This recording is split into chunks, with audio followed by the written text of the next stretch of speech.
up. 1 minute. We don't hear you now. We don't hear Yeah, you. Oga, we understand your very busy schedule.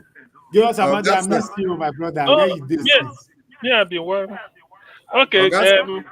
Oga, wait now. We understand your busy schedule with the collection of evidence to obtain the election victory. So just talk to us 30 seconds so that you go back to your duty. Talk to us 30 seconds so that you can go back. You can go back.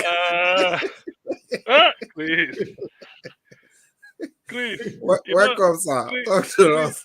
Chris, you are supposed to be my best friend.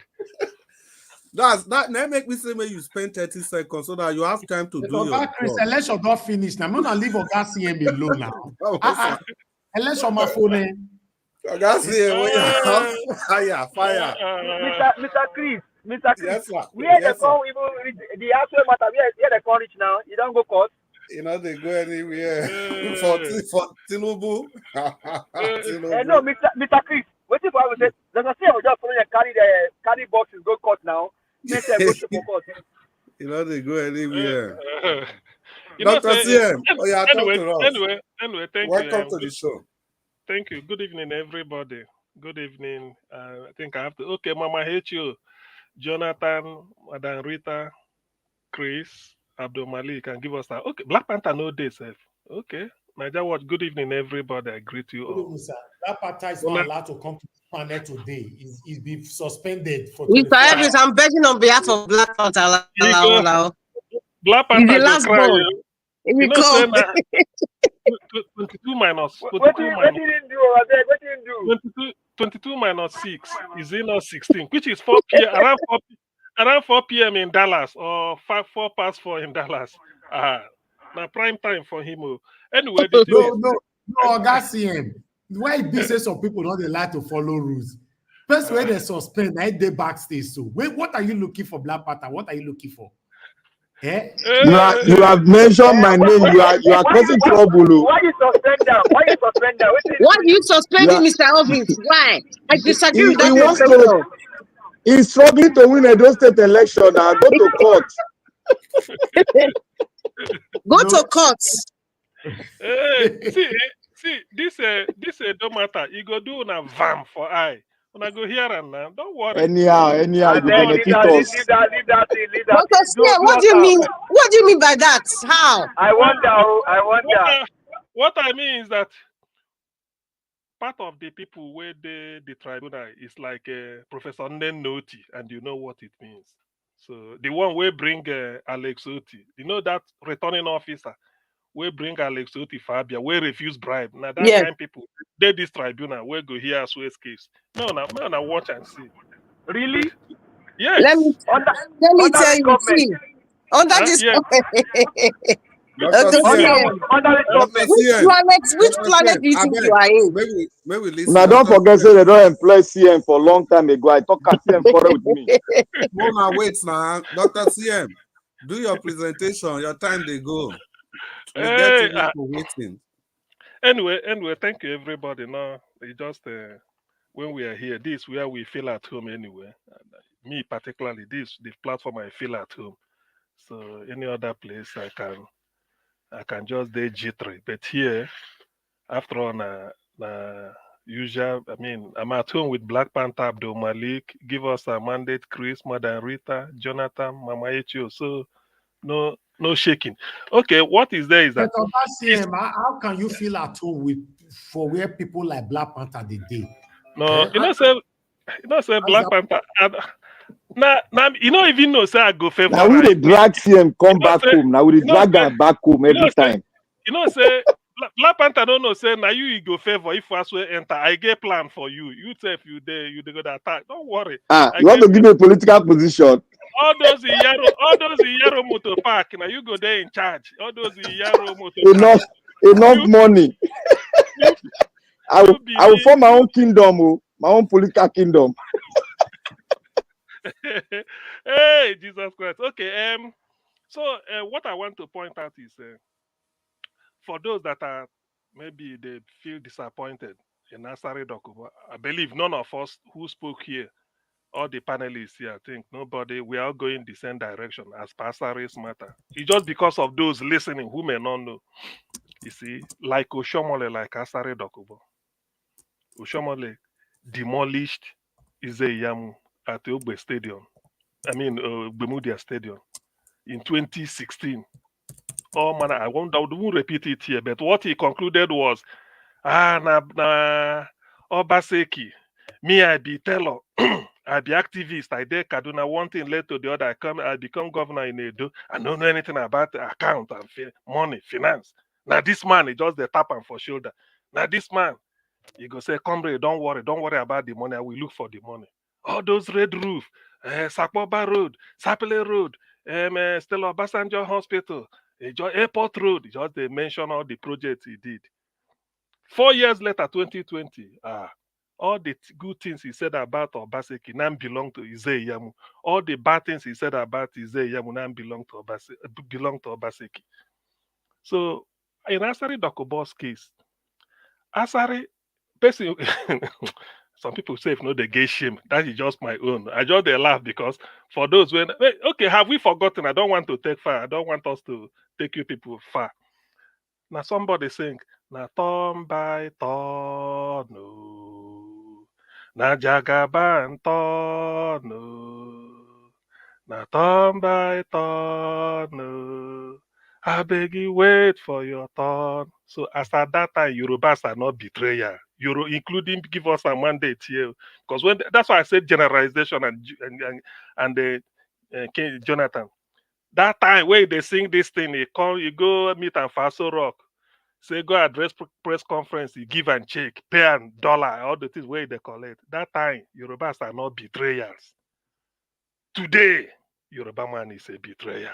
Then be betrayer, and they go north. Not be this north, instead then come from Fota Jello. You see, so anyway, but for those when me, I believe it's a comic relief. Asari came to Nnamdi Kanu around 2012, 2013 or thereabout. Nnamdi Kanu said it. Na Biafra, the thing where they don't look at this. Talk, you go join forces. Nnamdi Kanu tell and say, because Nnamdi Kanu said it on air. He said, all your wealth, as you talk, dash it out to your people, to anybody. Just mind only you and your family. Then you can let us do freedom fighting. At a freedom fight, I know the gay industry. A freedom fight, I know they have a plus real estate everywhere. A freedom fight, I know it's only you. He say him Nnamdi Kanu, if he wears a shirt or trouser or needs a car, IPOB worldwide will contribute money, buy them for him. Say no, they lack anything. Therefore, he's fighting for them. And that is true. So Asari look at the thing now, you know if he do him. He can't they withdraw. Now they kind of say, you see him, some people can't be able to fight. Then they turn over. Immediately, Buhari called on him to use him against Nnamdi Kanu. Yes, they started buying people in the southeast. Asari came to say machinery. Why I'm saying this is for people to know. He came to Nnamdi. All this IPOB, people haven't gone more, so you don't have to go and build. Look at we militants, they can't try it. Some members of executive in IPOB flew from Spain people can't be able to Benin Republic and gave Asari 20 million naira. I repeat, 20 million. He collected it.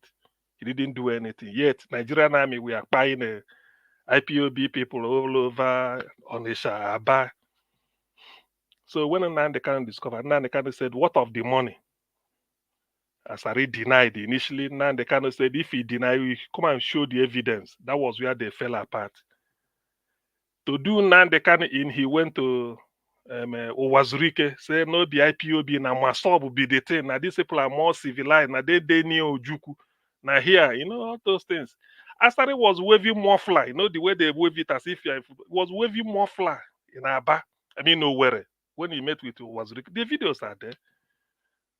Then they said they will form MOBIN, MOBIN, Movement of Biafrans in Nigeria.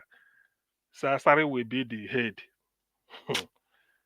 Before you know it, now morning they look for the renewing contract again. He left them.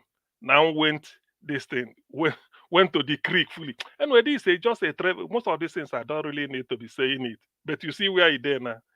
So Buhari has to tell Tinubu that look at this man. So better now you go to use to the quell IPOB. Look at what happened. There was a time they pied people. Now he came out to say yes, now he meant to show them. That was when he started boasting. Now they can I will get him. I will get him. I will get him anywhere where he like make it there. Not knowing that because of all the plan. Not be him do am, but he just they take credit, just they boast. Eventually now they can kidnapped and they started saying, didn't I tell you people? You see? Now today, Tinubu and Yorubas are betrayals. He's now looking up north. The Fotagelon. People where he said this. Anyway, nobody should take him serious. So let me that is just a cut and join story. Now I don't want to follow it smoothly. There's no time. It's not worth discussing. Tomorrow you will hear what will happen today. But you've forgotten that when you sell your brother, even the buyer will be afraid to even buy you yourself. So on Abaribe, what Abaribe said, yeah, that is true. I listened to his interview. The man talks softly but full of wisdom. In fact, he's one of the senators I respect, to be honest, or Igbo politician I respect. Not because he signed bail bond for Nandekan or Shorty, but he's by looking at his trajectory in politics. He was with Orji Uzokalo as deputy, but he couldn't stomach the nonsense Orji was doing. So he's always opposing openly in the cabinet. So Orji Uzokalo has to arrange for his impeachment. Eventually he left and then came out unscarred till today. Nothing like EFCC disturbing him. So, that is his life. And he's quite a very, very, very upright person. I can say that. Nobody you can't find anything shady about him. So what he's saying, what he's explaining to Nigerians is true. Now, for some of you, Chris, I think I heard you say, I knew you've been saying it, Igbo marginalization, all those. Yes, it's like you even know much more than I do, just like Madam Rita also said. But one thing I want people to be adding is that Igbo marginalization is like kerosene. It's now, they use it now to visit the people in the Niger Delta and South. When they look at them and say, you be Igbo, that is why. The same treatment, only that maybe on our own go there mild. But it's because of that Igbo marginalization. Now look at what we call regionalism that we wanted. If we do regionalism, definitely Southeast can be part of South. You have your own region.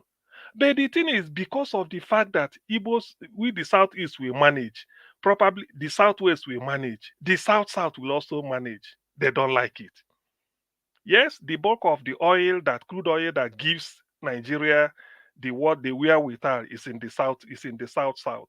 Majorly, at least a good more than say about 60% lies between Delta and the Akwa Ibom. Edo Delta, Bayelsa, Rivers, Akwa Ibom. We know. So because of that, they will now say if we do this, we assuming they could do it that okay, South go and be regional, Southeast do not be. But everybody has to go regional. So because of that, they will stop it. So it's affecting the South. That is the logic I'm trying to bring. How? Remember, Peter Obi during the campaign went to Warri. If you remember the day he went, he said, area, hey. That was the greeting. And the people went ecstatic. He said, this seaport will start to work. It will create job for you people and business. Everybody will go do business for Warri. Just they talk. They were ecstatic. So that seaport working, connecting Warri, Sapele, Benin to Ekpoma, Auchi, straight to Abuja. That was Obi's axis for export. Then another one from Calabar through Ogoja. He was saying all these things. I'm not making it up. Give us a mandate on your camera. Yes, that's what he said. Then open up One seaport. So he said he want to open up Nigeria so that when whatever we cultivate, we'll be exporting food and eating. But some people will tell you, the likes of Oluomo, because everything is politics. Peter Obi want to close down Lagos port. It's not going to close. Lagos can't close down. Lagos is a mega city in Africa, bigger than maybe 1, 2, 3, 4. You mentioned Lagos, Cairo, Johannesburg. I don't know which other one can you mention. So you can't close it down. It's an industrial hub, and even West African coast, that is the biggest. So, but all these things are affected. Why? Because Obi was campaigning southeast, south, open up all those, even with rail. So when you are discussing Igbo, so always say talk of the knock-on effect it's having on the southern part of the country. That's all. That is just why all these things are happening. Otherwise, there's no way, because all those things are not. So why should you deny the people of Delta State, Warri Seaport? Expand it. It's federal. Why? Sapele, even Cocoa, these are one. And then when you open up Warri Seaport, Warri to Sapele, Sapele to Benin, what remains? Benin, and then you just put a major road there, just like the way they are doing. That's all. The place is road that no business can move. Road infrastructure is the most important, at least in distributive trade in any country. You see the highway. When you go to America, you see their highways. Why do they do it? Even when it's leading to a desert area, but they do it highway. Because people should move. Goods and services should move. The moment you open Warri Seaport, it becomes that. Somebody in Abuja becomes we now be interested in doing anything, say Warri is down there. Not to talk of Benin. Even somebody in Abo will say, I go to Benin. Somebody in Ore will say, I go to Warri, go to Benin. Then this is Dr. CM. Warri Seaport, yes. Dr. CM. Sorry, did you say Lagos is an industrial hub? Of course, no. Lagos, there are industries in Lagos now. Yes, unless okay. What of this? No. Lagos is. It still is. It's not because because of bad economy. What of something like what is Obakran Avenue, Agbara? Okay, Agbara is in Ogun State. Though it's an overflow. Now it's solo industrial Ikeja. There are many Papa. Lagos is. Mr. Dr. CM. The entire Obakran have been taken over by banks. By church. By church and banks. So forget about industrial, whatever you call it. They don't take them over. But you see, all those ones are just because of bad economy. If economy thought, because they're already there, the facilities, the roads, everything leading. Anyway, but that is a solo even. Lagos is, there's no way the opportunities are there. It's just that let it relieve, because most of the infrastructures that are decaying in Lagos, like bridges. Imagine tankers coming from Meduguri to come and lift crude oil when it was imported from Lagos. All the tankers parking. I think there was a time the thing got burnt. So that is making the Lagos to be congested. It's overstretched. Look at the road to the seaport. So if they had done it, there are certain things you can say, no, this is nearer to me. After all, this is the federal government. But Nigeria, maybe they feel that if you do it, this Lagos won't lose. It won't. Rather, it will make life more abundant there, because people will now feel, okay, we are not choked up. And the other places can also relieve people. And when you are relieving people, the agboro will reduce, thieves will reduce, all those things, because people are both good and bad will be distributed. So that is the essence. Why I'm saying this, I'm elaborating this, is that when you're talking of this, it's affecting not just everybody now, because the knock-on effect, I know what I'm saying. Because to us in the southeast, if Warri Seaport is okay, somebody might not bother. Sapele, Benin, the rent, the cost of land in Benin, Edo, Benin, Warri, Sapele, we just go up, because people will start to put up with it. People are working in the seaport, doing everything. Then we just put it up, and then you see population of that place will increase, we blossom. Most people Dr. will not be CM, going round up, there. sir. So that is this issue about that. Then as for Tinubu's regime, to me, no hope. We said it here, no plan. Somebody said you are changing minister. I think it was Abdul. Yes, you change a minister. Even if you bring the best minister, you have to tell the minister, give them plan. Say this is the plan to pursue. Because ministers are like administrative heads. You are the buck stops on your table. Each minister, say, go and oversee construction. Go and oversee the health of the public. Go and oversee the human rights abuse. Attorney General, Commissioner for Justice. You go and see something about our foreign diplomacy. But you have to give them plans. Say this is the trajectory the administration is going. So what are they doing? You have no plan. When they come there, some of them they will just sit down. If not that we have passport scandal. Thank you. Okay. If not that we have passport scandal in Nigeria, the Minister for Internal Affairs wouldn't have seen anything to do. But for the fact that he addressed the issue of passport, people put him high as if, yes, he did miracle, because that is the only thing. There's no plan for that. So Tinubu changing ministers, it doesn't really make anything because the administration has no plan. Thank you. Let me wait here. Yeah, Dr. Sim, thank you very much. We ought to take this further than this, but it's just that we are having new people joining the discussion, and it's only fair we allow everybody to have a fair share of the first section, long distance talk. Yeah, I got that right. Let me quickly welcome and give us our mandate, Black Panel. And Miss Prince Collins today. Yeah, we miss him. Maybe if he still join later. So let's hope so. You say you miss like Prince Collins. Okay. Prince Collins. And now that Nigeria Watch has mentioned that name, I think I'll seize the opportunity to quickly wish our panelists that are not here. We cannot remember all your names, but we have all of you in our hearts. And wherever you are, and we hope you are listening to us, and we wish you the best. And Prince Collins, Midwest people, and Busy Brains, and a host of others, so many of you. Paul Dua, and who is there again? Yeah, Ogam Dubuisi, Uwonsu Destiny, Ogachi Meze. Remember all of you. We love all of you, and we expect you soon. And like I was saying, let's welcome and give us our mandate, Black Panel and the Grace King. It's good to have all of you on this broadcast. Please permit me to hand over the microphone to give us our mandate. Give us our mandate. You want to talk to us, sir? Thank you very much, Mr. Chris. Hopefully you can hear me clearly. Yes, sir. Loud and clear. Okay, thank you very much. This is to you, the panelists. And then, Mr. Elvis, I give us a mandate. You are fined for your absence all this while. You are fined 5,000 naira per day. Calculate it by yourself. How much will they owe us for you? We go raise donation for her. Give us our mandate. No, we don't even need to raise donation. Mommy, that's what I beg you do, Mama. Mommy, not here. I beg. Come talk to this one. No. I know. Say now only you not go here and do this one for me, Mama. I beg. I greet you. I greet you very, very well, Mommy.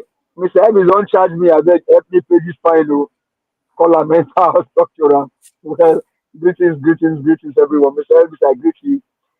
Honestly, every day I'm not here. My heart is here, and like your CM said, this is like our own house. When you travel, you come back home.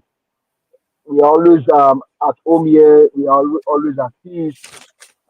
Greetings to Mommy Diaspora. Thank you very much, man, for all that you do. We do appreciate you, Mr. Elvis. Thank you very much for holding forth. Sometimes most of us can be held away, but you man, God is your muzzle. God bless you and increase you for all that you do every day. You're here. Thank you so very much. Even while in Nigeria, you are still doing this. Thank you very much. I do appreciate you. Pray that God continue to bless you, increase you, multiply you, and protect you. God protect you and feed you in Jesus' name. Thank you very much, sir. Madam Rita, I greet you. Madam Rita, the pot of soup where they hold us now, I don't know. But you quite me do one special one for as well the black soup too. We go carry go court. Because that court now long journey, so as well the black soup to carry go court. And as a carry go court, they give for CM part of the black soup. But I mean, greetings to everyone. There's CM, Madam Rita, Mr. Jonathan, Mr. Malik, Mr. Chris. I greet everyone. If I do, I greet everyone. Thank you very much. Well, the reason I came here today. I'm sorry, I want to say something. Sorry. Asari Godalo is not qualified for black soup. I'm not making apologies for it. I just want to put it out there. Because of Dr. CM, we can just, Madam Rita. It's an individual thing. Dr. CM will only receive black soup. I promised him one because when he analyzed what was happening post-election, I said, thank God it was coming from him. So he deserved at least only one pot. But Asari Godalo, he's not qualified. He never reached. Madam Rita, I beg now. One pot is okay. Yeah. I beg. Only one is okay for him. I beg. Okay. We'll go decide very soon whether I go get them or not. But well, all well said today. Thanks for the contributions. I was actually in a conversation with someone earlier today, and the man said something. He said, while I was working in Houston, Nigerian crude oil is the best, if not one of the best crude oil in the world. And as soon as that man said that thing, it got me emotional. Emotional because these wicked men, these wicked leaders took everything that belongs to you and I and make it their own. Honestly, up until today, I don't know that crude oil even have grades, or maybe they have texture. Like I say, oh, this one is a better one. I don't know, maybe our geophysicists that we have over here can even deliberate on that. But when that guy made that statement, it actually got me emotional, and I couldn't hold it, honestly.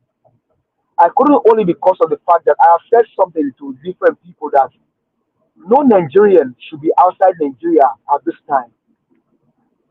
And I say that with all pride, with all humility, and with all due respect. Why? Because we have everything it takes for every Nigerian to be a millionaire, either in dollar or any currency of the world. Mr. Alex will always say something about Gaddafi, and that was what Gaddafi did for his own people in Libya until this guy was brought down. And so now, these evil politicians and these wicked men, they took what belongs to you and I and make it their own and for their families. And that's why the country is where it is today. And people are still suffering with the amount of natural resources that we have. The gold, the bitumen, the lithium. I mean, you can plant anything in the north and they will grow. But today, the country is suffering.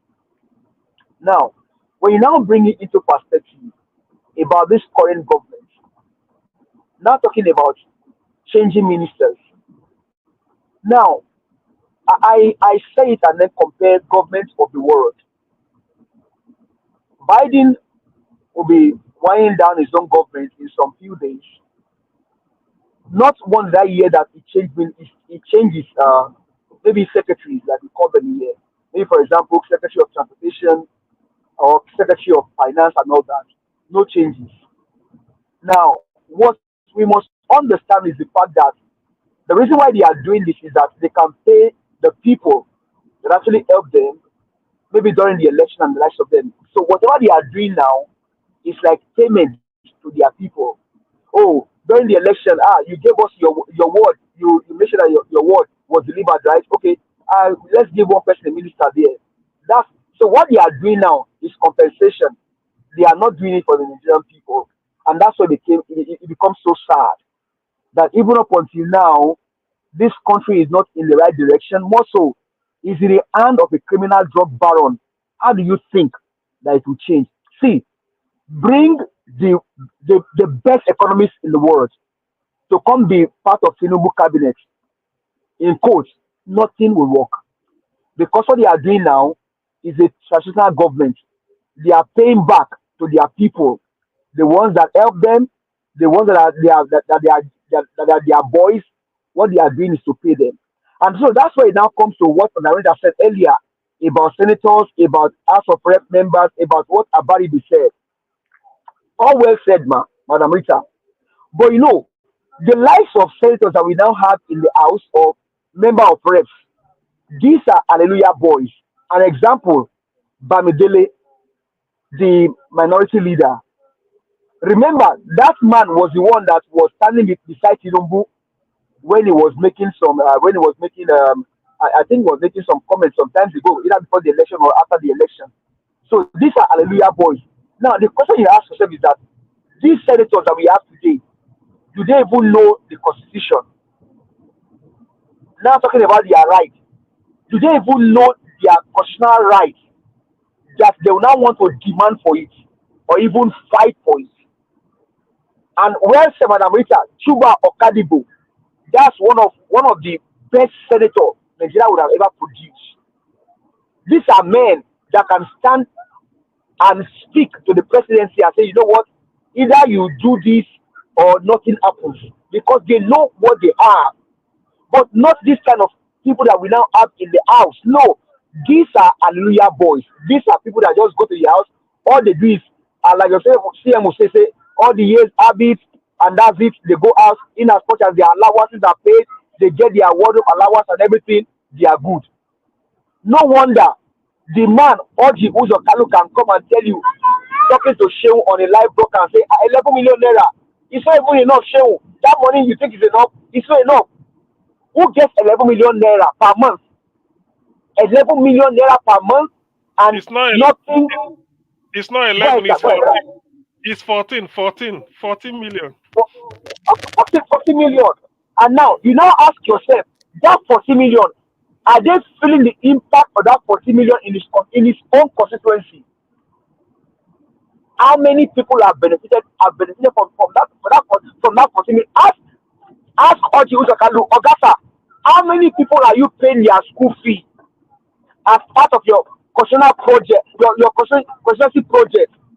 How many people are you helping? How many schools have you been able to bring back to life in your constituency? That 40 million is just their own pocket money. Nothing is working.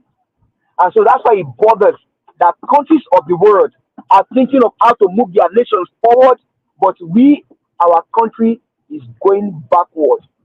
Honestly, when that man said to me this morning that Nigerian crude oil is one of the best crude oil in the world, it bleeds my heart. It makes me cry. Give us a mandate, round up. It is the best. It is the best crude oil because it is the cheapest to refine. Give us a mandate, round up.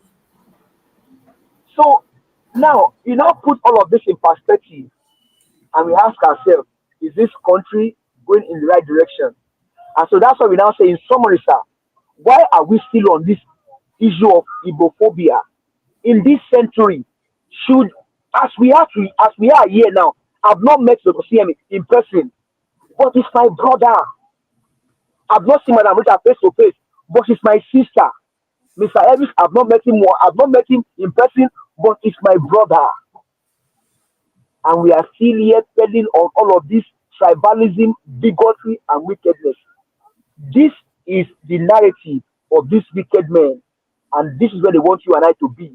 But we will tell them, no, we have to move forward. Thank you very much for allowing me. I do appreciate it. Yeah, thank you. Give us our mandate. Thank you so much for that your submission. And Mr. Jonathan, thank you for that intervention and clarification. Yeah, give us our mandate. It's actually the case, what Mr. Jonathan said.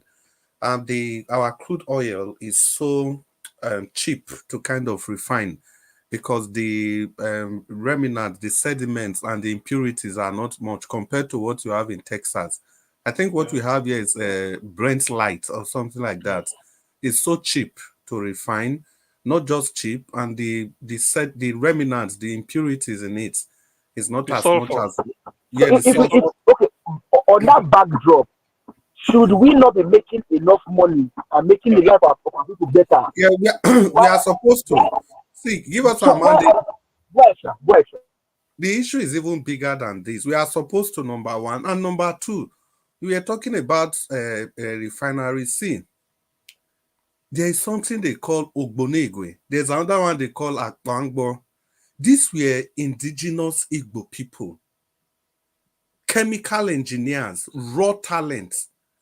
During that war, during that period of problem, they were able to design all manners of machines. Is it they made their own bombs now? They made their own bombs. They did all of those things by themselves. So the people that can do that under war situation, under pressure, tell me what they could have turned Nigeria. And it has been how many years since that civil war till now?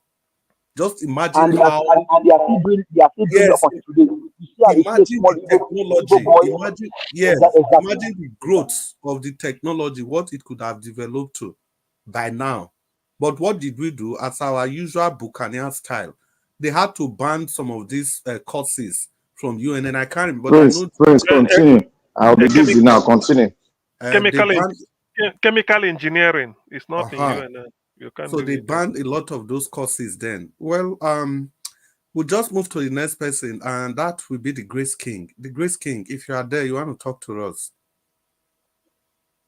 Good evening. Good evening, Mr. Chris and every members of the panel. Good evening, Nigeria Watch, Mommy Diasporas, the commentators or those commenting. Honorable Sam. Good evening to you, sir. I want to call much at the phone. As one that don't kick will come off for road. I don't get it. We filed after filing. The opposition have about 21 days to reply. We are waiting between now and maybe in 2 weeks' time. We should get their reply. After replying, we'll see about another 5 days to comment to speak on what they reply on. So we've started anyway. But hope they say the tiger and the lion will not take over the power. I don't get you. You are definitely aware that on the 11th of November, the INEC selected person will be sworn in as the governor of Edo State. No, not 12th. And we believe strongly that the person that was elected by Edo State has gone to court, and I keep saying by the grace of God and by the goodwill of Edo people, we know definitely documented evidence are better tendered than oral evidence. We have enough evidence which we believe our mandate will be given. Like the name give us our mandate. The real mandate will be given to us. That's what we strongly believe in. So we just give them, they have just about 6 to 8 months to govern Edo State. We wish them well. I will pray they are able to understand the e-governance the present administration has introduced to Edo State. I hope they are able to understand it and they follow it judiciously to govern Edo better. That is our prayer. I will say that. Excuse me, sir. Please, what is e-governance? Because we're talking about human beings here, not virtual. What is e-governance? The way you defined it, in your own definition. The word e-governance is electronic governance. We're talking about digital economy. So I don't want to go into that now. So I believe, please educate me. I want to know what is digital economy. Because Nigeria is not a digital sector. I want you to explain to me with Edo State as the project. What do you mean by digital economy of Edo State? I'm sorry, I'm interrupting because am I here to be interrogated or I'm here to speak on my time? We're allowed to interrupt. I asked Mr. Elvis, sir. We're allowed to interrupt. That's what I'm asking. And I'm asking a very valid question. Yeah, the issue is this. Grace King, she can interrupt, and don't worry, you get the extra time, but you can choose to either answer or not answer. So that's you interrupt when somebody I've not even started speaking. I'm being interrogated with questions. At least I should be given time to speak before I'm being interrogated. Okay, I think this is an interrogation. This is not interrogation. They are not just interjecting. They are interrogating. You're not the one that's making the rules. The rules that we can interrupt. Honorable Sam, is an okay. Go ahead, Madam Rita. If you want to talk, go ahead. I want to. I wish to decline my comment. I've asked you the question. I'm waiting for your answer. It's an interactive session, so that's fine. You still have your time to talk. But while you are talking, anybody can stop you and ask questions or anything. That's what we are having right now. Team, you are tired to go to bed. Thank you, sir. Yeah, the Great King, I was going to make that point. So don't worry, you have your full time. I keep pausing the time. And you can decline to answer a question or not. So don't get worked up. Please continue, sir. Thank you. So I will answer a question when I'm done with my time that I'm given. When I'm done with my time, I think I will answer your question. Thank you very much. Right. And you have that right. You can answer it later. That's fine. Thank you, sir. And I can also decline not to answer. So it's my right. You can, yes. You can. Yes. Thank you very much. Thank you for your understanding. So like I was saying before I was grossly interrupted, we are sure of getting back our mandate. Like I said, I hope they understand the e-governance which this present administration have introduced. Having said that, before going further on, I want to use this opportunity to say a very big congratulations to my brother and my friend, Professor Doba Bright Morigi, senior advocate of Nigeria, who has just been appointed as the Vice Chancellor of the University of Benin. It is with immense joy and admiration that I celebrate his appointment as the new Vice Chancellor of University of Benin. You know, his exceptional commitment to academic excellence, his unwavering dedication to law, and his groundbreaking contribution to education and mentorship have truly distinguished him to be appointed in that prestigious position. He's somebody that has distinguished himself in different ways. You know, he's somebody that is known to me for years. So I was so happy that if somebody of such pedigree being appointed from the Faculty of Law to being the Vice Chancellor, is a very young man, he's in his 50s, being appointed as the Vice Chancellor of University of Benin gives me joy and honor. And another thing why I'm so happy is that he's from Benin City, and for this another time we have been given opportunity for somebody from Benin City to be appointed as a Vice Chancellor in University of Benin. I say kudos to him. You know, kudos to him and this administration of Tinubu that appointed through Nigerian Nigerian University Commission. I'm so grateful for that appointment. I won't say that there's something somebody sent to me today. I wouldn't know if it's true because I've not actually verified, you know, because I remember some persons, somebody like Ayode, Ayeniyi, Bamidele, Ademola, and some other people, you know, they accuse severally, they accuse PNB of being a nepotic leader in this approach. You know, they call him a tribalist. But somebody sent, because we were discussing in the forum, when somebody sent me, I was trying to defend something. He now sent me, look at what is happening in this administration too. You know, he brought us some attention to he said the present Inspector General of Police is a Yoruba man. He said the Yoruba man is also the EFCC chairman. Yoruba man is the DSS Director General. A Yoruba man is the Attorney General. A Yoruba man is the Chief Justice of the Federation. The reason he brought this thing out is that it made me understand that he said this is absolute. He said the Yoruba, they are absolute control of the national criminal justice in Nigeria. You know, like I said, I have to go and really verify that. You know, these are some of the complaints we're complaining about to President Muhammadu Buhari, and we are seeing it repeating itself again. You know, he went further to let me know that he said the present CBN governor is a Yoruba man. The head of Ministry of Finance is a Yoruba man. The head of Ministry of Blue Economy is a Yoruba man. The head of Federal Inland Revenue Service is a Yoruba man. The head of Ministry of Digital Economy is a Yoruba man. And Yoruba man is also the one coordinating the economy. You know, to me, this is not a good trend. It's not a good trend in the sense that if you just look at all these key positions that has been mentioned, you know, we saw it happen during President Muhammadu Buhari. We all complained. Most especially the Yorubas, they complained about it. And we are seeing it happening again. This nation is not made for a particular region. You know, we have 6 major geopolitical regions in Nigeria. You know, it's not really fair seeing a Yoruba man being the head of EFCC, being a Yoruba man being the head of DSS, a Yoruba man being the Attorney General, a Yoruba man being the Inspector General of Police. You don't discover that all the criminal justice system is being controlled by one sector. How do we get justice? Because that was the bone of contention we were discussing. How do we actually get justice? And if you go deep into the Yorubas, if you talk about the Yorubas, you discover that it's even segmented. It's not that he gave the Yoruba chance to select people for me. It's his cronies, people within his cabal. These are the people that are unpicked. You know, to me, this is not a good development for a country like Nigeria. It's not a good development at all. We are seeing ourselves, I begin to wonder if we are still a nation. You know, it doesn't really look as if we're a nation anymore.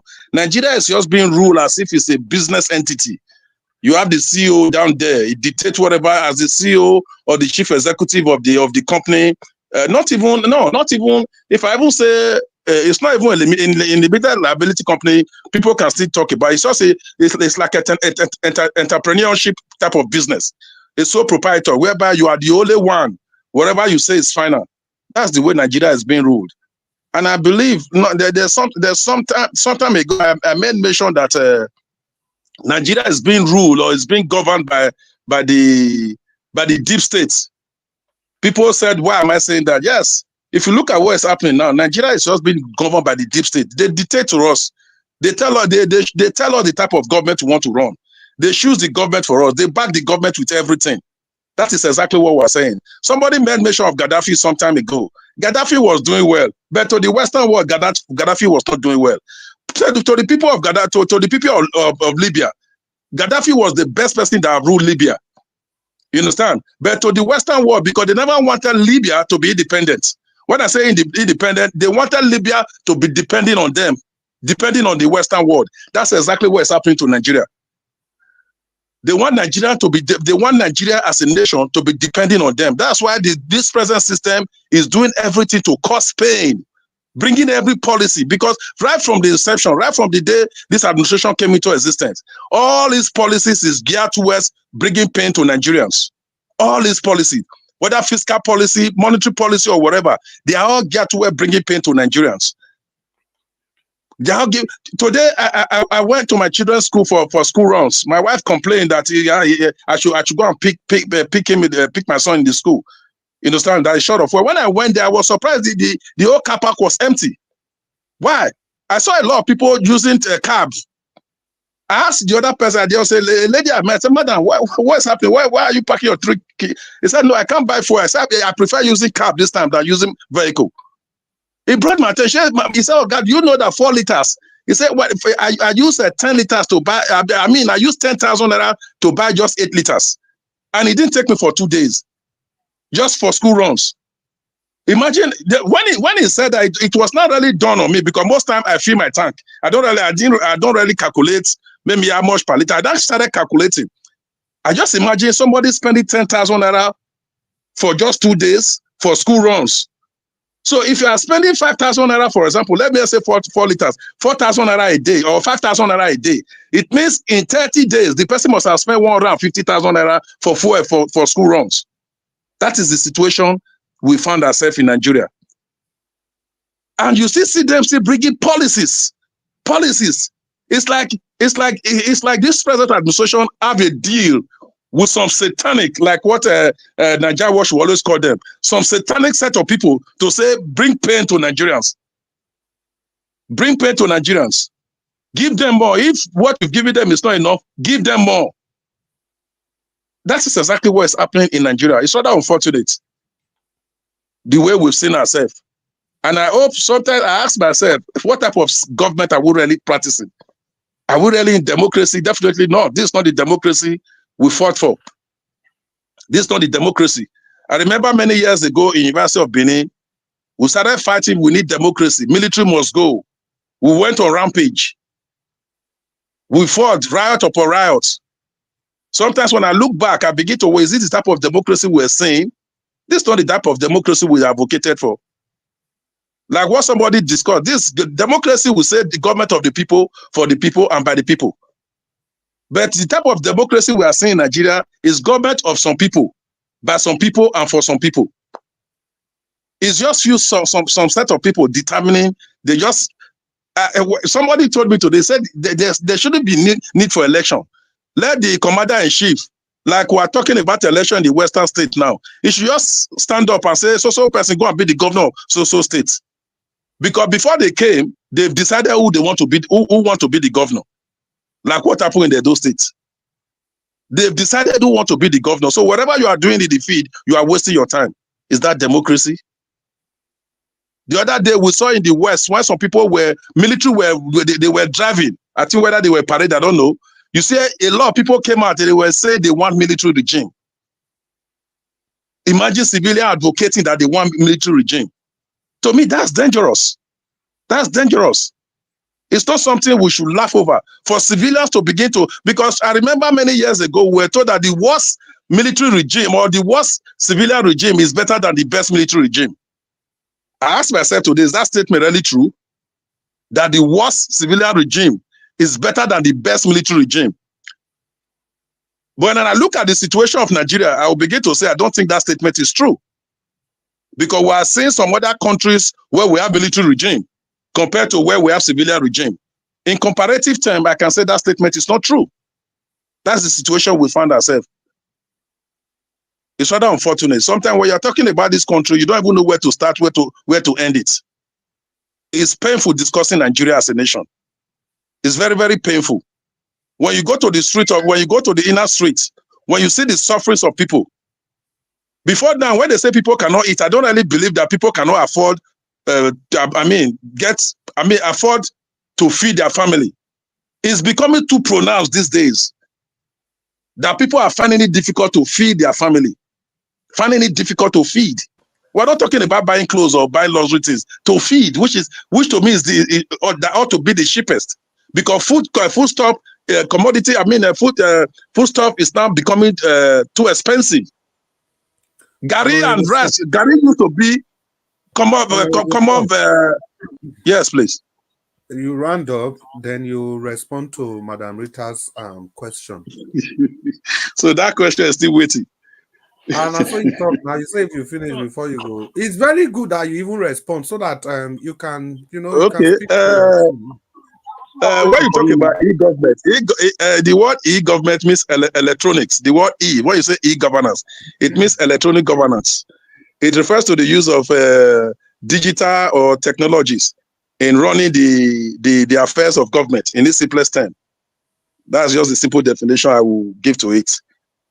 You know, e-governance means electronic governance. It refers to using technology, using internet to improve the streamlined government, to improve the processes of government, to improve the running of government generally. Well, it's okay. I hope she's satisfied with that. So, close your. If she's not satisfied, she should tell me that if she want me to go in details. Right, so close your submission in 1 minute. No, if you want me to go in details, I can go on in details. I just send the summary because I know definitely Madam Rita understand what e-governance is all about. She knows so well. But if you want me to go in details, I can go in details. Oh my God.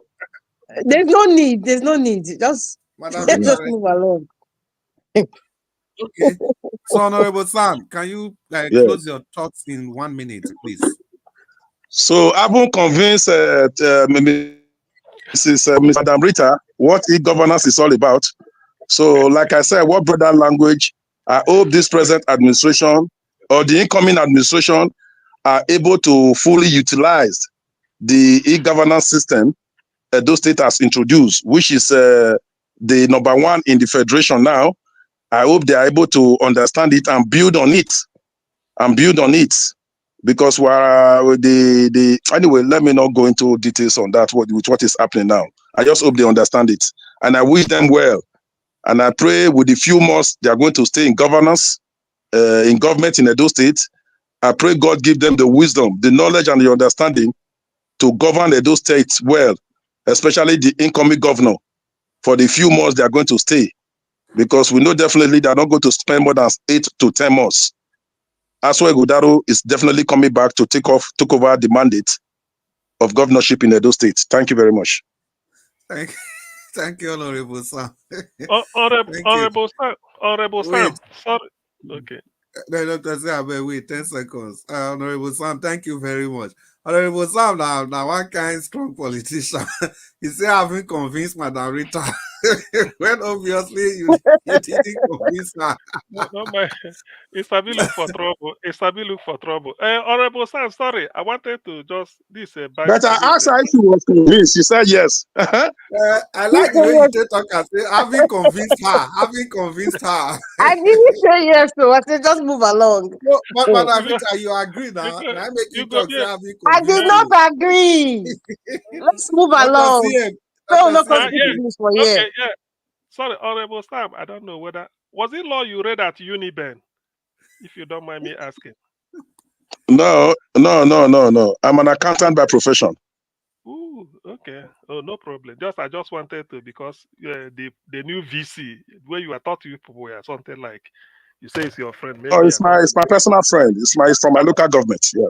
Okay, I thought you read law with something like that. That VC, Dr. CM, this one they brandish fashola. That guy also became a son, like 1992. It's a long time that guy became a son. I think it was 1988 or thereabouts. So And no, probably in his 30s or thereabouts. So he's even an academic. It's not that he's practicing law to be a and son. he's been there. He's been there at that Department of Law. He's been there. He's been there. He means they must have written books. Yeah, he's been there. He has contributed a lot to that department. Okay, it's one of the best men in that faculty. He has been there. He has been there. So which means after Osayuki, he is the next Bini person to be VC. Osayuki Oshodin, isn't that is the first this thing, Professor Osayuki. I think Oshodi was 2 tenures away, 2 tenures ago. No, he's the first Bini that was Bini, saying the first Bini, Osayuki Oshodi. Professor Oshodi. That was 2 tenures ago. Okay.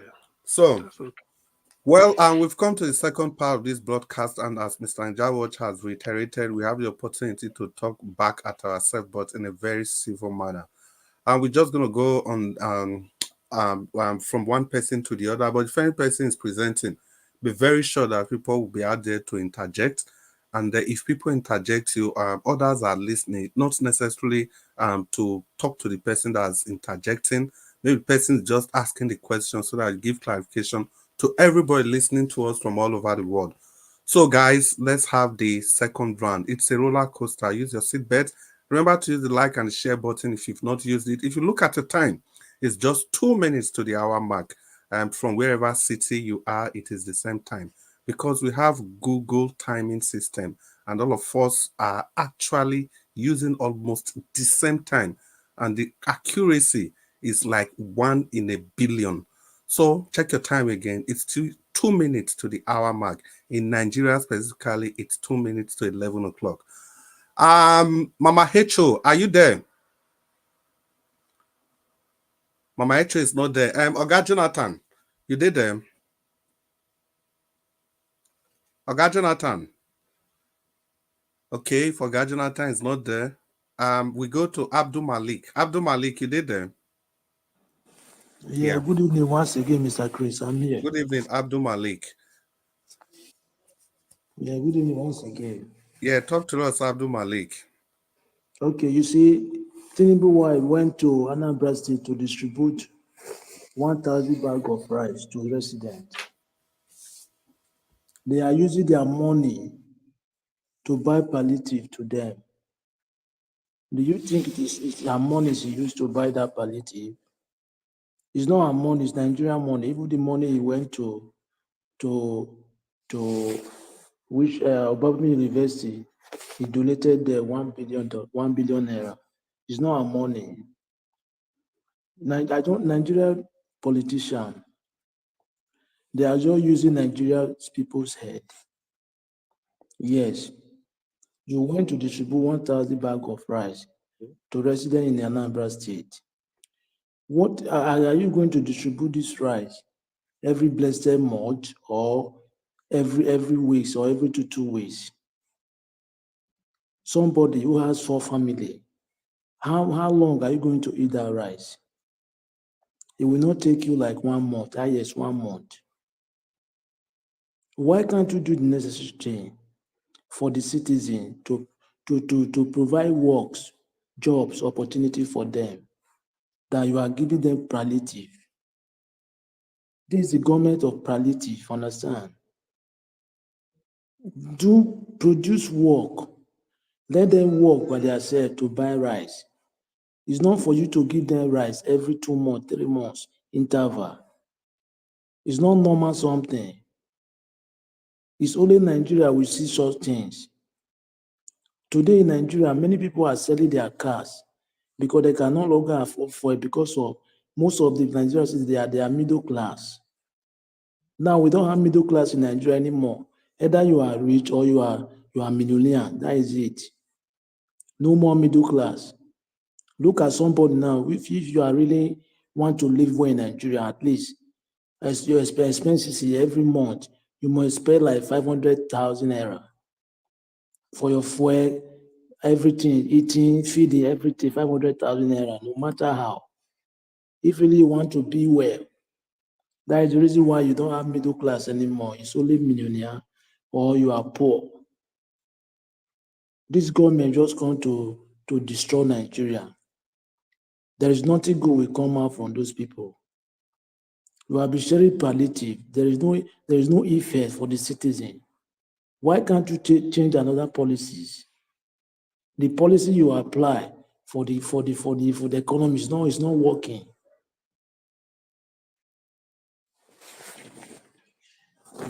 It's not working. After 2 days, why after 2 weeks or 3 weeks, why can't you change another policies if you can change, turn around? Because the one you apply is not working.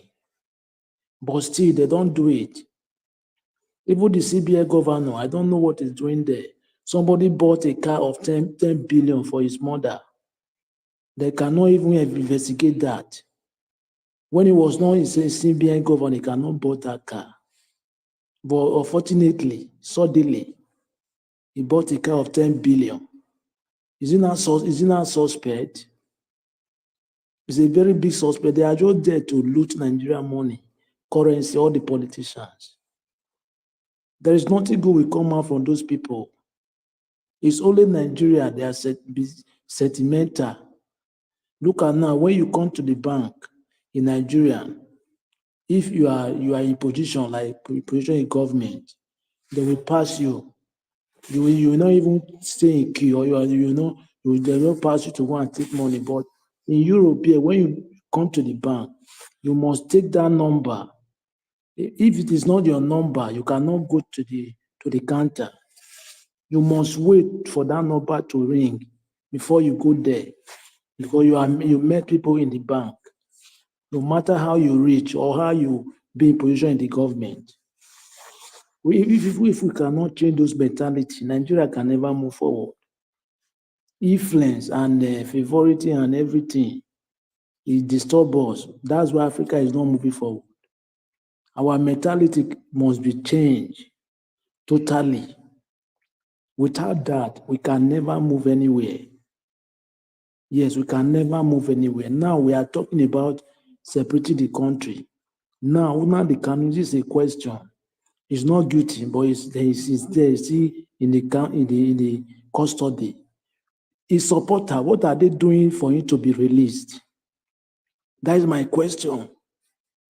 This man is not guilty. How many months back? I mean, according to the court. But his supporter, what are they doing to? What are they still doing to be released? I call you. Thank you very much. Yeah, thank you. Because of the noise at the background. Yeah, you can always come back. Thank you so much, Abdul, for that presentation. We value your time. We appreciate your time with us. Madam Rita, are you there? Madam Rita. I'm here. Okay. And Madam Rita, the mic is yours. You can talk to us. Okay. I want to go back to what Senator Abaribe was talking about, especially when it comes to decision making and the economy.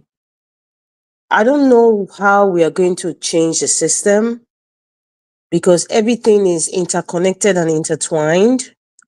Even if we say, okay, we don't want any senators anymore, because they're making decisions that's not favoring Nigeria, and you go down to the states, we don't want to do this, we don't want to do that, but things would not change. I don't blame the senators. To some extent, I don't blame them, because the truth is that there are people bigger than the Nigerian Senate. That's our reality. I dare say that there are people even bigger than the president. Unfortunately. My point is, Nigeria cannot change by the ballot. Never. The point where we are at right now, Nigeria cannot change by the ballot. Please don't ask me another way, because I cannot say it on national TV. And that is the truth. I think we all know that. We all know that. I tend to in fact, I wouldn't say what I want to say because people will interpret it differently. But it's unfortunate. But you know what? There's one thing that Buhari said, and I keep going back to that statement when he was president. He said, I don't know why Nigerians are complaining or abusing me, something like that. Is it because I've done everything according to the Constitution? He said, and it started from when people were saying there was no money or states were not developing. And what he was saying was true. Every month, he sends money to all the states of Nigeria. So people should be asking their governors. The State House of Assembly should be questioning things. Now, because Nigeria, we have a culture of if anything is polling in Nigeria, not the president. Or if anything is polling in your state, not the state governor. Yes, we have a right to say that because those people, they are the apex of where they make the decisions and they can veto anything that they seem that is infringing on the rights or the quality of life of the people. Yet they do nothing. So that's why that culture of blaming the man at the top, because the buck stops at your desk, according to, what's his name? Anyway, there's no point in mentioning the president's name here. So, but my point is, maybe perhaps we should start thinking differently. In terms of our election, who are we going to blame? Is it the electoral body like INEC? In terms of the judiciary, who are we supposed to blame? Are we going to blame the Supreme Court? Are we going to blame the Attorney General? Are we going to blame the SANS? Or are we even going to blame the president of the NBA? In terms of security, who are we going to blame? The president, because he's the commander-in-chief of the armed forces? Are we going to blame the chief of police? Are we going to blame the chief of army staff? Are we going to, because so it's like we need to start breaking down things, breaking down accusations or criticisms. Let me put it that way. We need to start breaking it down because this channel here is to educate people so that people start thinking outside the box, start thinking what true governance is. And that was one of the reasons why I asked Honorable Sam, like, what do you mean by e-governance? Of course, I knew e-governance was electronic, but I wanted you to expatiate and Edo State as a project, which you didn't. As far as I'm concerned, you did not. I just feel sometimes words are just used for the sake of, let me just use this big word to make my points really eloquent. I beg your pardon. I beg your pardon. Please retract that statement because I asked you, are you satisfied? I asked vividly, are you satisfied? Do you want me to expatiate on it? No, because you are on national TV. You should mind the way you talk. Am I retracting, sir? Answer my question. Do you want me to expatiate on it? You said you are satisfied. So why coming back to? I did not say I was satisfied. See, this is when you need to go apologize to me. Honorable Sam, you need to apologize to me. Please. No, you need to apologize to me because I never said I was satisfied. And even when Mr. Chris even asked me again, I laughed and I said, I am not satisfied, but let's move along. So you keep repeating that. You need to apologize to me because you're saying something that I never said. And I'm not even going to even give you the chance to explain what e-governance is. I'm not. Because right now, Edo State doesn't need all those fluffy words. E-governance. We don't need it because it's not working. We're not even saying it. It's just for a certain group of people and it ends there. You know it, I know it, and everybody knows it. With the way you spoke, you just indicted yourself. You don't really understand the meaning of e-governance. No, you just implicated yourself that you don't know. There's a reason why I'm laughing. There's a reason why I'm laughing, but if you it's not something you laugh over. No, Honorable Sam. You just exhibited you don't understand the meaning of e-governance. Honorable Sam. Please, if you want to speak, go ahead on what you're saying. Sam, you asked me to retract something. I asked you, what am I retracting? I don't understand what I'm retracting because I haven't said anything that is out of place. And I'm going to say now, if you felt that maybe the tone of my voice wasn't pleasant to you, I'm apologizing. No. However, this e-governance where you talk, Honorable Sam, it is not existing the way e-governance ought to exist. So this definition you're talking about, is it the woman in Olia market that you're saying is e-governance? as the number Sam, one in I beg, Nigeria I for beg, e-governance? I beg, I beg, No, I are you beg, I aware? beg. If you want me to take you on it, I'm ready. Are Don't you people aware are sick and Obaseki tired of men in was given an suits award? lying Are you to aware them, Obaseki was given an award in confusing them, Nigeria? If disturbing etiquette was given their was rated understanding as of number what one, governance and you are is. We saying are it's not tired working. of that. Let me weigh in here, please. Let me weigh in here. Dr. Who do you want to weigh in, Dr. CM? Dr. CM, Dr. CM, please don't define any e-governance here if that's where you are going to. No, I'm not defining anything. Okay. Dr. CM, don't weigh in. Madam Rita is still talking. I know you want Dr. CM to come in because so that you won't miss it. Because we're going on the flow.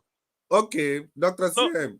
No, my understanding, the other day here, Nigeria Watch showed us, we commended Edo State government for, the website they developed.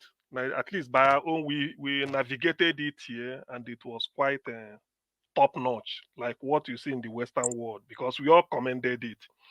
So to me, such things, because that is with ease. If you need anything, you want to find out, even how to make a complaint about the government, they call it a conflict or something, reporting an incident or something. There's a column, you go on the website, you open up, you type it, send, all those type of things. So it was quite easy to navigate from one page to the other, everything. So we commended. It's an improvement. It helps something like the smooth running of the government. That does not mean that it's about the economy I'm talking about, but I'm trying to say something like that. We all commended it here. So if that sort of thing keys into e-governance, is still good, because that's what I'm trying to say, so that we remember that. But that is not the beat and the beginning and the beginning and the end of everything. But that exactly, in terms of online information and everything, it is quite a very, very okay. good. And we commended it. I understand what you're saying, but is that part of the 650 billion naira debt that he used the state funds for? It's just to create a website for those. Listen. See, I understand what you're saying, Dr. CM. Okay. And I totally get it. But see, when you do such things, it's people like us in diaspora or people like Honorable Sam who is privileged to have money or to have access to the internet. You can browse and all that. You can pay all that money, or you have money to buy fuel for your generator, and stuff like that. But what is the percentage? Is that how has that changed the present life of Edo people? Listen, this Western world we all live in. Everything is digitalized and all that. Do you think the forefathers or the founding fathers of this Western world where we live in, as at the time that they saw the quality of life of the people, they saw a lot of things? Do you think at that time, did they say, oh, all of us, let us spend money on creating something that is virtual, something digital? And then you go, and then the people are just looking at him like, okay, what are we going to do with that? What are we going to do with that? Let us just say it as it is. Many of these governors, Governor Baseki is not an exception. In fact, not just governors, many people in constituted authority positions today don't know why they are there. They have no vision. They don't understand what it is to govern people. And that's why everything looks so messed up. They spend money, stupendous money. Obviously, many of them are SPVs, for things that you cannot see, for things that do not help the immediate need of the people around them. I dare to say, because where we are, we're in a system where everything that the government spends, you have a right to ask how much was spent on that.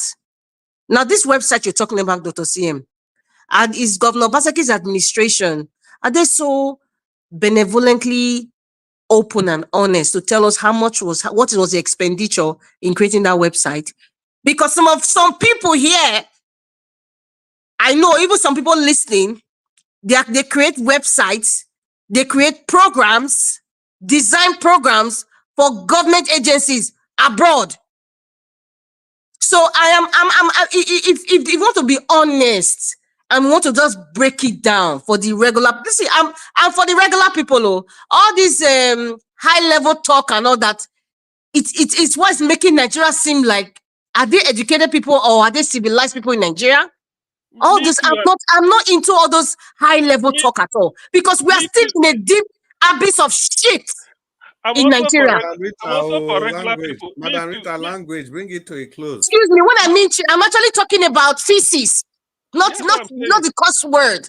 Because that's exactly where we are right now in Nigeria. You will see a governor will come and tell you, oh, whatever I'm doing, it will help us in next 40 years. As if that person will be alive, or people will even the poverty alone not will maybe be alive to see the so-called 40-year achievements. How are you presently changing their life right now? Education, health. I saw what happened. I think everybody saw it during the COVID.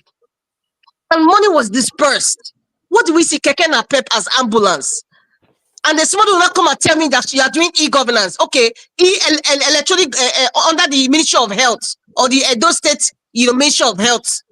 There was some sort of e-governance applied there. What are we talking about? So when you say e-governance, so Honorable Sir, with all due respect to you, when you say those words, it's not for people like me. I would only laugh, and that's why I'm laughing. Perhaps for the people who are ignorant or who are so gullible, they don't really understand. They just hear big words and they accept it, and they think the person has done something fantastical. Those things don't. Those are the things that really bothers me, because it's all about deceit, and I know it, and they know it.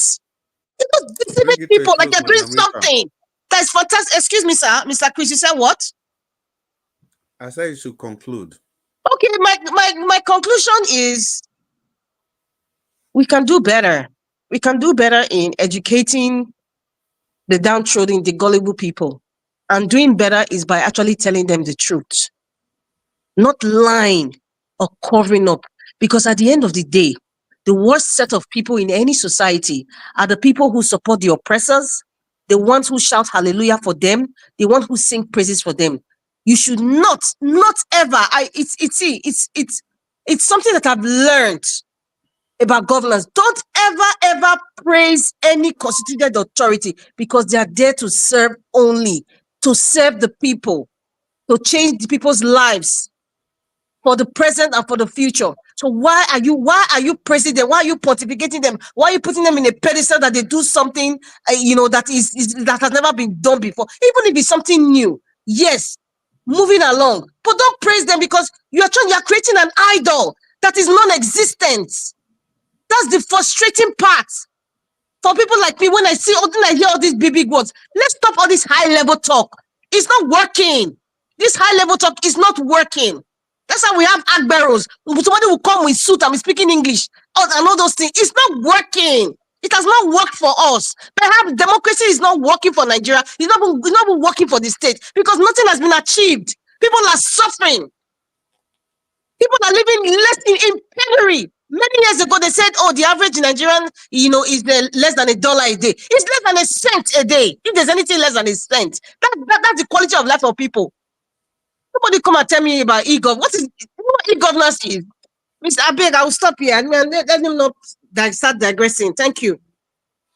Yeah, well, thank you so much, Madam Rita. Mr. Chris, let me take my time now. Okay, it's good to have you back, Oga Jonathan. But before that, thank you so much, Madam Rita. That's what the second broadcast is about, different views from different perspectives, And I think I will completely agree with you on the aspect that I think it is total lack of, it is irresponsibility for any government to finish his or her tenure, and the government tells us that you will see the gains of what I've done in 50 years, in 20 years. No.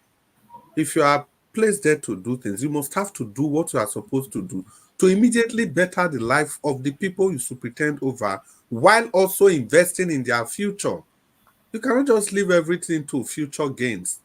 You were brought in to do something, to take care of some emergencies that you ought to take care of. So that's just my view about that. Mr. Jonathan, please, the microphone is yours. And before you speak, people in the comment section, we see Black Panther. Okay, you have your time, Black Panther. But before that, let's quickly say hello to people in the comment section. We've not had any interaction with them. We see all of una for there. Today, just get us a bill. Now, no, say we always put una for our mind, no matter what they go on for the platform. I go just with some of una. Henry Barr, welcome. Tony Africa, Don Anthony, and Sendam. And who did there again? Madam Love Maduka, we see una Delaja Ogumbi, Madam Ijedima, Who did there again? God's grace.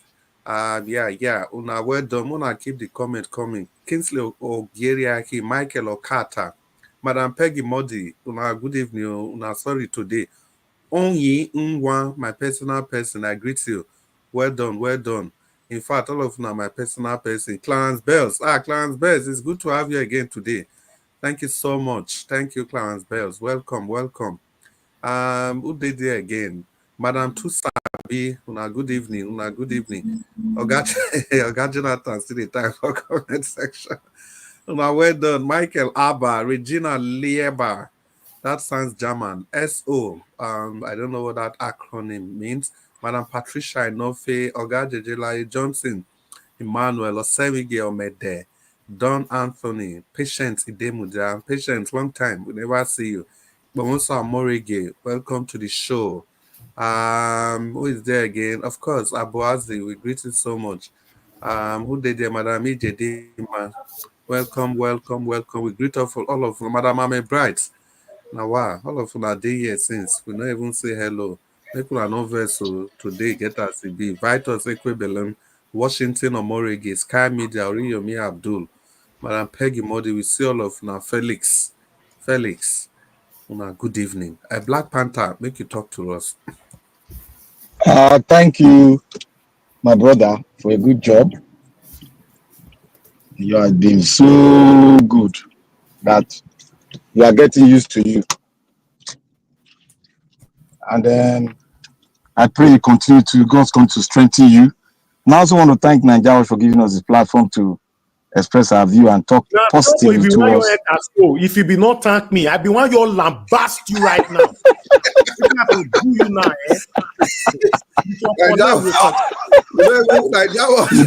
You don't take second place. Black Panther, you do well, amen. But Black Panther, I don't know why you get any enemy for this platform. No, they are my best friend now. My enemies are my best friend. You change your character. My enemies are my best friend, he said. And I always protect them. Whether come rain, come shine. I want to thank Nigeria Watch for giving us this platform. And today is awake, stronger than yesterday. I want to thank Mommy Diaspora that has been stronger all through the years. She's just awesome. She's a diamond. You know, diamond is one of the strongest metal in the world. So, Mommy, you are a diamond. I want to say here to all the people that have spoken, may God bless every one of you. Despite some of us are politicians, and while some of us are, patriots, trying to speak truth to power. I want to thank the viewers all there. They are doing awesome. Well, I've been following your comments despite some busy schedule. Thank God today is another day. Here we go. My Uncle Sam, I want to ask you, you're a businessman, isn't it? You told me the other day. Uncle Sam. Well, it's not there. He's not answering me because his answer is going to make you say something. I said, go ahead. I'm listening to you. Go ahead. Okay, you're a businessman, and a lot of things have been going on in Nigeria economy which have been affecting your business, and I believe your business is falling down in terms of profit margin now, because that's all in Nigeria. So the profit margin is falling down, and you are spending more on your business. Therefore, that's not correct. That's not correct. Okay, your profit margin is going up, isn't it? My business is not going down. My profit margin. No, I'm not saying your business is going down. I mean your profit margin. That's what I'm saying. Your profit is not as usual as it is before, where it was, going up because the energy is more or less having a positive effect in the growth of your business, isn't it? No, sir. Okay. Your business is going. Your business. You have to speak positive. Your business is politics. I know. If business is politics, he won't speak truth. Now I know where I'm going. You know where I'm going.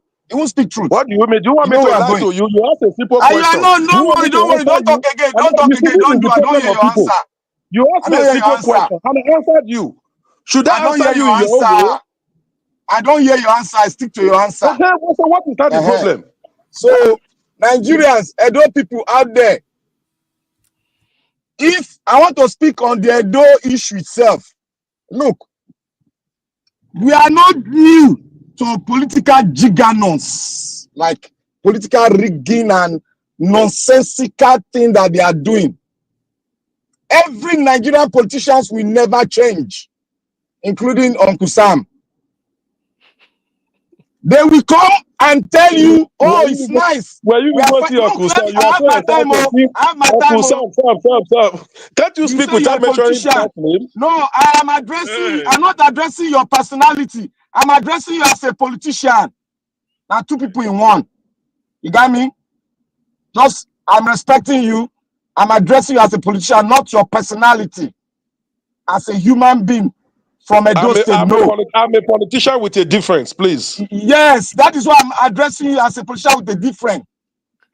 The Nigerian politicians, Uncle Sam fall into it, whether you're exceptional or not exceptional. They've caused problem to our economy, to Edo State. They divided the Edo State. Anything we are expecting from whether Aswe or wanting APC is not going to make Edo State better. Because of the way Nigeria is built. Anything that is going to come from PDP, from the last governance that we had, that is building e-governance, instead of finding a way to lift people from the poverty state to the middle class state. I come to think about it. What is the vision of the PDP? What is the vision of the man called the last governor going out now for the... What was his vision? Is it to produce e-governance and leave our road? Is it to produce e-governance and leave our farmland deserted? Is it to produce e-governance and leave our pipe bomb, the pipe not to be running, water not to run from the pipe bomb to the pipe? What are we talking about here? Are we ready for a good Nigeria? Are we ready at all? Are we happy the way our economy is going? Are we happy the way the sub-sectors, sub-regions, the states are going? Where you cannot question your government? Where a politician is telling us he's buying, he doesn't know that the gas is high, he's not affecting him because he's a politician in quote, 20,000 naira to fill a car. An aberration against a nation, humanity as a whole. Are we ready at all? You are not feeling it? That the economy is down? People are telling us that, oh, my business is going on fine. Look, I have a business over there. It's not going on fine. It's not going on fine. My brothers have business over there. It's not going on fine.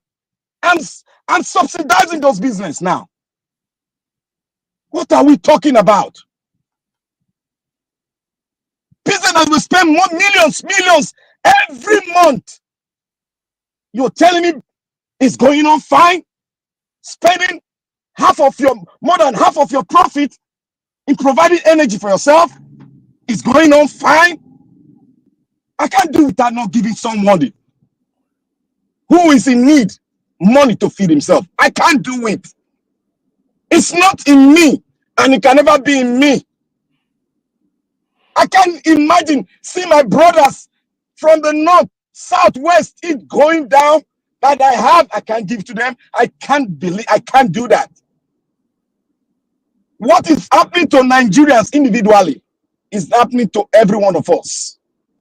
Whether you like it or not, business are fold up. If a multinational business can fold up in Nigeria and go back to their origin, what is What is small scale business? What is not even up to 10 million naira? What is it still doing? Existing?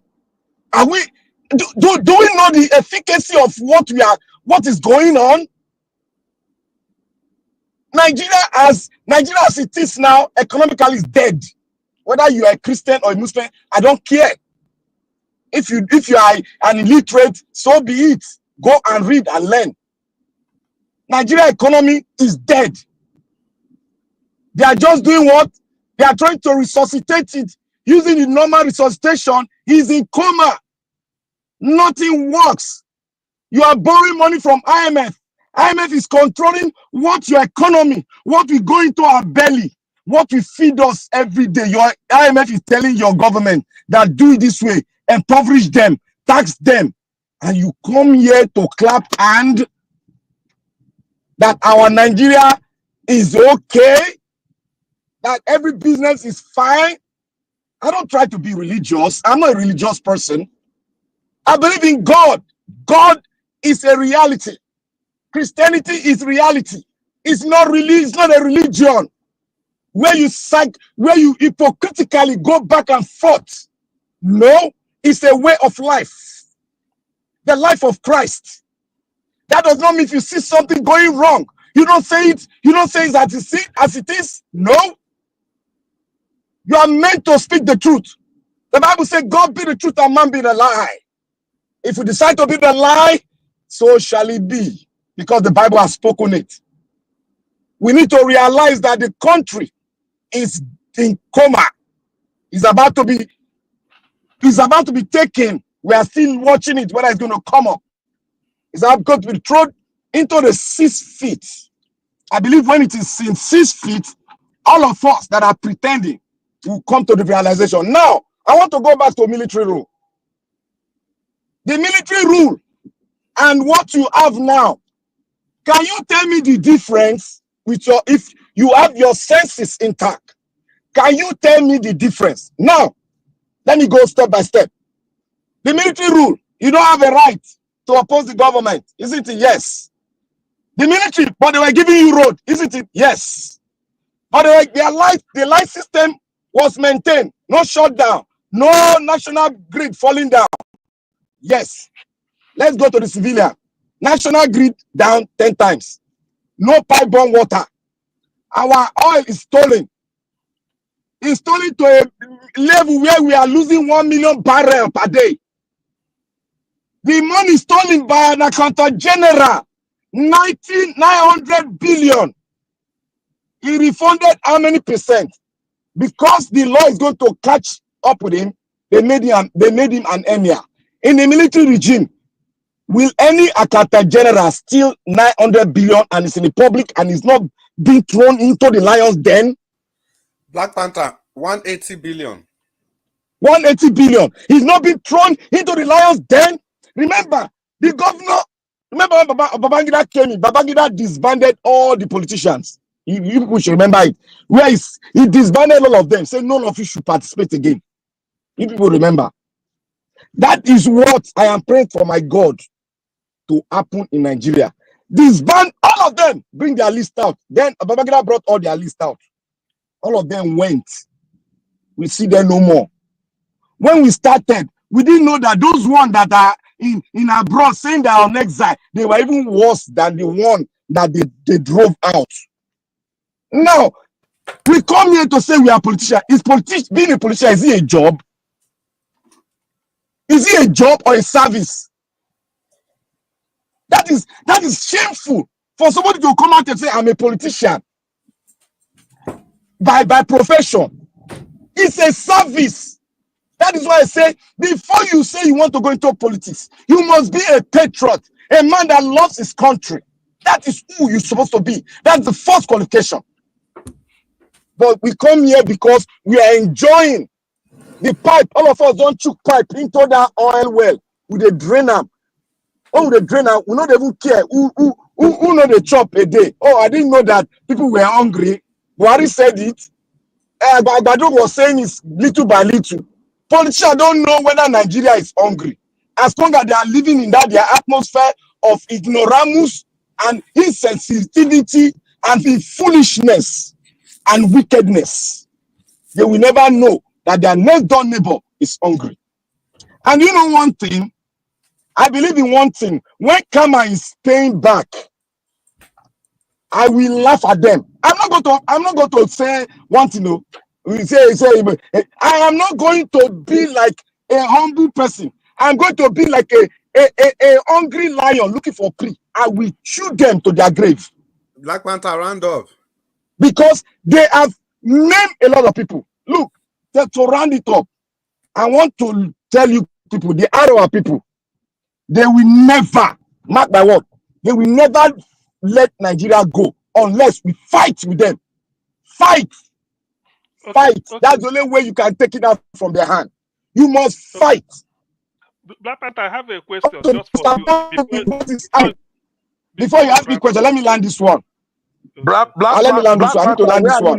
Where are you located? See, Oga, I'm not ready to answer your question. You did not answer my question, please. See, go and look at Ebola and look at the Arab world and look at their character and bring it back to Nigeria and tell me if these satanic people will let you go if you don't fight. They are the only people that is holding Nigeria down, and they have brought the tentacle down to the south, feeding them with that pipe that they drawn it down and feeding them. That is where certain politicians are saying, oh, they are enjoying. They don't know whether somebody is sick. They don't know whether that person is hungry. That is it. Mr. CM, what question do you want to ask? The question I wanted to What is your methodology of fighting? Ogami, if you don't know him, you got to go to dictionary. Hold on. And check it out. Quickly, please. No, you said we have to fight now so that we should know the way to fight. Oga, you are a politician now. You are not an activist. Dr. Sim, give us our mandate. I've read your comments. So, Dr. Sim, your question quickly. Okay. Black Panther was saying, when you were doing your submission, we were talking about Nigeria is already in coma. Yes, I agree. Now, the question I want to ask you is, those that are still resisting, because the option which we've analyzed here severally is either we restructure or let's go our ways. Restructure means including the constitution. It's on my page there. You can see it. Yeah. So what the question I'm asking you now, that if anybody, given the way Nigeria is now, is resisting restructuring, what do you suggest the rest of the country should do? That's just what I'm trying to say. It's not far-fetched, but if they are resisting restructuring, you keep on fighting. And anywhere you can sabotage it, you sabotage it so that they will know clearly that we mean it. I beg, Black Panther, you've made a very, very brilliant submission. But your last thing are political. You mean what I mean by sabotage? No, you say, you continue fighting who? Not be who they hear word. You get it when Rita was presenting, she said she not fit talk something online. Which I Yes, I don't fit talk that online. I believe in that. But this one we are saying, we've been fighting now. They don't want here. See what I mean by fighting. What I mean by fighting now, we are fighting within the country. We are not taking our matters. Is there no more freedom of speech? Each time when I hear people say, is there no more freedom of speech? Let me land the question now. Which one even answer self? Black Panther, just land up 30 seconds, I beg. Mr. Dr. CM, yes. Let me tell you one thing. You see, the way we are fighting, let us continue it. And some of us, we should do what? We should set it up in such a way that they will look foolish. But while we are doing something out there to bring the picture to the world to see. We are not bringing the pictures to the world to see. It's worse than apartheid. What is happening in Nigeria now? It's worse. We are not bringing the picture to the world to see. That's the problem. We are just talking, but the talk is good. But we need to bring the picture to the world. Like the way you are talking now. Just like the way you are talking now. Talking is cheap. Action is the issue. Let me tell you one thing. Hello, young man, please. My brother, I have paid a price in Nigeria. If I tell you the price I paid, you can't dare pay it. I paid the price by losing. Wait. With due respect to you, I paid the price by losing a loved one in the struggle. So please, just hold your breath. I know politicians. I know them. When they speak, I know them. They don't mean well for the country. It's their pocket they mean well for. So I rest my case. Thank you. No, don't rest it here too. Please. Wait. I want to ask a question, please. You've spoken very well. You've spoken eloquently well. You know, most often than not, people say talk is cheap, but action is very, very difficult to. You know, you said we must fight. You know, I don't know if you are based in Nigeria. We are based in Nigeria. To some extent, Nigerians we've been fighting in our own way, but you said it's not known. So can you let us know other way we can fight so that the international community will know that we are really fighting? Because Nigerians are really tired. How do we fight? Thank you. For your information, Nigerians have not been fighting. Okay. They are doing what? They are painting the building with a new color.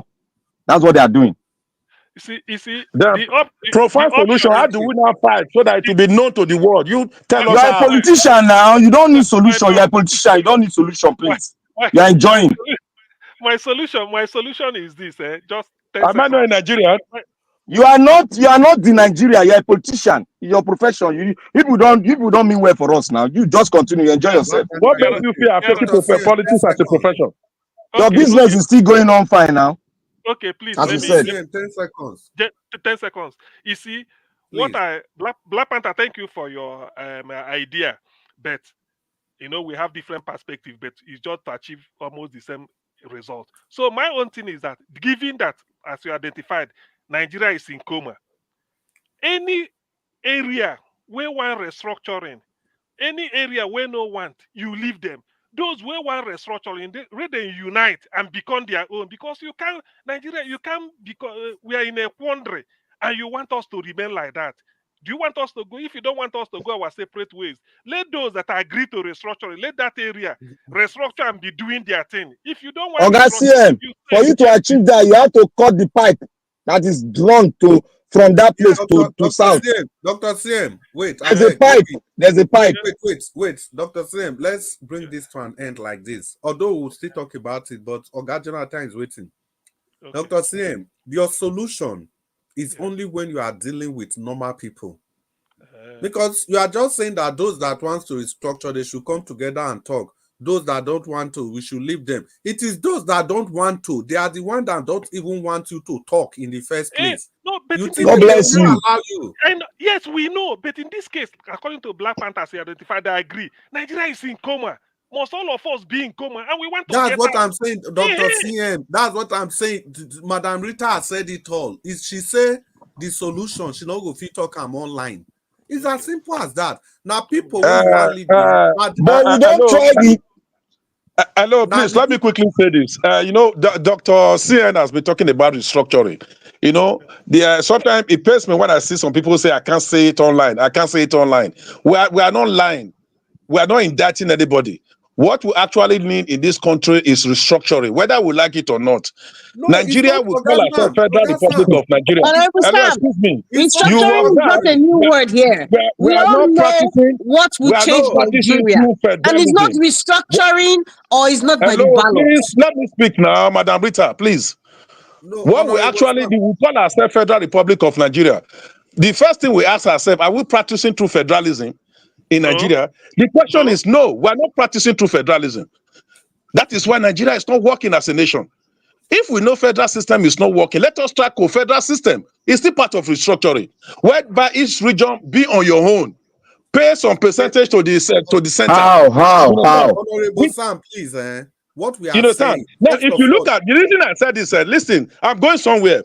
If you look at the federal revenue allocation formula, you find out that to me is defective. is defective. That is why we're not saying it's working. In a situation whereby federal government is taking 52, I think 52.68%. State is taking 26.72%. Local government is taking that is not restructuring. That's not Pastor, is it not human being? that is not restructuring. Do you even understand the meaning of restructured? Do you even understand the meaning of restructured? That is not restructured. That's a political restructuring. Look at what we are saying. You see, now, Honorable Sam, wait. Honorable Sam, the word we are talking about is far from restructuring. It has nothing to do with restructuring at all. That's one. And number two, we just branded restructuring as if it's something that we can just call out from nowhere. We know that the Arewa North, the parasitic Fulani North, they will never allow that to happen. We have to say this thing the way it is. That is why they will not allow that discussion to take place. So my argument is this: since these people will not allow that discussion to take place, Dr. CM is saying that the rest of us should go and sit on our own and talk. But we also know that it's not going to be possible. So it has to be something more dramatic. It will happen. It can, Chris. So, Honorable Sam, what we not talk online? Not be restructuring. No. We they use restructuring until they sing for years every day. It is possible, Chris, because according to what Black Panther said, and they agree. I don't understand when Black Panther is talking about revenue allocation. It's not part of restructuring. There's a way out. I don't understand the meaning of restructuring of a country. Well, Mona let restructuring of the finances is not restructuring of that politician. Political and economic framework. Both political and economic framework. Okay, all right. Then let me just jump in. Let me jump in because I know we started the broadcast today. Madam Rita and I came in earlier today, and I know that you guys that even came in, you late comers, you have taken over the entire thing. Exactly. Completely. Chris, you came late too. No, I know when you came. You mean me? No. Chris. Well, I'm making the talk say exactly. No, say you come late. He said exactly. He has been silent for over 3 hours. Just shout exactly. Like let me start by saying, Mr. Jonathan, please. Thank you, Honorable Sam. You see, let's be straightforward. I heard you in your earlier submission. You took time to outline the lopsided appointment under this administration, but yet you say we are not practicing true federalism. If what Nigeria is currently practicing is not true or even more than true federalism, well, please, you will need to tell me what we are. It's obviously not one. Obviously not one. If it is, they like using that word. Instead of them to say we are practicing federalism, just stop there. Nigeria is practicing federal, but in an attempt to sell it because they know that Nigeria is not a federal, we are not really practicing. They will say true. They will add that word true. It's an attempt to, to kind of shovel it down the throat of Nigerians. Why add true to it? Why? Federalism is federalism. There is nothing like true federalism. It's either you are practicing federalism or you are not. There is nothing like true federalism. But that's Nigeria for you. So when they are playing their games, which they have been playing for decades, they will come out and say true federalism. And then you went, you also outline the lopsided appointment. See, this present government, there are two segments of Nigerians that are holding sway right now. Not just the Southwest, that this president is just appointing people from the Southwest, also from the North, the core North as well. The National Security Advisor is a Northerner. The Minister of Defense is a Northerner. The Minister of Defense for State is a Northerner. The Chief of Defense Staff is a Northerner. So that is the arrangement. Oga Jonathan, please. Yeah.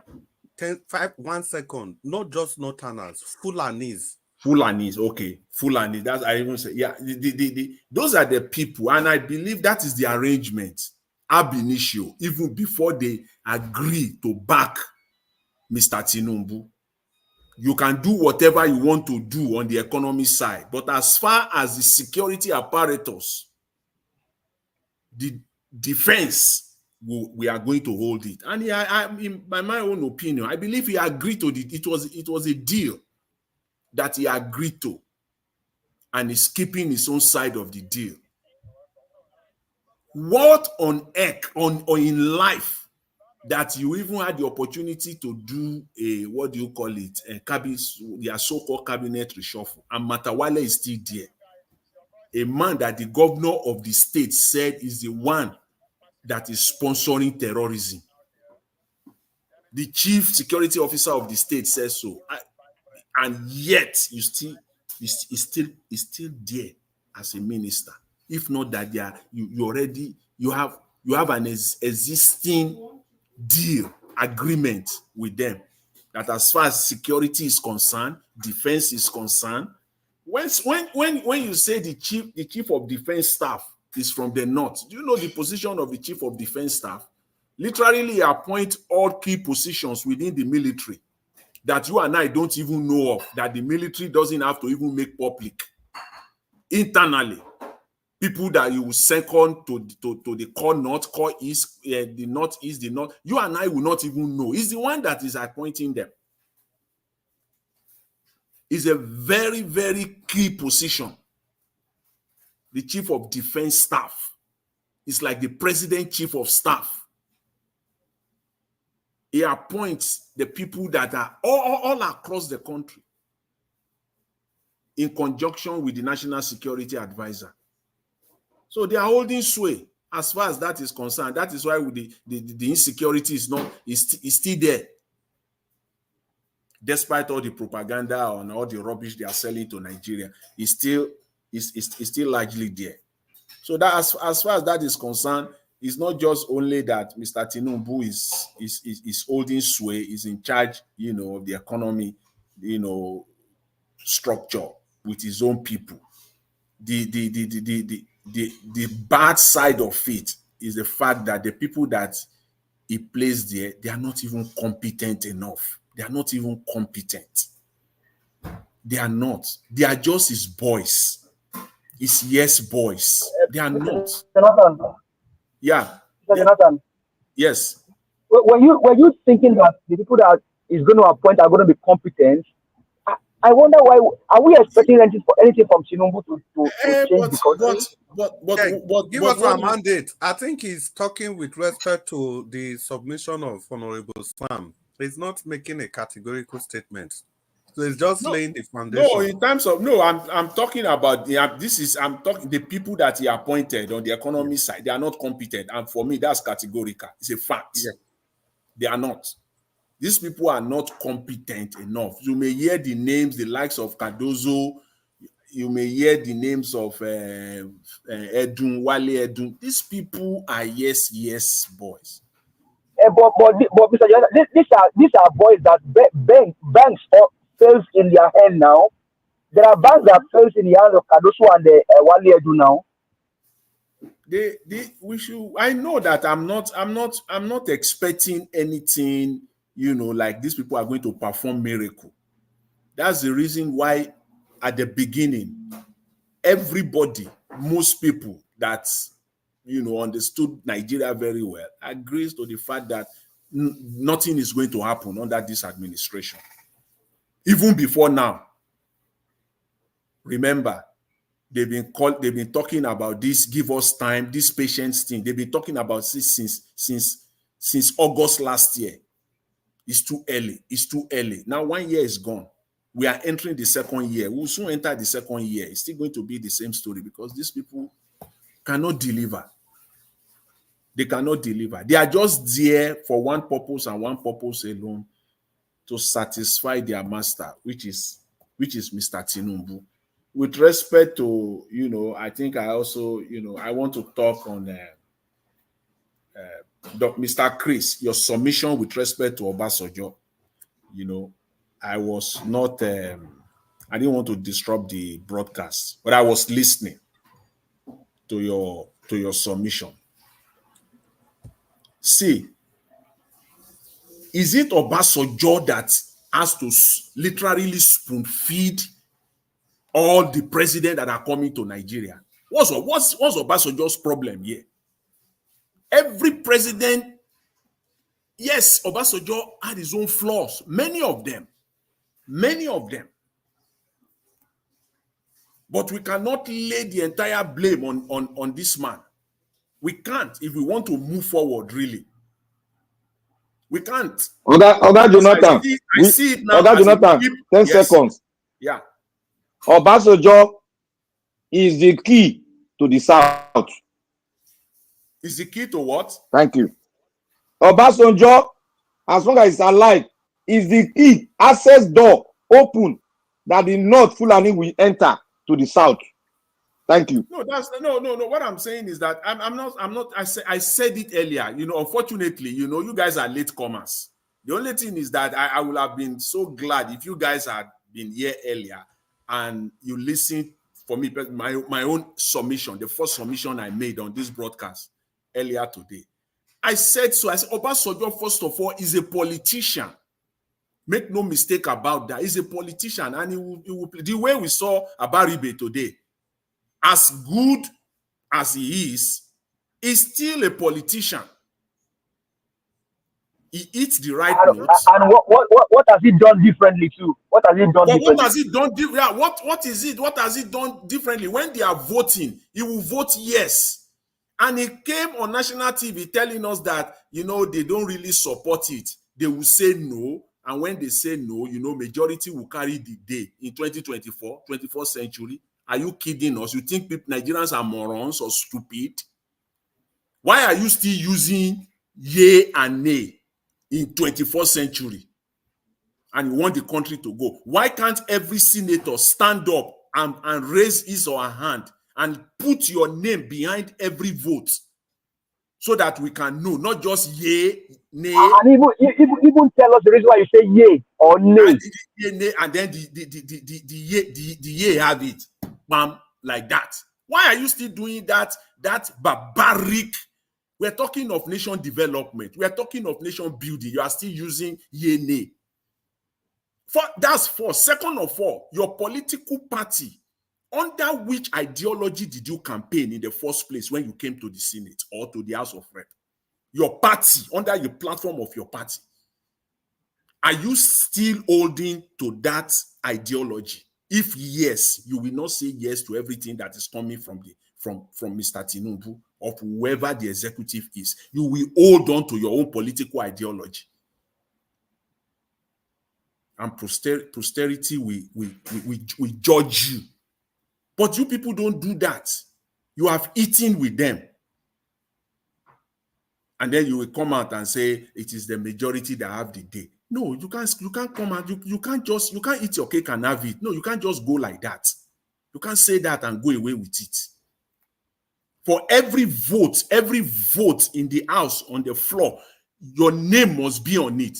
Yes, I supported this. I, Senator Abaribe, yes, I supported this. Or no. So that we can go back and check. How are we going to know who say yea, who say nay? Very barbaric, absolutely barbaric style of legislating. Let everybody raise your hand. Let there be a TV screen. Let there be a monitor, rather, on the floor, and your name written on it, and we are seeing it. Nigerians can capture it. Do that. It's as simple as that. So I just want to bring that so that don't think you can just come out and say that and then you just go away with it. No, you can't. And then lastly, let me just say this on the issue of what can we do. See, when Nigerians hear the word fight is not necessarily, does not necessarily mean violence, because that's what it connotes in the minds of many Nigerians, especially Nigerian politicians, and most especially those that are holding power. The next thing in their head is that send one of their bulldogs out. Is it EFCC? Is it the judiciary? Is it the police bulldog? Is it the EFCC bulldog? Which one? Is this the DSS bulldog? Which one are we unleashing now? Just go and attack. Once they hear the word fight, they think it is violence. No, it doesn't. No, there are ways to fight this thing. There are ways we can get our country back. And the honorable here was saying that what are the ways? I'm my own opinion. I'm thinking in your head, what you are thinking is violence. You think when you hear the word fight, it has to be violent. It doesn't necessarily have to be violent. No, that's not correct. That's not true, please. That's not true. Okay. I don't subscribe to violence. Okay. So it doesn't I've always believed in intellectual fight than physical fight. Okay, like what we are doing now, what we are discussing now is part of the fight. Yeah, that's good. It's good to know your position on that. So it doesn't have to be that at all. For example, 2 days ago or so, we're talking about how they are marginalizing the Southeast. This is a topic that is there for us. If that topic can't go away, the marginalization of the Southeast, how they barricade, Kanayo had to make a video 2 days ago.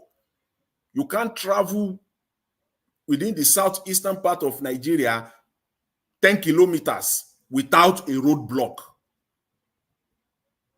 Tell me, even some roadblocks are Nigerian military.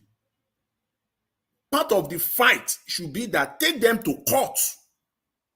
What has the military got to do putting up a roadblock?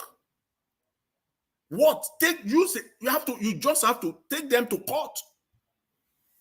Go and fight it at that level. And they have leaders there. And this thing has been going on for years. That is I believe, in my own humble opinion, that is the starting point. If they want to stop that's I don't know. I don't know the word to use there. You want to stop that, take them to court. Go and test it now. After all, you don't have the same thing. And I want to preempt the Nigerian judiciary. Most likely, they will say the Nigerian police has the right to determine wherever they will mount roadblocks. You cannot stop them. They can decide whichever. But you have your lawyers. Because that is the only way that the judiciary can come out. And you already know that the Nigerian police has the right to decide wherever, they want to mount their roadblocks. Why not in the south? Why not in the northeast? In the northeast, which is the most dangerous part of Nigeria today. If there will be roadblocks, you can drive in that northeast. You will roads, no potholes. You can drive 200 kilometers. You will see well-laid roads, no potholes, and you will not meet any police. Thank you, Mr. Jonathan. You can't do that. So let me just quickly round up. You can't do that in the southeast. And they are sitting down there every day. They will be complaining. See, this complaint should stop. You need to go to court. And the worst part of it is that these governors, when it suits them, they know how to rush to court. Now they are saying that EFCC is unconstitutional. All of them can come together and quickly rush to court. Why can't you rush to court and stop this rubbish that has been happening for decades? After all, if you want to mount a roadblock too, there must be a reason. Let the Nigerian police come out publicly and tell Nigerians, these are the security reasons why we are mounting these roadblocks. Based on our intelligence. We are not asking you to come and say it to the court. Go and present to the public. Go and present it in the court of law. Force them to go and present the case. And I want to know whether whatever they will present in the court of law, worst of that is not happening in the north. You must have a reason. Go and tell the judge that. Take it up. I think these are part of the fight. These are part of the ways to fight and stop this, Yeah, thank you very much. Let me leave it there for now. Okay, thank you so much for that perspective. You see, Augustine, you want to say yeah, something? I want to say something. Give us our mandate for 10 seconds. Okay, give us a mandate you can have. Let me know. Give us our mandate, you did there. Let me know. So let him go. You can go ahead and speak. Let him speak. So, Dr. CM, Okay, yeah. Just to recap on an earlier this thing. Black Panther, your word Nigeria is in coma. I agree. To me, 1,000,000% Nigeria is in coma. And when something is in coma means you don't know whether it's gonna come back to life or from there you go just go by. So that's what they say. Somebody is in coma. Everybody go just they wait. Say, hey, he's in coma. You know they hear if we call him, you know they hear. He dey coma. So now Nigeria is in coma. And we want it to come back to life. And we've identified that it is either it comes back to life in form of restructuring, or from that coma you go by, which is to separate. Everybody go your way. Now, for us to come back, bring it back to life first. Some people are resisting. We know this has been the case. My suggestion is, without being told, I know that the what they call a South People's Assembly can meet. They have already agreed on devolution of power, restructuring. That is even Afenifere and the Southwest have agreed. That is even why Ayo Adebanjo is like, that's why God is still keeping him alive at age of over 90. He's want to see Nigeria restructure because his argument is always, you people are too young, you don't know. We witnessed it. It was we used to develop the West, because then we sell cocoa, we give to federal government some amount and keep the rest and use it to develop our region. If we do it now, there will be peace, nothing. So Southwest is taken as given already. Southeast is taken. So if the North Central say no, the Northwest, and they are still dragging their feet, the what is it called? The Northeast, the same. We are in coma. We want to survive. I do not see why, when those three regions meet and decide that, look, it's either you people come with restructure, or you, those who agree, come together and call yourself ABC country or whatever you like, and be your own, because this is a question everybody must answer. If something is in coma, it's either the thing dies or it comes back to life. So we're trying to bring it back to life. The drug we should give it is restructuring if it's a drug. And that restructure is not just a drawing boundary. It is the fact that Ogoni, drill your crude oil, bring a so percent. We will agree. That is mean of we now agree. If it is 70, you will keep and bring 30, or you keep 60 and bring 40, or 50-50, or maybe 80-20, you keep 80. So this is what, because we want to come back to life. Somebody cannot come and start to tell me we should do it. No. Those that agree that they want to come back to life, they don't want to die because of the coma, should do. I mean, you can't come and hold me. Why should the people of the Northeast tell South that you can't restructure? What right has they got? Why should Northwest or North Central tell Southwest, no, you can't restructure, it can't work? You want to start all those bogey of if you restructure now, you want to and so what? Nigeria is in coma. We are fighting for survival. Look, when somebody is in coma, if now cold water you pour the person, now you go bring them back. Everybody go just there try. So this idea that we are in this, we go there, still they dilly-dally, as if, okay, look at where we are. So that is my own. It is either you agree, we restructure it so that we can still survive. That person go come back from coma. But if you feel that nothing and business as usual, let us just relax, or start to call names. If Ogoni man talk, he say, this is Ogoni people. If he's Igbo, he say, na Biafra. Afenifere, you will say, enough power. Oga Sam, Honorable Sam, please, your microphone. Thank you. Okay. Dr. Sien, continue. Okay, thank you. If not the other side, you see, this has passed the time to point. We are fat. If somebody is battling for your life, anybody, if they say na cold water, na go make you come alive, you won't even waste time. Nigeria is in coma. Thank you, Black Panther, for using the word coma. People should know and go. If you haven't seen somebody in coma, go to the hospital. Some people may have accident and they bring them. Say since 2 days, he never open eye.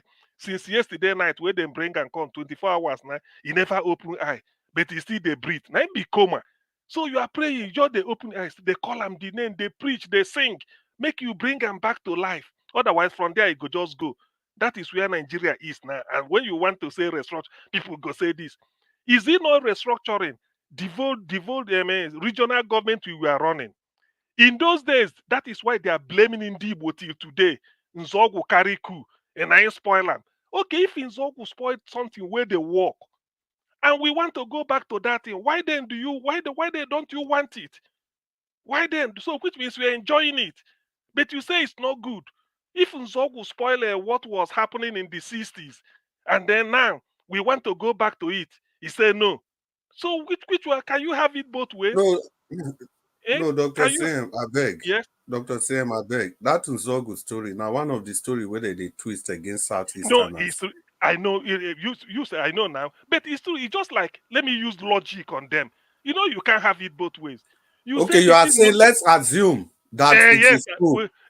without conceding, because if you want to talk this, if you want to blame Nzogu, they say if everything was working. No, the story is there. It wasn't Nzogu at all, at No, all. We knew what happened. Yes, no, just sometimes you play the devil's advocate. You play the say, hey, it was working everywhere. Dorado, this. Nzogu spoil them. Now they tell them, say, you don't arrange your house the way very comfy.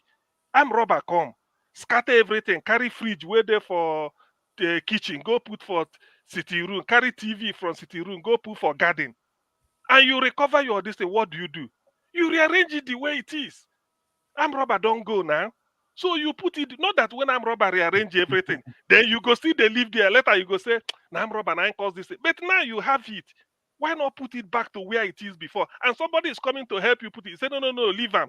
Later you go see they blame the person, say, now you cause them. But the person now said, let's put it back how it is. They said no. So Nigeria is in coma. I will continue to quote Black Panther on that one. You are very correct. What do we do? Something is in coma. We must rescue ourselves. This is not a case of this side no agree, that one don't pass. These people, if not two people agree, let them they do their thing because they want to survive. You will not agree, remain there. But what I wouldn't tolerate, or what some people I wouldn't agree with, you don't want to develop. Then for me now to restructure so that I can meet up with Burkina Faso, because that is the way it is now. Countries don't leave Nigeria behind. I want to see if I can match with Burkina Faso and Ghana and maybe Togo in terms of amenities. You tell me no, we go remain like this. I see to say nothing gonna happen. What ain't gonna happen? That is what I'm saying. So going forward, any region that want to, we start having discussion among ourselves. It's no more national. Look at what Obasanjo told these people. Northern League of Democrats. Now they want form their own Northern League. When they invite Obasanjo finish them now. Why not make it national? So since you want your own, also it's okay. Form your own league. Make we form our own. To me, this is the best time for somebody to meet a Tinubu. That Dr. Fakpo that's for formula. They bring it Dr. out. CM, let me ask you a question. Dr. CM, do you know why Lebanon were refused not to have a president till today? I don't think whether my guess was right. It's because of let me remember before when Hariri, this Hafiz Hariri came in. There was a time they held the debate. Did you understand my question? Yeah, I do, but I can't remember exactly what I read there. Their former prime minister, so Hafiz Hariri, they call him. There was a time they heard I read so, but I can't remember. I've forgotten. But I know I Dr. remember. Sam, try round up. Okay, so the issue is, you see, Nigerians must take a stand. Our people said, "Igaha George or Gaga George." In other words, you cannot refuse to move forward and refuse to give way to people that want to pass. If you want to pass, you pass, and not to block the road. So this is not we're not calling everybody names. We know things are everybody is suffering the same thing. Now, this is what we should do. And you said no. And people will tell you it worked in the 60s. They will give you instances. Okay, the military aborted it. Now you are still blaming the people that aborted it. that if they didn't abort that, it should have been better. Now we want to go back to it again. You say no. Restructuring means control your resources. I don't care about, we may not call it a, let every state control this thing, but we know that the Southwest can decide to cooperate their own regional, Southeast can be doing their own. I don't want Anambra and Imo to merge. It may not be possible, or Ebonyi and Enugu, or maybe Edo and Delta again. But let everybody control, so that that center, we should not be giving every month. Federal government go say, Edo, you never receive your own, or Kaduna, bring your own. Then every month, everybody go say, I go collect check, where I go cash. No. That is what is causing the confusion. And that, because if everybody is bringing in, you keep the rest. So when you are bringing in that small one, we go use to run the common service than all these things. Nigeria is in coma, therefore something drastic must be done. This bogey of they want to do this, they want to do all those ones has to stop. It cannot work. If you don't want to move forward, then I get out and move on my own. If we can't move collectively, then let us do it a bit by bit. The two regions, if South and Southeast agree with Southwest, we become call it any name we want, and then we move. If we don't want it again, we go. But all this idea that we can't restructure, we cannot restructure, we can't do this, we can't, it's a lie. Everybody must control resources and develop at your own pace. Let me leave it here for now. Thank you. Please, can I come in here, please? I just want to build on. I just want to build on what CN has been talking on restructuring, because I quite agree with most of what he said. I just want to add little to it, because if you really look at Nigeria, you made mention that I don't know if it was Jonathan when he said there's nothing like true federalism. Yeah, to some extent I agree with him, because federalism is federalism. You know, if we have to practice federalism as it is said in Nigeria, I think restructuring is very, very, very, very vital, because it's like some people still don't really understand. When I see people opting against restructuring, I ask myself, do they really understand the meaning of restructuring? Because to me, it refers to it's a proposed reorganization of the country by political and economic framework to promote better governance, to promote equity, to promote development. It involved revisiting the distribution, like you said, distribution of power, distribution of resources among the state government, the federal government, and the local government. You understand? When you talk about this, Uncle Sam, why your mind always go to money, resources? Please, don't always interject when I'm talking. I don't like it. Please. When you talk about, we're talking about something serious. It's not everything we joke about. Please. When you talk about restructuring does not mean economic power alone.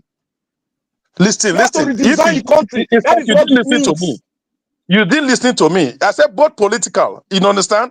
I said political and economic framework to promote better governance. That's what I said. I said both economic and political framework to promote governance, to promote equity, to promote development. Didn't you hear that? And when you're talking about restructuring, there are four major aspects when you talk about restructuring, whether we like it or not. The first one is decentralization of power. You understand? We have to think of shifting authority from the federal government to the state government or even to the local government, allowing each region to have more control over their own resources, over their own governance. You understand? Because the best type of government, the closest type of government to the people is the local government, to the state and to the before the federal government. If you look at Edo State, for example, how many federal presidents do you have in Edo State? What are the federal presidents do you have in Edo State? You understand? Most of the roads in Edo State are local government road. And yet the local government are giving just 20 point something, I think about 20.2 or 20.6% of the federal allocation, divided among all the local government in the federation. So when we're talking about that, there must be the decentralization of power. We have to talk about resource control, empowering states to control and benefit more directly from the resources within their territory. It's very, very important, particularly natural resources like oil and solid minerals. Like what Dr. Sien said, whatever you have. I remember many years ago when we were in primary school, we talk about Kaduna, we talk about Cocoa Pyramid, Granite Pyramid in Kano, so pyramid. We were talking about pyramid. Where are all the pyramids today? These are the resources. We talk about cash crop and food crops. These are the areas they are good at. They are good at the north. They are good at agriculture. Let them concentrate on it. Pay some percentage to the federal government. The East, we know the East for commerce. We know them for commerce and maybe will I say industrialization or technology. Let them work on that. We know what Edo State is good at. You understand? That's what we're saying. Let each state control what they are good at. Pay some percentage to the federal government. If we do this, it will reduce this tension, this regional tension we are seeing everywhere. It will reduce. Then another area we talk about is revenue allocation.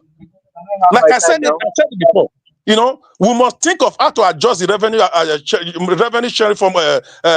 sharing formula to give state and the local government more shares. You understand? For example, if you look at the revenue formula, if you never reach your turn, just round up. I didn't say that small. If you look at the revenue formula of Nigeria now, I'm rounding up now. If you look at each time I look at this, and I see why you see the senators or the federal, those in the federal government, the ministers, the Senate, they spend lavishly. In a situation whereby federal government is giving federal government is giving 52.68%, state government is giving 26.72%, local government 20%. What will local government do with 20%? 20% of the resources of Nigeria is shared among all the local government in the federation, which is not good enough. So when we talk about restructuring, these are the areas we are looking at. That Nigeria as a country, we want to remain Nigeria. We are proud to be Nigerians. The leaders in the north, in the south, in the west, in the east, they should come together and revisit this thing and restructure it properly, so that those in Lagos State, they are proud of what they have. Those in Anambra, they are proud of what they have. Those of us in Edo State, whatever we have, we improve on it. Develop it. We have a lot of solid minerals in Edo State, for example. We can improve on it. What we know that is for us, we pay some royalty to the federal government. Then when we talk about the power, I think the first point I raised was the decentralization of power. For example, in the Constitution of the Federal Republic of Nigeria now, we have the concurrent list and you have some matters that are in the concurrent list. Some should be brought back to the states, like the policing now. Each state should have their police. Whereby if each state have their own police, they can control the security challenges in their various states. So this is when we talk about restructuring. There are a lot of things that involve. It has to talk about constitutional review. We have to still look into constitution and make some amendment in the area, like the 1999 constitution. So when we're talking about restructuring, we're looking at it holistically. Holistically, we're not just talking about finance like what Black Panther said, finance. No, it's beyond that. Thank you. Okay. Thank you, Honorable Sam. Black Panther, I will come to you very, very I beg, let me talk before I enter somewhere. No, exactly. I'm not talking. Give us our mandate. Yes, no, I'm not talking. Give us our mandate. But Chris, when they finish, I need a special time. There's something I want to react to. Please, I want everybody to talk. I don't want to reply. But later, give us our mandate. I'll come to you shortly. But before that, let's give a shout out to people on the comment section. I beg, let's keep the comments coming, and please use the like sign, the dollar sign, and the share button. Please, let's use them. That's the only way you can engage with the discussion. Please. And we have some new people joining us. We have I'm Gladys Oyabo. She sends her greeting to all of you, to Mommy Diaspora, to all of you on the panel. She said, "Una do well." Love of God is my strength. It said, without Black Panther, there's no fun on this platform. Love of God is my strength. They hail you, Black Panther. And Madam Adela, who is this? Okay, Adelaja Ogobi say, I will be surprised if anything good comes out of this present government. It is going to take a miracle. And Tony Africa, you people should try to be Tony Africa. Tony Africa also believe that Obasanjo's third term was a missed opportunity. I don't know onto which level in mean with that one. And don't talk this way. I say all of us don't do street too. We just they waste time. So any word we use here, now street word now we go to use because the government they don't push us for enter streets. Now so it be. So you guys, you can use the like button, please use the share button. And Grace, Gladys Oyabu, once again, welcome to the broadcast. If you have not used the like button, the share button, I'm saying it for the third time, please do. And now the names of the people I've called, you know how we do it. I'm going to monitor. We just need 5 shares from you. Each of you that have called 5 shares. Tony Africa, Gladys Oyabu, Adilaja Ogunbiyi. Love of God is my strength. Madam Peggy Modi, please, so that I'll be expecting 50 shares and like in the next 30 minutes. Thank you so much. Give us our mandate. Are you ready to talk to us now? Well, thank you very much. I have been ready since 77 years ago. Sorry. But, you needed to CM. Yeah, I'm just trying to be like, we have the overtopia of this platform. You see, I've been ready since 1,000 years ago. Well, I mean, thank you very much, Mr. Chris, for all that you do, and the panelists, I greet you all. Well, whether you believe it or yes, all I know, Dr. CM, Black Panther, Mr. Chris, Mr. Jonathan, Madam Rita, these politicians, they know what to do to fix the country. They are just evil people. Nigerian politicians, they know what to do to fix our country. They know what to do to better the life of our people, but they are evil. Nigerian politicians, I said before, between them and the devil, I don't know who is the most wicked. Nigerian politicians, they are evil, they are callous, they are heartless, their heart is behind their back. Evil people, Nigerian politicians. And Black Panther, thank you very much again today. Only in Nigeria, you will see they say politics is a profession. Do you know, Black Panther? I went to cast my vote in in Collin College here on 75. It was a proposal on the ballot. If we are to pay, I think is a school board executive, either to pay them or not. It was on the ballot. And how much are we talking about? $750 maybe per month. $750. Just like, you know what? We just want to appreciate you guys for your service. Like you said, politics and people in service in offices, they are serving their nation. But Nigerian politicians, that's their profession. And that's why when you talk about Oshomole, they don't have anywhere to go. Ordinarily in America, yeah, if you see a senator that didn't win election, they go back to their practice. But in Nigeria, what would they do? They want to die there. They want to fight. They want to fight in politics. They want to fight there because you know what? They are sucking. They are sucking the nunu, the milk. They suck it and suck it and suck it until they dry it and throw it away. Nigerian politicians, they are evil people. All they are doing, they don't see it as service. They see it as that is their profession. And so whether you talk about restructuring or putting the country, they know what to do to fix the country. These guys, they know. Some of them went to Harvard to go do some extra courses. They know. But will they do it? No. Why? Because they are bent on destroying the country. They are the one that destroyed the country. So whether you believe it or yes, the restructuring that you just talk about, these guys, they know. They know what to do. They know what to do. It is just evil and wickedness to humanity. It is evil to humanity. And until Nigerians arise and take their country back, nothing will work. Whether you believe it or not, let's be realistic. Let's be frank to ourselves. Let's be frank. You know, I will say, Ojugboro, you don't use ordinary eyes or smile to collect the seed from a palm kernel. You have to crack it. You don't use ordinary eyes and you get palm kernel. You want to eat that thing inside. And you now say, palm kernel, give me that thing inside. No, you have to crack it. A Black Panther will refer to what you said sometimes ago. These guys have to be visited. Nigerians have to sit down, go visit them in their house and sit with them, ask them questions. Ask them questions.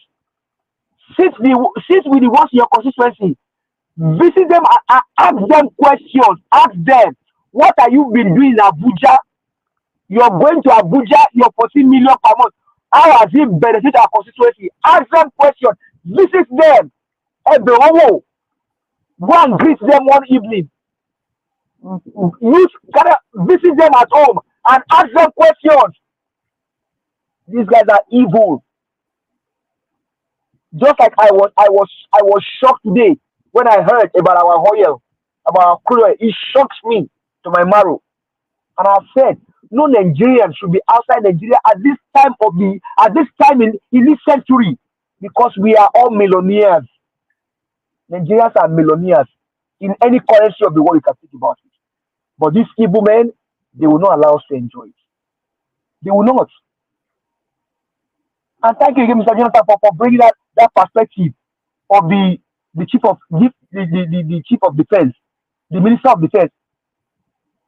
This is what they concocted to chase away Jonathan from power, and so to fulfill his own bargain his own part of the bargain, he has to do all of these things, because if not, they will chase him out. If he won't do it, what they did to Jonathan, they will do it to him, even though he himself is a criminal drug baron. Did he even win the election in the first place? No. Give us a mandate, I beg. I must interject here, please. See, Jonathan, when immediately appointed an Igbo man, Ihe Jerika, as the chief of army staff, you see, there was a trouble. There was a trouble.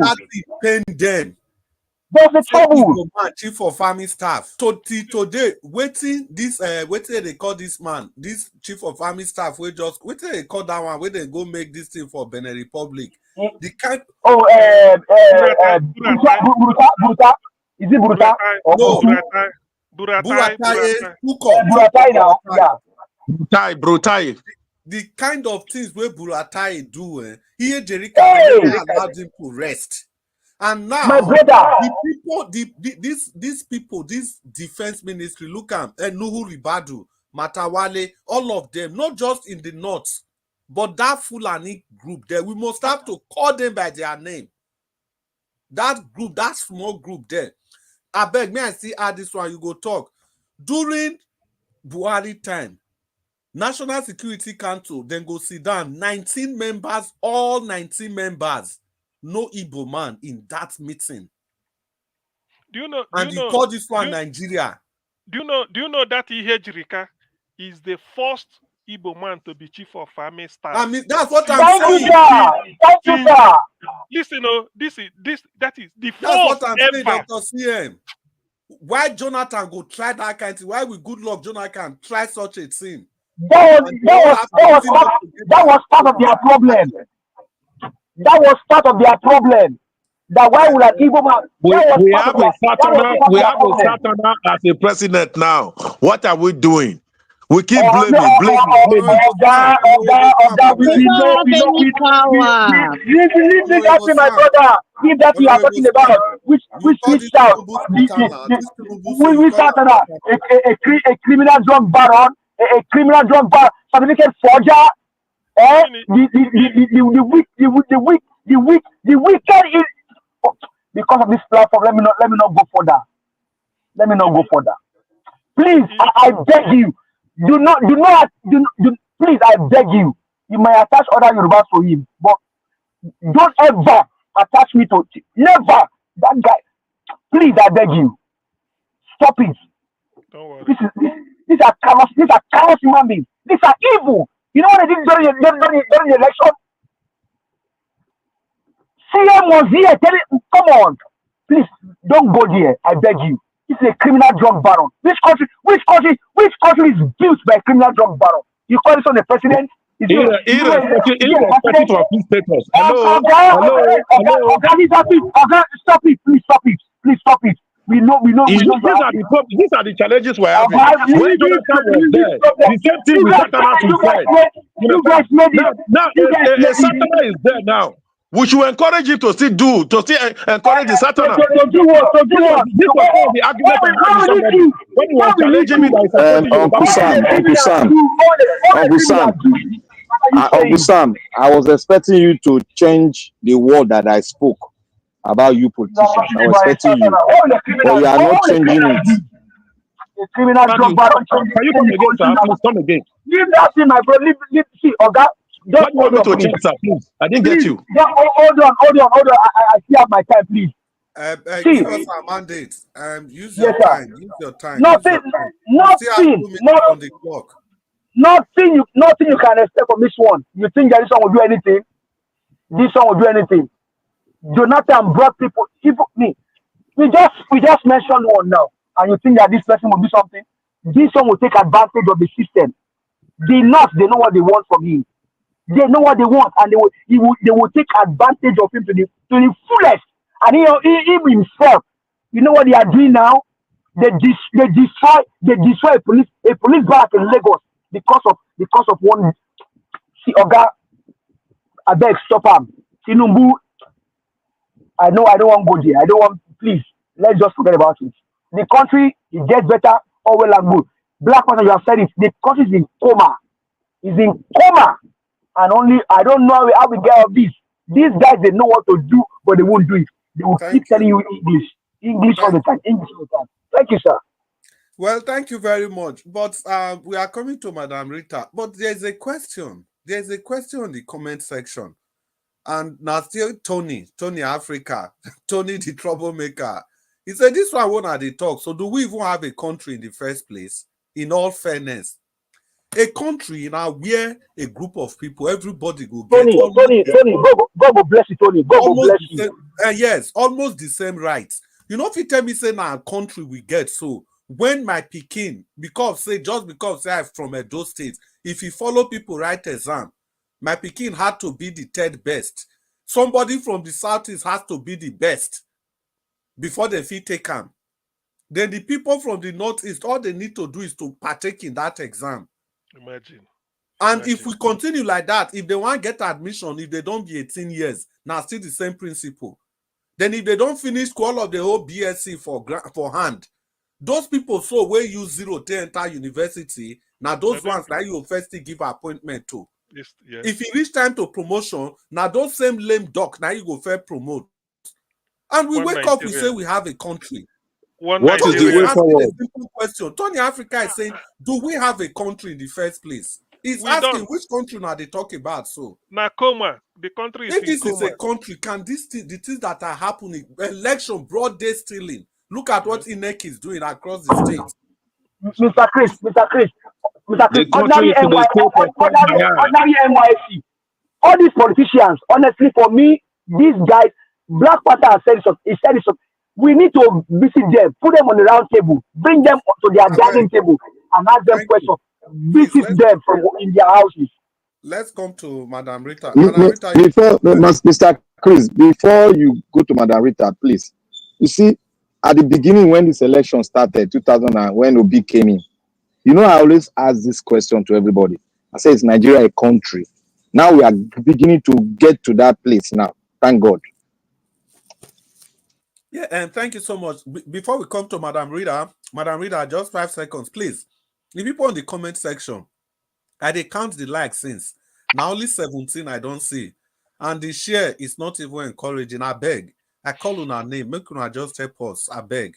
And thank you so much. Madam Rita, you want to open your mic and talk to us? Thank you. Yes, thank you, Mr. Chris. Can the next person go ahead, please? Okay, that would be Black Panther.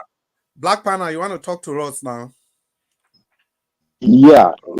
You see, I thank God we are all still here, and God will continue to strengthen us, and we'll continue to. You see, in our argument, we are sending the positive message out, and we are doing what we call a sort of makeshift referendum on the country called Nigeria, because in our explanation, the shaft is beginning to be separated from the main seed. Now, before I, myself, Black Panther, came to a conclusion, I've run a lot of things. When the election wanted to start, I said, is Nigeria really a country? Or let's go ahead and test. That was my last test. I knew what I was doing. Let's go ahead, because a lot of my friends were asking me, Why are you still pampering on the election? I said, let's go ahead so that more people will be convinced the way I am convinced. Then we'll find a way forward. In our talking, solution will come. And I went further to say one thing. How many of the Nigerians have gone to the home of the senator, gather a mini referendum there, and ask that man called the senator or House of Rep or councillor or chairman or deputy governor or minister of this and that, what have you been doing to your constituency since you've been there? How much have you been giving? What is your salary? Black Panther, sorry, Yes. 5 seconds. This question that you're asking is, I find it comical because no, senators that you're talking about, do you even see them? Wait now, do you even see them? Okay. By the time by the time you even want to even smell their gates, you will see their security or one of their brother will tell you, yes, what do you want? I want to serve it. I want to have a what are you going to meet them to be? Oh, see, Madam Rita, I know what you are going talking about. This is Nigeria. You're talking American senator. Madam Rita, I know what you are saying. It looks funny. I know why I'm saying it. The reason why I'm saying it is that something that the people can reason about, like look funny, it might be a wake-up awareness to the Nigerian that is sleeping. I got you. No, see, you didn't get me because of your response. What I'm saying is what you are saying. I know they're staying in Abuja. What you are saying is not, listen, what you are saying is not funny. But what is funny is these people, these entities that you are talking about, how are you going to meet them? On what basis? Who are you? Who is your father? First of all, it's not talking about the content of what you are saying that's funny. Yes. What I'm talking about. Yes. The way Nigeria is now, hunger everywhere. No senator will open his mouth. See, let me tell you one thing. Let me wait before you ask me. Wait, make I land this if I forget them. Look, I am just putting and making an example to what happened to that senator in the East. That the Eastern, they dealt with him. And he cannot come home again. You see, you people think that I'm just talking. I'm not talking for nothing, but I have an example.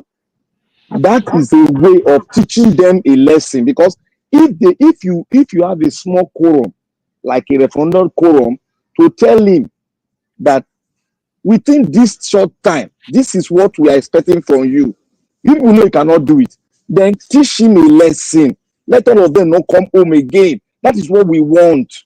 Black Panther, every time we go for an election, we make the constitution alive. No, we are not going for any election now. Another election will come. You will have some urchins that will say, vote for this one, you do the best.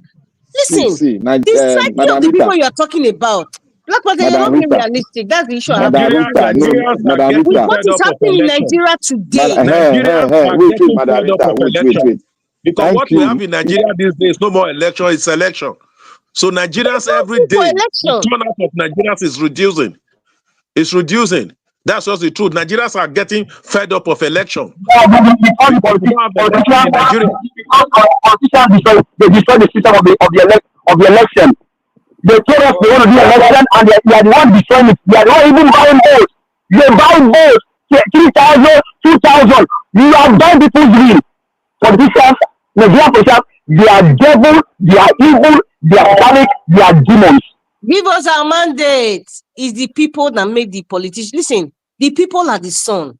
The politicians are like the moon. They derive their power from the people. So when you start cutting 3,000 naira, they will connect us against our people. That's what they did. Using poverty against the people. You know what I feel like? Madam Rita. Rita. You see, whenever I throw one question, we cannot answer it now. We got to go back home and dig into the thing that I'm saying. I'm using an example that most Nigerians, they are not awakening to the extent of even coming close to the house of a senator. Their mindset is that when it comes, they give us money. but they cannot question him. But the position where we are now, they have a big right because hunger, any man that is hungry can ask any stupid question. So the thing has got deep into their bone marrow. They have now a big chance, opportunity. Whenever they come, they sneak in, catch them, then put them for seat and ask them where is the consistency building where we can go and talk. From there you start. Look, where we are going to is that when they start running from home, then we will not come to the state that since they cannot answer out there back there, no election is going to take place in our constituency. Then the message will start going on. Fly like a wide wing. That no 2027 election. If all the senatorial districts in Nigeria does not produce a senator, let the North produce. Let us start from there. Our referendum start from there. That we are no longer the member of the bloc. We are not going to produce senator. You govern. You govern. Let the world see. You need to start taking a risk. Santa, I think we're unrealistic with this talk, but it's okay. Let me. I want us to be talking something that's realistic. Sometimes, I keep saying talk is cheap. Like what you said, boycotting election. Let me speak. Sometimes I'm not even proud to even say I'm a politician when I see the way politics is being run in Nigeria. But let me tell you one simple truth. What you are saying now, an average politician, the day of election, they will even pray for people not to come out. If it is just only a few people that come out, they will know that they will conduct the election and there will be a winner. Even if it is three persons that come out, they will declare the results. That is what we are saying. Okay. Hold on. Rita said. Hold on. Let me give you an example. Hello, sir. No. Politician. Look, wait Nigeria. Oga. Hold on. Let me round up, please. Okay. Let me round up in making this point. Nigerians generally, we need to have, of course, reappraiser. There's a systematic problem. I remember many years ago, we have student union government. Where are the student union government today? We used to have Uncle Sam, you are taking us to where it's too that place don't die already. They take us go there. No, this is the system we're talking about. Uncle Sam, let me tell you one thing. You people are always scared of doing something. You believe so I know if you do them. Let me tell you, the East, they sat at home. When you did not sit at home, what happened to those that didn't sit at home? What happened to them now? When I talk, they dealt with them. That is the revolution. You people don't want to take a step. When you bring a step, people will say, "No, the people cannot do. Position will do this." They will do it. Let them go ahead. Look, you must take a step of saying you don't want this, and you take a step. You don't want it. We know that even if you go or you don't go, the country is still in a coma. Then take the step that you know that you can do now. Boycott the election, sit at home. The East did it and it was successful. So what are you people saying here? Are you broke? Don't they have representative in the Senate? Look, I'm not talking about election. I'm talking about sitting at home. Sitting at home for what? Sitting at home for what? See, you are not going to understand it now. You're a politician now. You're not going to understand us. Stop talking like that. You keep saying politician. Look at what you are saying. Don't you? Am I not in Nigeria? I'm saying in this country. You're not in this country. Stop. Then understand me. Understand what I'm saying. If I don't have a voice, stop saying that. I don't like it. If I'm a politician, does that mean I don't have a sense of reasoning? Black Panther. Black Panther. Okay, talk. To be honest, Black Panther, you've made the most strongest point. Why go they use the discuss Nigeria going forward? Nigeria is in coma. Yeah, coma. So you ask anybody, when something is in coma, what do you do? Do you still play your normal gara-gara? Somebody is in coma. It's either he goes this way, it's either he go this way and buy and it's either you die before he die. Or you bring him back. And then trying to bring the person back. You, the South, the Southeast, the Southwest, Northeast, North Central, Northwest. We want to bring the people back. And we say this is the way, this is the only option left for us. Two, either the person go or to bring him back. We say let us restructure, whereby we control. And you are still talking, we have to remain the way. When they talk, he say, Nzogu, bring a unitary. We go to follow up. Okay, Black Panther, if na South, agree with Southwest. They go back door, lock themselves, they meet, they discuss. Why should Southeast get crashed there? If na Southeast, South, and Southwest agree, we need restructuring to survive. We are in coma. And Northwest is still telling me this. Who are you to come and get crashed? That is when you now tell them, you were agree to remain in coma, remain. Me, we want to That's leave the it. coma. Me, we want That to is leave it. the coma. If only 2 of us agree or 3, we go. So nobody's holding us. That's what I'm saying. Because this coma where Nigeria day, that is the uniting factor. Either you buy, if you want to buy, you buy. Me, I don't want to buy. That's why I want to save myself. I'm not doing it because I hate you. That is the thing, because this coma you use, and that is the best thing. So when somebody You see, coma, thank you, what do Mr. CM, No, Dr. Black CM. Panther, You wait. see, Dr. CM, wait. Black Panther, wait. okay. The two side there that wants to survive the coma, they decide to go. Do they have that power to just walk away without it listen, leading to direct confrontation? You go listen, leave for See, war now. Mr. CM, wait, make I answer them. You go answer the other one. Make I answer what you talk. You see, the process of doing all this thing, the way to go about this thing is a process. The first process I will put forward, you see, if you do it, you will see a very big response. You see, Dr. CM just said one thing here about we sit down together. This is how we will go about it. By the time you go through that process, question your senators, question everything, then we come to, since they don't want to answer, we come to a round table and discuss among ourselves, this is the way we want to go. Then somebody will come up, look, are we supposed to go for another election? Those questions will come up. That is where I'm going to. And Oga CM, they go even faster. Me, I want to go slowly so that the awareness will gain momentum because to we that did coma. level. We Black did coma Panther, now. So if Black I want to Panther, take one step, you say, I know, me where they coma. Somebody did coma, my friend did coma. I want to take Black step. You say, me, I not take the step. Say, you know, good. Who are you to say it? you know what thing go? They go say rise by January. A bag of Nigeria is in coma. 2027 is still far. 2024, 25, have we survived it? So that's what I'm saying. We need to do the thing drastic.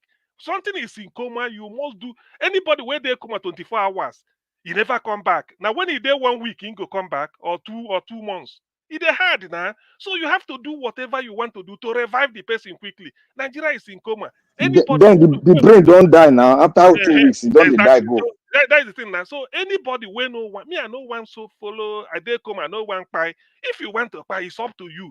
So now people go now and say, look, as it is, it's no longer a case of all of us go to move like carbon chain. If C carry C, this one go to join. No way. If now 2 people agree, make them go. Like what Chris was saying, then you now come and use it to come and force me. Like, the civil war did because it was only Ndibo that are the target. Abure Accord.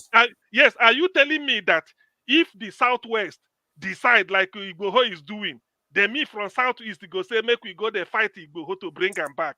Or are you telling me that the South, if you want to go now, then go say Igbo man come back again? No, he won't. Everybody want to. In fact, it is even in the interest of those people that didn't participate, like the Southwest, South, for them now to say this is opportunity for us to restructure and get out. Banji Akintoye said it, Igboho is saying it. The South is tired because they are just drilling their crude oil for nothing. Dr. CM, it will happen one day. It will happen one day. That is the only way forward in Nigeria. Exactly. We want it that's what we want. That is what we I want. think We want the process to start, not be one day. The point that's Dr. CM, do you even know that this Buratai guy was the one they even used to bring in the Kanu? No, wait, Black Panther, wait. After they bring in the Kanu, do you know they addressed the northern? They addressed Nigeria with Hausa language. In Hausa language, we know. And they addressed Nigerians with Hausa language. Attorney General of the Federation addressed the nation in Hausa language. Mr. Chris. The person, yes, Madam Rita. Sorry, finish what you were saying. That the person that has been disturbing the future of Nigeria has been captured. Yes. And it was including things like Allah, God, God that has given us victory, that don't want any person that's against your future, the future of Nigeria. God has handed him back to us. So if today Sarawiwa they are alive and Sarawiwa is trying to hoist a Ogoni flag, how is that disturbing the future of myself? It's not disturbing me, it's fighting for his people. So that's what I'm saying. We should no, this is the only thing that can save something in coma is you do something drastic to save the life, or then you wave bye-bye to it. That's why I'm saying the regions now, the areas that agree to restructure, let them start meeting and start discussing modalities. Let me now know if you don't agree to it, you tell me what. So are you telling me that, see, the civil war happened because it's only one tribe that was the target that want to leave? So are you going to tell me now that if the Southwest and South and say they want to join together and become a country, want to, then you come and force us, you must come back. You must come back. It's a lie. The people that drag Nigeria into coma are the people that want to destabilize Nigeria. The people that brought Boko Haram to remove Jonathan. That is why insecurity is still today. That is when Nigeria started being in coma, and that is when you see, because when you refuse justice, when you want to enthrone injustice, inequity, not fairness, and then you want to bring all this type of, that is when you are dividing the thing now. All of us are gathered in Niger word because he said 8 minutes. If he first one day, all of us gather here and only one person they talk, tomorrow you won't see everybody. But when you do equity, justice, and fairness, then you see people coming because you will have a chance. And not that when we are doing something, people will say, no, he didn't favor this. We're not talking of favor now, we're talking of survival. Nobody's talking to favor anything. Now survive. Me, now how to survive now I did. That is what it means of coma. Coma means all of us there in coma. So find your way. If you can't come and hold me back. That is the issue. Let's start the discussion. We don't have to wait for nothing. We don't have to. Where were you before we went to coma? And then everybody will not, because some area will just be dragging Nigeria. What is wrong in control your resources? What is wrong in that? Rita. Is there a bad thing? Dr. CM. Yes, Madam Rita. Yeah, I'm here. Are you ready to talk, Madam Rita? Yeah, I'm ready. I've been ready since, but it's not. They You can prepare but black just soup having. for Dr. CM. No, they prepare for us. No, we not eat. We not eat Rita food, black soup. Why? Now even Why? privilege. What Now is the privilege. there? What are you saying? It's a privilege if Madam Rita cook for That is the official soup of Nigeria Watch. What are you talking about? We not feed that food, though. Hey, God forbid. If you eat the black soup, the pipe where they bring the money go stop. We don't feed that soup, oh, God forbid, though. Okay. Sorry, let me see the private chat. Hey, you're funny. I just wanted to put a point out there, and I think it's related to what Dr. Shem was saying. Copy. Yes, I've seen it. Thank you. That's okay. Madam Rita, continue, Madam Rita. Okay, I think what I want to say is kind of relative to what Black Panther was saying and what Dr. Shem was saying. Every time the people from the southern region of Nigeria want to come together to do something really, really effective, the Southwest is always the one colluding with the North every single time. Every time we have an election and they say, every time we have an election and let's say they want to do this, to me, it's a PDP demonic thing of zonal thing. I don't believe in zonal, turn by turn. The Southwest would always collude with the North. And that's why we usually have problems in the South, is the Southwest. Every single time. Somebody made a comment. Somebody made a comment, I think it was Black Panther. It was saying, I don't know if it's Black Panther or Mr. Jonathan. No, Mr. Black Panther said, OBJ is the gateway to the South. Why should it be OBJ? Why? Because the Southwest always betray the South. So it will be this sectional or every region, you come together, the Southwest will betray us.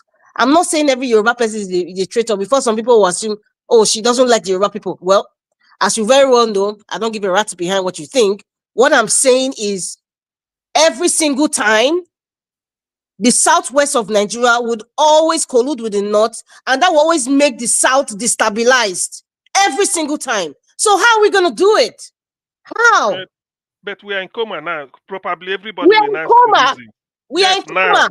If Yes. if you need a defibrillator to at least assist in bringing Nigeria up, the It go southwest hard will now hold because on to they that coma. It go hard for them defibrillator. to betray now. Please let me finish, sir. The southwest would hold on to that defibrillator and make a deal with the north to say, okay, if I awaken the south now with this defibrillator, this is what's going to happen. Oh, you better make a deal with me. So therefore, eventually, we will never see the light of that defibrillator. They will say it's missing. So the south will continue to be in coma. That is where we are today. Well, Madam Rita, if I say I disagree with you 100%, I'm lying. But let me concede some ground to you. But what I'm trying to say is that this type of coma will never be like this before. Things are changing. If they've not, they see they do party, they see they go for election, they don't go change. No, listen to Dr. CM. Listen to Dr. The reason CM. you are saying this thing not working is this. The Northerners, let's not make the Northerners, we are not fighting against the Northerners. No. That is not our fight. What we are fighting for, let me tell you the truth. If you go to the north, the people that suffer most of this thing most are the Northerners. I'm telling you the truth. If you go there, sometimes you wonder at these Nigerians. If you go to the north and wonder at this Nigeria, it is just the few elites that are really enjoying in the north. You understand? Yeah. So what we are saying is that it's our time we like what somebody said, move around, sensitization. Let the northern and average national know that we are not against you people. What we are saying is that we want Nigeria that will work. We want Nigeria that will work. We want a Nigeria that will not be depending on the Western nation. You understand? That is the Nigeria. Let me tell you something that is happening. I keep saying this thing. Until Nigeria starts looking at it from that angle, we will not move from where we are. What is happening to Nigeria Uncle Sam, now let me put this so that you controlled. continue. Uncle Sam, let me put this so that you continue. It's being controlled by the Western world. Let me put this so that you continue. Uncle Sam, the North in general are not yet ready because they are guided by religion. So put that one aside. Let's continue talking. Black Panther, I beg. As somebody that has lived in the north, may I just tell Uncle Sam something? Uncle Sam, see, you see those people who you see say, the one where you say then they suffer. So the mentality in the north is this: whatever you are, whoever you are, wherever you find yourself, is the wish of Allah. You understand? So when Black Panther said they never ready, that is a truth. Yes, a truth from, I don't know where that truth comes from. You see those people, so where you they pity for, if you even go talk to them, the only one thing their leader go tell them, based on religion, you go be the enemy. Jonathan built over 10,000 elementary school for them. And the campaign against Jonathan be say, he want to use Christian education to spoil the values of the North. Do you know, say, out of those 10,000 schools, none of them is functional today, till today. So now those, see, when Black Panther say they never ready, it is deep, not because they don't want to, but that level of brainwash. See Katsina State, you have two presidents, three in short from Katsina, Shagari, Yaradua, Buhari, put all of them together, they spent over 15 years in power. Waiting the education penetrance for Katsina State. Shagari is from Sokoto State anyway, but Yaradua Yaradua and what do they call them? And Buhari. What will be education penetrance for Katsina State, for example? Okay.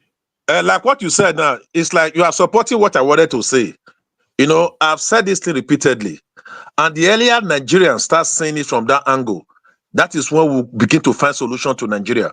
What is happening to Nigeria is basically, it's like what the mistake or what they did to us in 1914, the amalgamation of 1914, whereby they gave power to the North because they were aware, the Southerners were enlightened, they are intelligent, that if a Southerner if they give power to the Southerners, they cannot control Nigerian resources. That is exactly what is happening.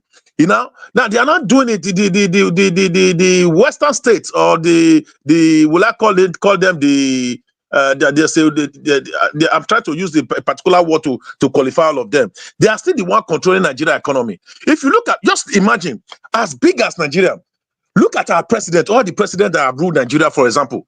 If you look at them, you begin to wonder, this is the Nigerian president, when we have intelligent people all around.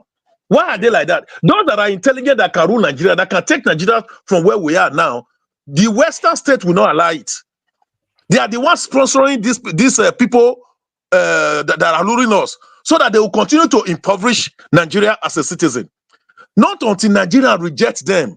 What we're talking about, rejecting. They are the one imposing these people on us. That is why Nigeria is the way they are. They are the one imposing. Tinubu was brought in by the Western world, whether we like it or not. That is just the truth. Yeah. He was brought in by the Western world. Buhari was brought in by the Western world. Jonathan was forced out of government by the Western world. And the earlier Nigeria recognized this. That is what the French colonies, that's what led to the if you look at what happened in Niger State, if you look at when the military overthrew, that's what they said. That the Western world are the one controlling their economy. They don't want it anymore. They want their country, the people of their country, to control their economy. Until Nigeria Uncle Sam, now you are talking. Talk. Yes. You are talking. No. I can give you my time. Talk. Yes. Until Nigeria come to understand this, things will not change. We are talking about restructuring. Like what somebody said, those in the South. The South, if South and North, South and East come together, we're not saying we don't want Nigeria again. I'm proud to be a Nigerian. I'm proud to raise up Nigeria flag wherever I go. You understand? Yeah. I'm proud to parade my Nigerian passport, most especially as an Edo man. And I'm a proud Edo man. But there are some people that are tarnishing our name. It's high time the intellectuals come together and say, no, let us build our country. Let us build our country. These people that are saying they don't want to, let us begin to attack them. So when I say attack, I'm not talking about physical attack. You understand? We're talking about let us begin to give them reasons. Because like if you look at the problem of now, it's just greed. You see somebody going to dig money under the ground. What do you call that? Is that not satanic? Let's go and visit them. We will not attack them, but we can visit them and put them on the table and ask them questions. So what I'm trying to say in essence is that we have the civil society group. Let me tell you something. You know, we keep condemning politicians. For Nigeria to change, we need the politicians to change Nigerians. That's just the truth. Okay. I'm looking at a political revolution among the political class. We don't need any politician. You cannot ascertain that in history. You bring the history to support it.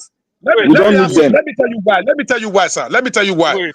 I can remember, let us take ourselves back. All of us who went to a higher institution. I remember many years ago when we were University of Benin, who were those coming to incite students against the military? They are the political class. You see them coming to our school. I can still remember this man, barrister, what's his name? I'm trying to remember some name. This Yoruba activist. Gani and the other one, that short one, that not too tall. What's his name? Beko. Is it? No. He had issue with BDN. Now that's why I don't remember their name. I don't backfire now. They had issue with BDN at the time. You know, these are the people. They were coming to Uniben, inciting University of Benin students to go on rampage. You understand? So it's high time. If you look at what did the government do? The first thing what they did was to reduce the power of youth. How did they reduce the power of youth? They went to a different university. You now discover that the vice chancellor are the one imposing student union leaders. Yes. The student union government is no more as vibrant as it used to be. So if things must change, we'll go back because the youth are the pillars of the nation. Is that not what she is doing today now? You understand? So we go back. We go back to the very basic. If the university students, listen, these are the nation, these are the pillars of the nation. If the university students, they are beginning to see that tomorrow, the way Nigeria is going, there's no future for them. There's no future. They will come out. I remember then, From University of Benin, we will signal UI. From University of Benin, we will signal Ahmadu Bello University. From University of Benin, we will signal Ife, Usuka. Before you know it, one day everybody will come out on rampage. Say, no, we don't want military. We don't want military. We fought against military regime. Is it not that we can't do it? Let me tell you something. One of the ways these things can still happen. Let me tell you something. Civil society group, they don't have the all it takes, the financial muscles. Or but they said they have been corrupt. They have been corrupted now. Most of the civil society group, they have been corrupted too. That is why I said it is going to come out from inside politics. When I say inside politics, from the Uncle Sam, hold on. Political revolution. Uncle Sam, hold on. Tired. Uncle Sam, hold on. See, Uncle Sam, when you are fighting a cause to revolutionize your country, you don't speak for the politicians. Let them do whatever they want to do. You don't invite them. They are not the one to change it. It is the people. Forget about the money they have. When it comes, they will all run away. Forget about the money. We can give you an example of so many countries. Sri Lanka. Kenya. Imagine Kenya. They put their president on his knee. So like Governor is saying, we don't need some politicians to. I want to ask you a question. Have you been to Abuja? Have you ever seen any riot? Any riot that is close? Have you ever done any riot close to Asu Rock? Have there been any riots close to? You don't need to do that one. Has it ever happened? Don't worry, time is coming. I just pray that time will come. They don't worry. Don't worry. You know, I pray that time will come, and it will come. The Asari that you're talking about, they will enter and fry egg inside. They will if you see the location of Asu Rock, you know it's almost impossible for a needle to pass through the eyes of a needle. That for people to take riot to Asu Rock, it can't happen, my brother. Let's be frank with ourselves. That is why I said when there's a fighting from within out, that's when people work. Uncle Sam. Okay, continue. One moment. You see, Uncle Sam, do you know all these things you said? To be honest, I can't fault you. We know this. But one thing I want to inject is, we are in coma now. Always remember that. Like Black Panther, and I agree. We are in coma. We are in coma. So when there is coma, you are no longer all those permutation of yesteryears. They have to give way. That's why I said when we've identified two solutions so that Nigeria can exist, it's either we decide, everybody find your way, which it might not just work the way we want it. But we said there is even the one that is benign. It's not a malignant option, which is, let us say, restructure. The same geography, we are not dissolving any state. The only restructure I'm hearing is, please control your resources, bring small to the center. This tension we first of all less. Then if we elect senators, do you know there's one thing, this Dr. Fakpo Ndada brought that restructuring framework. He said, we do it in a way that anybody, if there's a senator, if we are going to still use let me just use our House of Reps, you are going to Abuja to represent Anambra State. Now Anambra go decide how much they will pay you. It's no more federal paying them. Therefore, somebody from Bayelsa, if they have more money or Rivers, may be paying their senators more than somebody from a Bonny State. Do you see it? You see the type of what we bring progress. So that when you go there, we, the Anambra, we say, you are not representing us. We are withdrawing your salary. You are coming down. So you are not paid at the federal. Every state pays their legislator to go and represent them at Abuja. You pay what you want. God will bless you, Mr. Dr. CM. God will bless you. You see, these are the type of, because all these things, you can't tell me, okay, if you are representing Edo State, what thing concern me? If Edo say then go pay, because Edo will check it. This is what our civil servant, just like Obaseki said, and to say. Can that happen without constitutional review? Yeah, listen. Mr. Dr. CN, can that happen without constitutional review? Listen. I'm coming to that because when they say this constitution, everybody will come down and start to say, they say, I have it, yeah. No. It still boils down to, because we are in coma, The agreement is that the Southeast, we will never take, either you agree on restructuring or we get out. South says so, Southwest says so, and three of us agree. And we now say, since we want restructuring at your cost, let us sit down and talk. Not West, if you want to do restructuring, we say if you don't want it, continue saying Nigeria is indivisible, indissoluble. That one concern you. Let me now see how Southwest, how these people that agree to restructuring and doing their meeting when they like, just like when our governors were meeting before then, when they're saying the Southern governors meeting.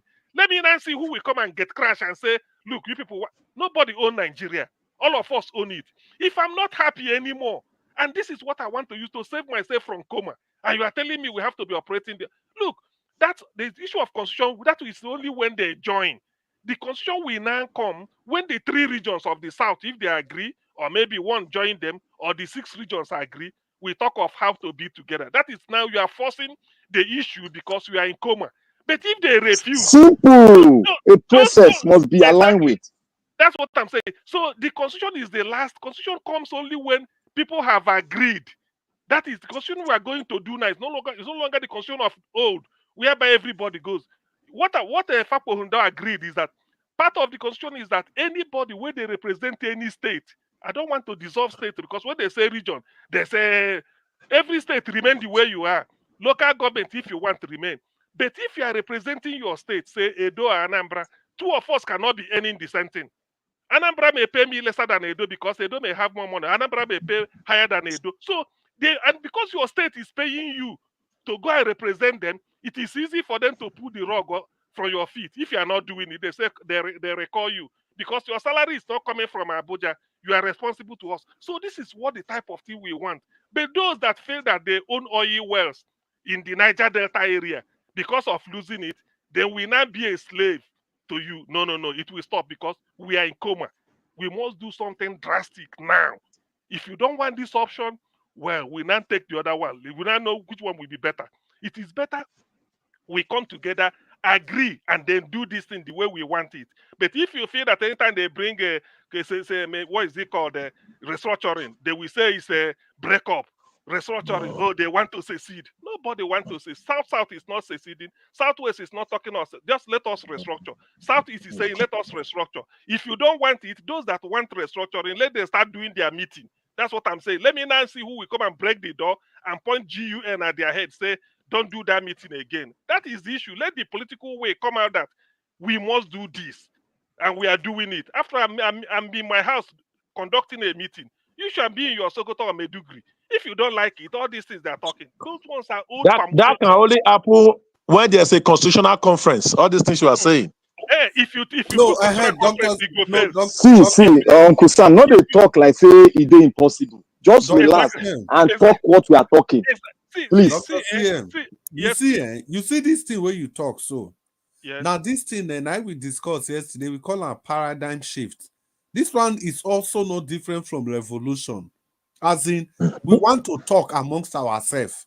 Yes. You don't have the right to stop us. To stop me. That is what I'm saying. But the Constitution of Nigeria it's supposed to be against the Constitution. But now, this one are coma. If person they come and now waiting go make the person wake up. This one not be the time to check whether he put a handkerchief for pocket or he wears sports before he wears shoe. No, whether or he naked he never charge the phone. This one never charge the phone. Or his girlfriend they somewhere they call her. No. Now make the person wake up. Now be the first thing now. But of course, Honorable Sam, in all honesty, get a point there. Because it becomes anti-constitutional. Yes. He's right in that aspect. But at this stage, we don't care whether it's anti-constitutional or not. But if it is, my question is that if it is anti-constitutional, will the C not want to rise up to his to use his power to say no, that discussion must stop? Do you know what I've said, Chris? Maybe if we start it like this, people go see say there's no option than to join these people. I'm having this feeling. Or maybe the CEC will now say, okay, if that's the case, let's talk. Okay, let's talk. Let's now do it. Everybody come. Let's do it properly. Because we are not trying to force those that do not agree to agree that this is either we do this or I go. That is the issue, because we cannot be in coma. All of us are sinking and we be pretending. Nigeria Dr. is sinking. CN, we all say the same thing in different ways. Well, what we've been saying is still called political revolution. You understand? No. We are not saying the same thing different way. No. We are not saying the same thing different way, please. Dr. CN, this coma so don't gag us like that. Dr. Mr. Man, don't be subjective. You're just being subjective. The Grace King, we need to put caveat for this coma so that it will make sense. The coma Black Panther described now typical coma for hospital when people no even know solution, everybody go they try different thing. But the coma when Nigeria did, so the solution they our hand. You see the difference? As in, if we are ready, that's Nigeria go wake up. It's different from that coma for hospital where we say people are just doing, maybe person get head injury, everybody is just praying. But Nigeria don't need prayer. The solution they our hand. All we need to do is to activate that solution and the country will wake up. So if it has to take a revolution, political revolution, according to and the people and the medicine they will go to revive the coma. Exactly. So we have a big role to play, and that role must start from the consciousness of the people, and the people are already conscious. But now the willpower of the politicians, we don't know. Yes, Chris. In addition to that, my own addition is this time that bogey of that bogey of because this thing we want to destabilize, that bogey no go work. Oh, they want to destabilize Nigeria. They want no. You know, those ones are blackmail. When people want to talk, you say, "Hey, restructuring." No. This time, nothing will stop it. It is either you join or you remain with your coma. Those where one escape, where one exit from the coma are willing. That's what we don't. It can't. All of us. Dr. CN, what is the political language used for such? Dr. CN. Yeah. What is the political language used for the statement you just made? Is that not a political revolution? That's in revolution, we're talking about changing the political system, changing this leadership. Why are you always relating to politics? There are three different ways we're talking about revolution. No, Uncle Sam, why are you always relating to politics? Either you do it through protest, or you do it through election, or you do it through coup. Those are the three ways we talk about revolution. No. We are intelligent here. We try it through election. Hello, sir. In revolution, we try election way, and with the way Nigeria is going now, they're beginning to prove to Nigerians that election is almost becoming impossible to get who we want in Nigeria. You understand? I will not subscribe to coup. I will not subscribe to coup. The other option is through protest. Through protest, that is what you are doing. If a region, for example, South region, Northeast region, or Midwest region, there's one region we're always pushing aside, the Middle East. The Middle East in Nigeria, they've been suffering. They've been attacked. You understand? A lot of people are just leaving them behind. If all these regions can come together in form of a protest is a form. Well, there are different ways of protesting. We don't say we are going to go violent. You understand? Like it's already happening gradually. A time will come. What a Benin man will say, "Oh, Wasakbo," it will be like a bomb. You understand? It will just come from, it can be led by, like, for example, let me give an example. Our individual can begin to come about, like what VDN is doing now. Somebody came from nowhere. VDN is making wave all over Nigeria now. Just an individual. The same thing happened in Iran, whereby a student union leader, they thought it was a joke. The president of Iran, it was a student union leader who led students. From students, it became there was a political revolution. A political revolution started as a protest. That is why you see Nigerian government now. Whenever they hear protest, they are always afraid. Whenever people are protesting peacefully, they are always using tear gas on people because they know what protest can lead to. No. That Iran, you didn't get it, please. That Iran was not a political revolution, please. The Grace King, what you say then? Let me ask you. Supposing one area say they don't want they are talking another thing.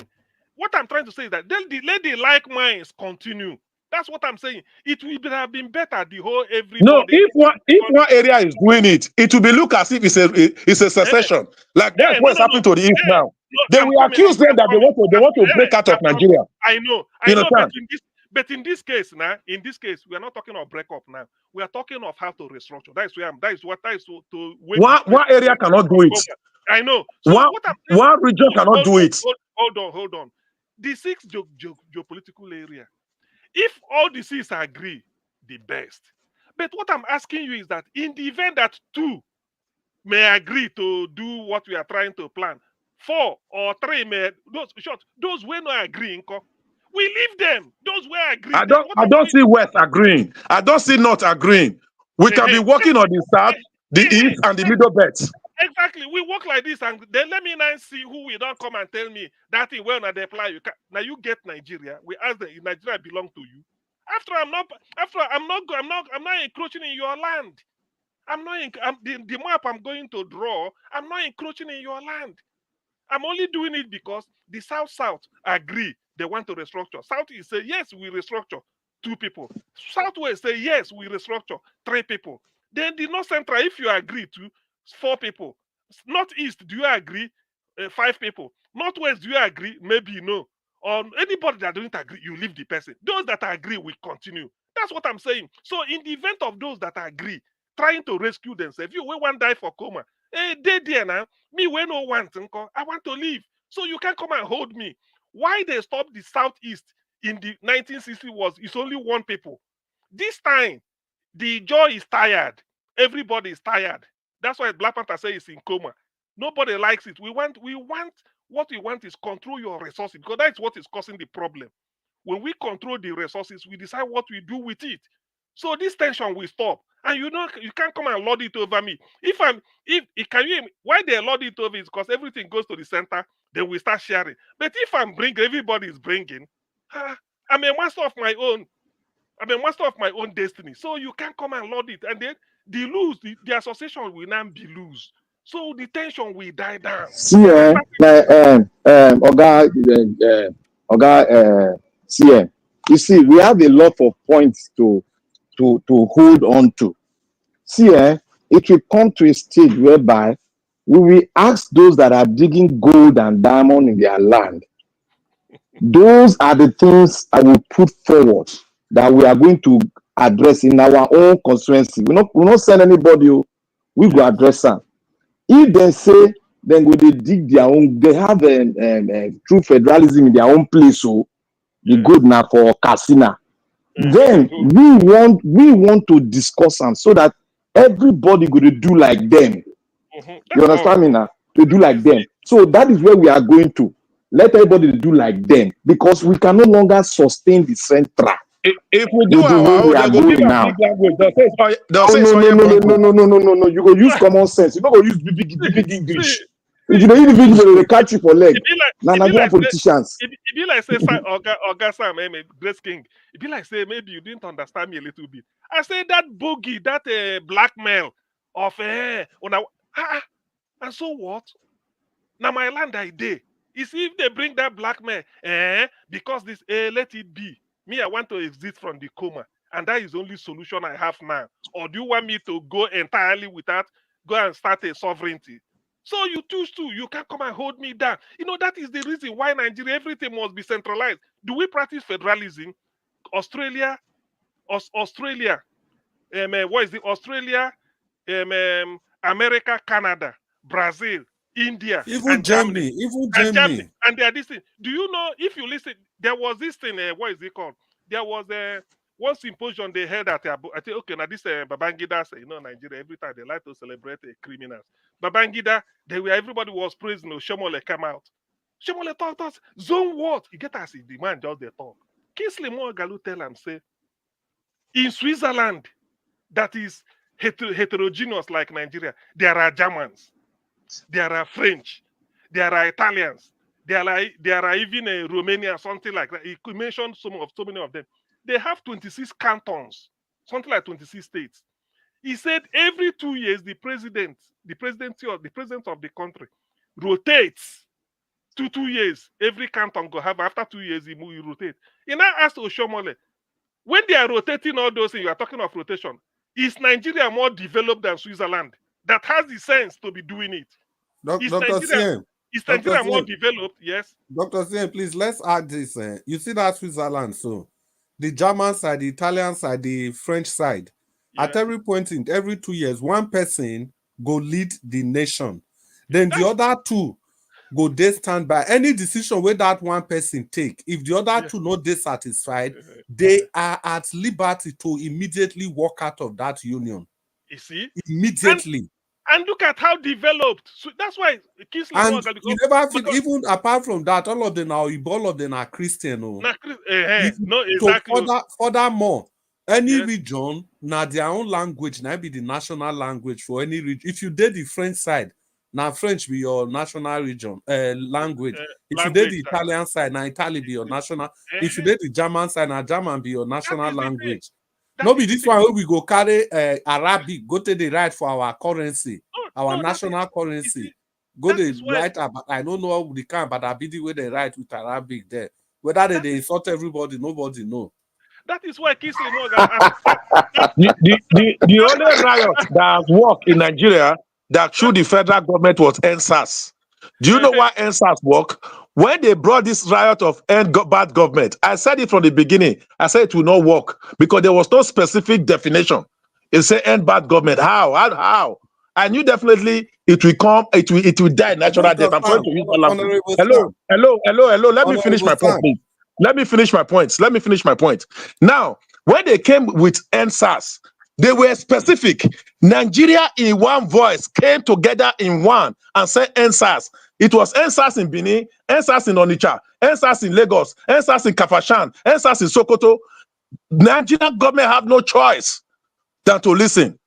If Nigeria can still come with that same voice and say we need restructure Nigeria, that would be the protest. We'll come with one voice all over the country, all over Nigeria, and coming with a particular demand, not bringing up about 7 or 10. Uncle Sam, let me tell you something.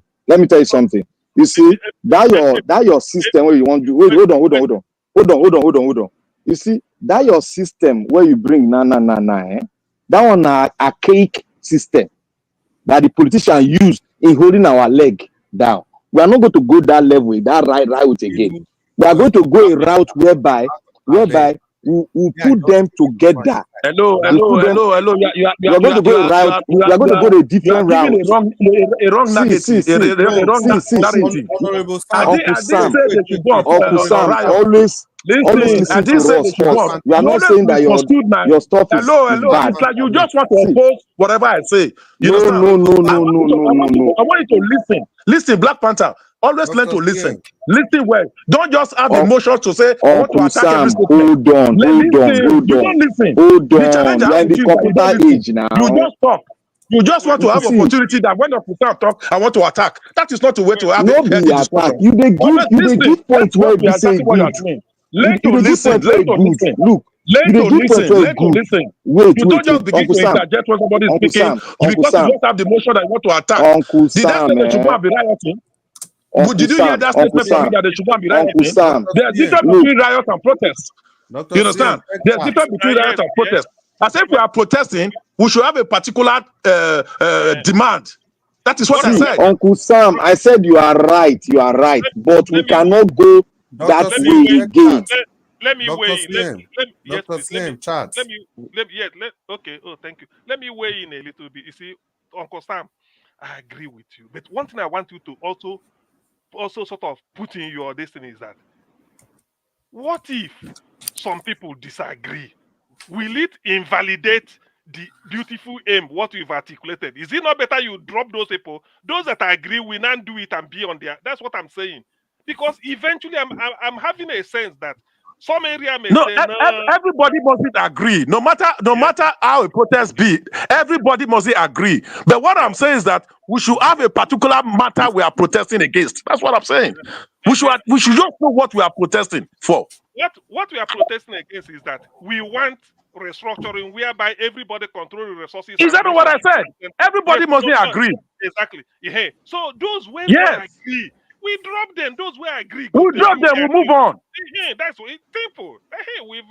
That's where we arrive. That is what I'm saying. Everybody let me tell you, Uncle Sam. You see, when you are putting forth a modern day revolutionary work, you don't put it in such a way that you will not attach the old system that the politicians always knock down and we all know the way they knock it down. You have to go in a way that they themselves will not understand, and even they open the book, they will not they will not be able to apply the book on you because you are not violent. You are trying to state a fact of life, of reality, that yes, this is the fundamentals. We are not quarreling with you. All what we want is that we know that this country is already in coma.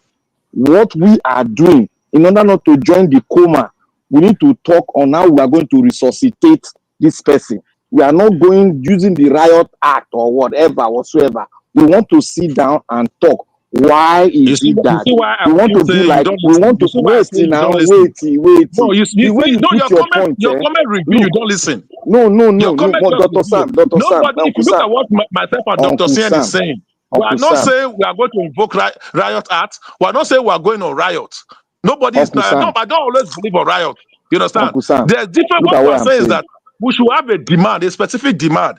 If our demand is restructuring, we are not demanding anything from them. If the western part of Nigeria, eastern part of Nigeria, southern part of Nigeria say restructuring, it can be led. We can fix it a particular day. This is our demand. We are let me tell you where you are getting it wrong. Let me tell you, you are getting it wrong. Stop using the word riot. Stop using the word riot. Nobody's talking about riot. I'm stopping it. I don't believe in violence. Wait, I am stopping it. I don't believe in violence in making demand. Uncle Sam, look, this case, we are not demanding anything from them. We are not, because if you are demanding, they will not tell you how you are going to demand. They will not use the law on you. You understand me now? We are not demanding anything from them. Wait now, you need to bring answers. The sources of answers. See. You look. Let me allow me now. We know the demand from them because they don't get the right to tell us to shut up. We are demanding among our constituency. That is what we are demanding. We are demanding that our constituency come together. Let's sit down and talk among ourselves. We are not going to them yet. When we finish our own talk, before we now we'll not go to federal. We'll go to our next neighbor, the western man. Oh boy, now this one we agree. How na see him? How na do now? When I want to wake up, I want to sleep. Then we'll move to the south. We'll move to the Midwest. We'll go ask them questions. They got to answer it. That is where we are going to. Because time is going anyway. Let me answer Tony Africa DPT. Tony, you said on 1:33 a.m. You said North will never join. Tony, no worry. We leave them. Those we agree. We're no longer doing. It's like coalition of the willing. You know, they say willing. It's simple, very simple. Very simple. If not to not agree, waiting concern me. A day for coma. But you can't come and force me to your lie. If you don't want to join the one, I go look for person where agree with me. Then we go simple. It's not a national demand, though. No, it's not national. It's not national at all. So there's no worry about it.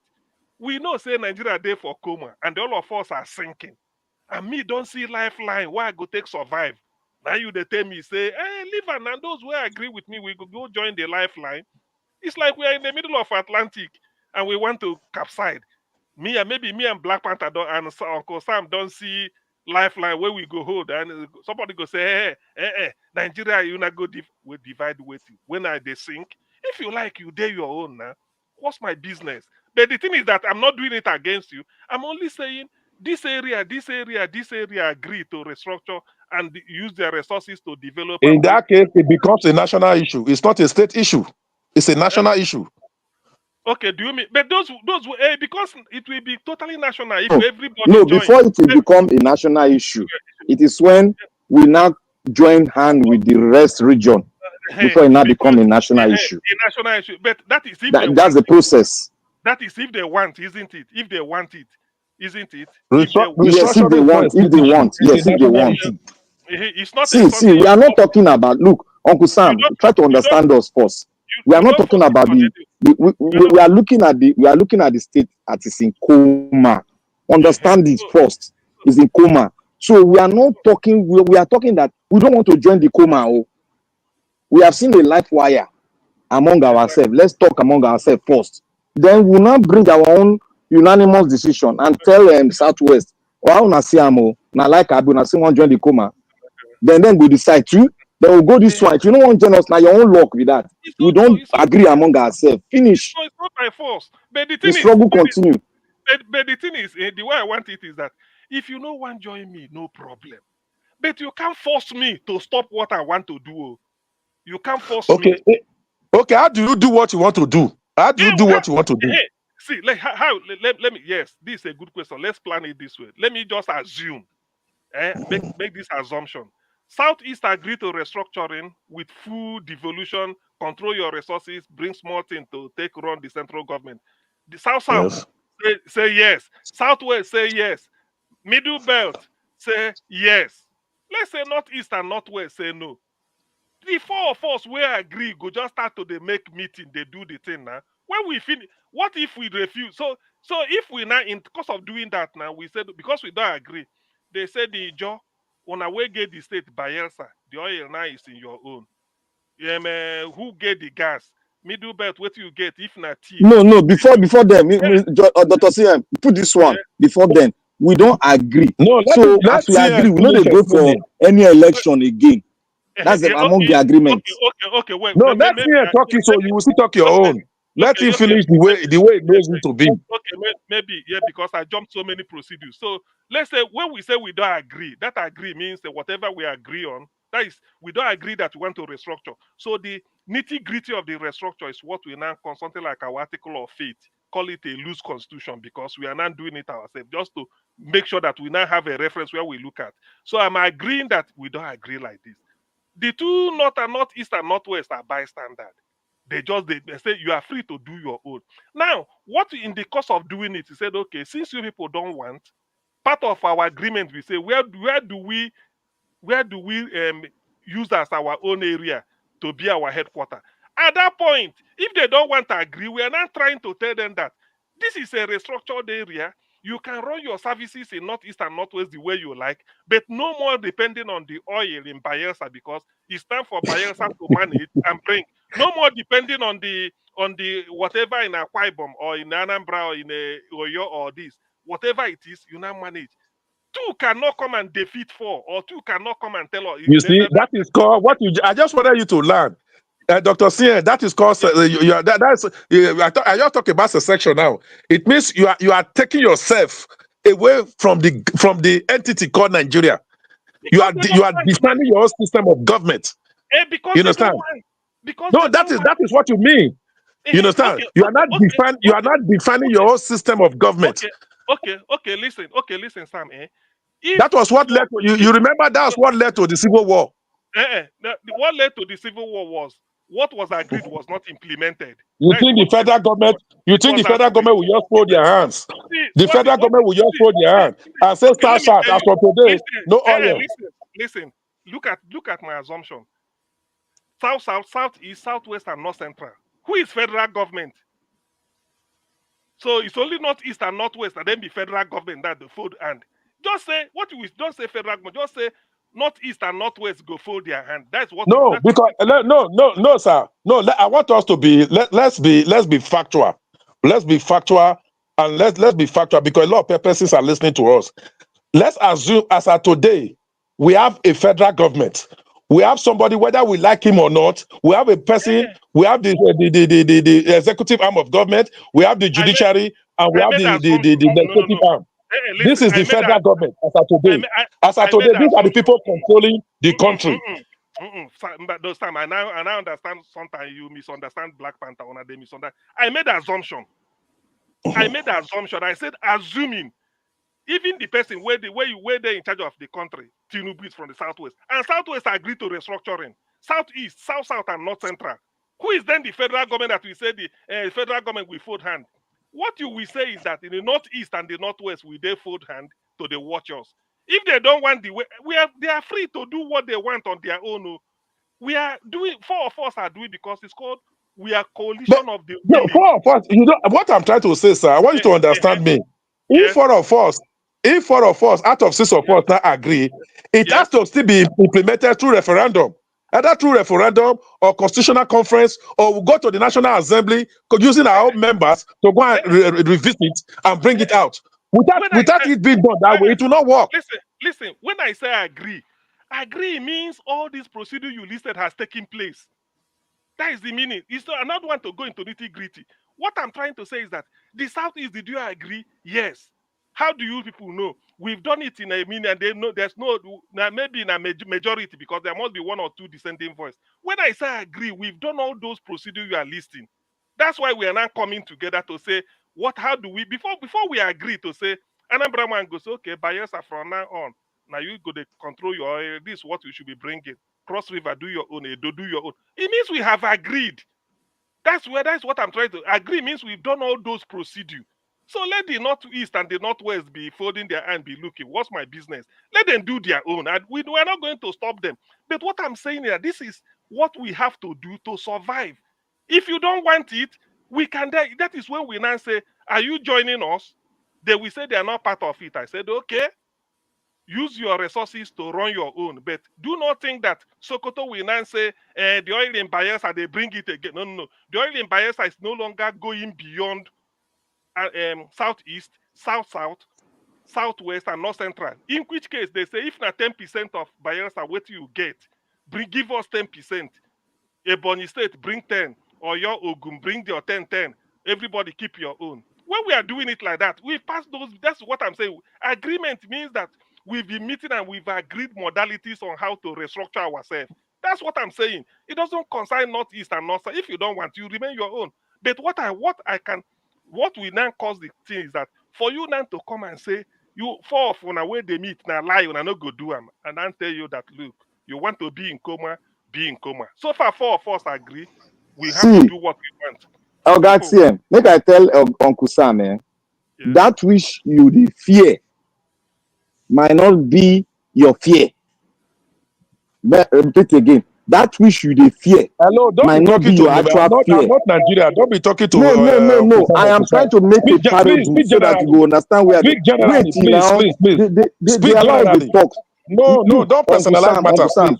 Uncle Sam, please, if you want me to leave the platform for I will leave. Don't personalize that wish, let me put it this way. Don't personalize matters. Speak generally. That wish, you see, Uncle Sam, I don't. Have you been in a very? Wait, Uncle Sam. Speak generally, please. Uncle Sam, speak generally. Have you been in a wait now? Speak generally. Don't personalize matters. Nobody I am has asking you a question. What we are speaking, don't ask me. Speak generally, please. Okay. You see, are you here because of me? See. Let me tell you. Let me say something. You see, that which you think is your fear might not be your fear. Wait. I'm not talking to you now. You don't jump it again. I don't have fear. I'm talking as you said now. Speak generally. Don't take of a person. No, it's okay. Just say what people may fear. It's okay. Just what people may fear. What the politicians are afraid of might not be the actual thing that is their real fear. Because they themselves have been saying, they said one thing. They said, the day these people will rise against us. Okay, I'm waiting to talk. Yes, you remember that thought. He said the day they will rise against us, they will go to our house and look for us wherever we are. That's why I make that parable. That is where you take say they fear might not be what they fear. Their mindset is the day they will rise and meet us at home might not be a funny thing. Now, what we should be doing, it does not end on our own table. When a conference of a group of people, coalition of, especially when they are, when there is section of they agree, another section agree, 3, maybe 5, maybe we have 5, 6 sections, 4 agree. Yes. It does not end in this place. So yes, we have the umpire that will still look into it. But one thing we should do first is to do that agreement among ourselves first. That is the process. So any other thing anything can be Forget trashed out. can be trashed out. We will do the process first. Yes, That is what I'm telling Uncle Sam. Let us do the process first. Make we just agree that Agree yes, this first. is what we want. Then the details is a matter of. Then the details a matter of, you know, you subtract and addition, subtract and addition. Because we are aiming to, because we know we want more of an autonomy so that we don't depend on the center. Rather, the center will depend on the. That's okay. Okay, for instance, Black Panther, you are in US. Texas have their own Supreme Court. Despite America have their own Supreme Court overall. Can you imagine? Every state has their own Supreme Court. Can it be like that in Nigeria? You see, our federalism is just feudalism. It's not federal. It's feudal. Everybody goes to Abuja every If you tell that one to Nigerian politicians, they would laugh. Say, are you an alien? No mind because of their salary now. See, all Joseph Okalu say 40 million no go do them. Imagine in a country where this. So this is the issue. I believe that a new consciousness should arise. Are you not coming back to my point again that there's no federalism in Nigeria? There's nothing like federalism. No, we just call ourselves Federal Republic of Nigeria. Do we really practice federalism? Not feudalism, not feudal with the. Me, I don't even understand the system being practiced in Nigeria. I ask myself, what happened? Because I've taken time to study federal system of government. That is not what we are practicing. Not feudal with the practice. So, not feudal, not be federal, feudal. So now feudal system now, but people don't know now feudal system. Now feudal system whereby everybody go come with a plate. You open your plate, they put rice for you, you go eat. Is it not Tinubu that we said in address, say you are sending a trailer load of rice to different states? That is feudal now. Alomajiri begging. Now we supposed to generate their own money, do anything they like. Carry the 10% where we talk, say federal take them because of foreign. This is not what I'm saying. That is what Nigeria should opt for. All Nigeria should say we want federal system. Let federalism work. That's what. So anybody, the area where want make it work, then go there. All those areas go say we want it to. Then we unite, we regroup. That's what that mean of when I say agreement. But Black Panther, thank you for this thing. Nigeria is in coma. I think that is not the topic of discussion any day. Nigeria is in coma, so it depends on what we do to arrest it. Gentlemen, it's almost 2 a.m. here. I think the center in Nigeria. Sam, you try. Yes, it's time for us to go and sleep, and let's dream about that word, coma. Let's think. It will bring solution from your inner man. You know this thing, whatever it is, Nigeria is in coma. How do you rescue Nigeria? So anybody that doesn't believe Nigeria is in coma, it is dreamland. Making the dream. Nigeria is in coma now. I think that is the best word. Thank you, Black Panther. What is the name? Chris. Me, I want to go sleep. It's almost 2 a.m. here. I know I agree with you now. Say Nigeria is in coma. Okay. I know I agree. You know, agree, okay. I know say you know agree. That's why you jump when they attack you since. I know where you do now. State of coma dangerous. Now Yedeba man now. Because you are the US. You the US. Canada. All of una when they all of una there abroad. Una dey abroad, they use that currency. Una they say Nigeria they come. I beg who they come and country where they come and a quarter to die. If you before Agbado come Nigeria, not everybody that can afford to go and pick their children in their car. You just gave an example of food just now. Well, you're one of the politicians that's benefiting, so it's not affecting you. How you know you there Canada? You there Canada, say Nigeria they coma. Is it my fault? It's not my fault now. Black Panther there US, he said Nigeria they coma. When are the attackers? I don't know what they attack. I know saying now establishment man now. Waiting they coma. Now waiting won't die. Waiting they coma. Now 50, even past 50-50. Waiting they coma. I beg go. Nigeria, if Nigeria acquire, which country go feel accommodate Nigeria? You see, Dr. CM, you say no politician for Nigeria go ever agree with you. No, listen, I'm not happy. Let me tell you something. Listen, Black Panther, if I want to leave this country today, I have all it takes to just move my family. It's just a matter of decision. I love Nigeria.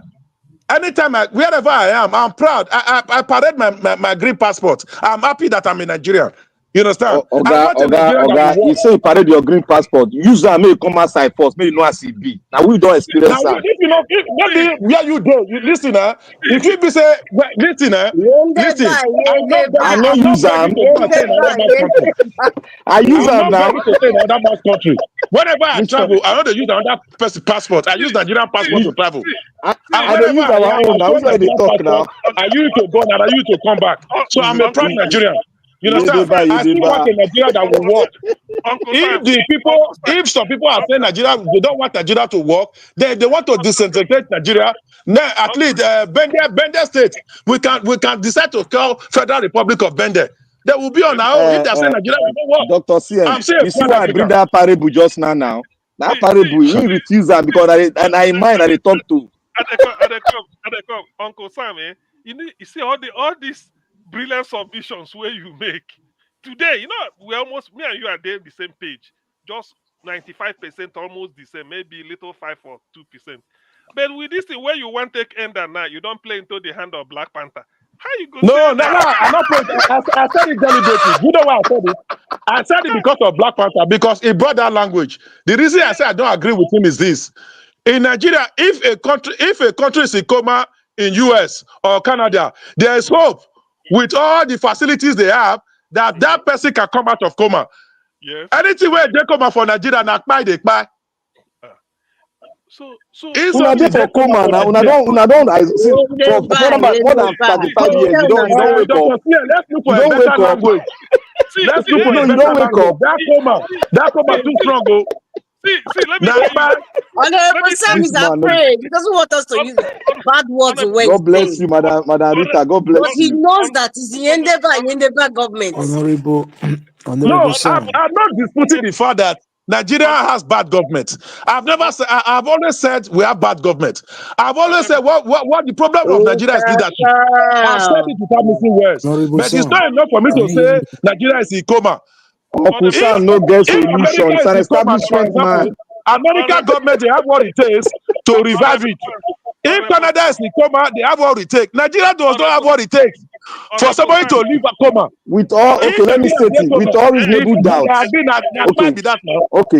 Okay, Dr. CM, with all reasonable doubt, now, you people have seen that what I've spoken concerning Dr. Uncle Sam is the truth. You now see it now. What? I've always known that you have bias against me. Whatever you say does not define me. I'm not moved by whatever you say. You know, I'm not moved by whatever you say. Can you hear me? Honorable Sam. I'm not moved by whatever you say. You understand? You are in America. You are talking from America. Okay, I'm don't based do in it. Nigeria. Okay. I am sorry. Uncle Sam, you see, Uncle Sam, let me also tell you this. I am sorry. He said if America is in coma, there's something that, I can revive. Canada, they say, maybe UK, they say, all these things.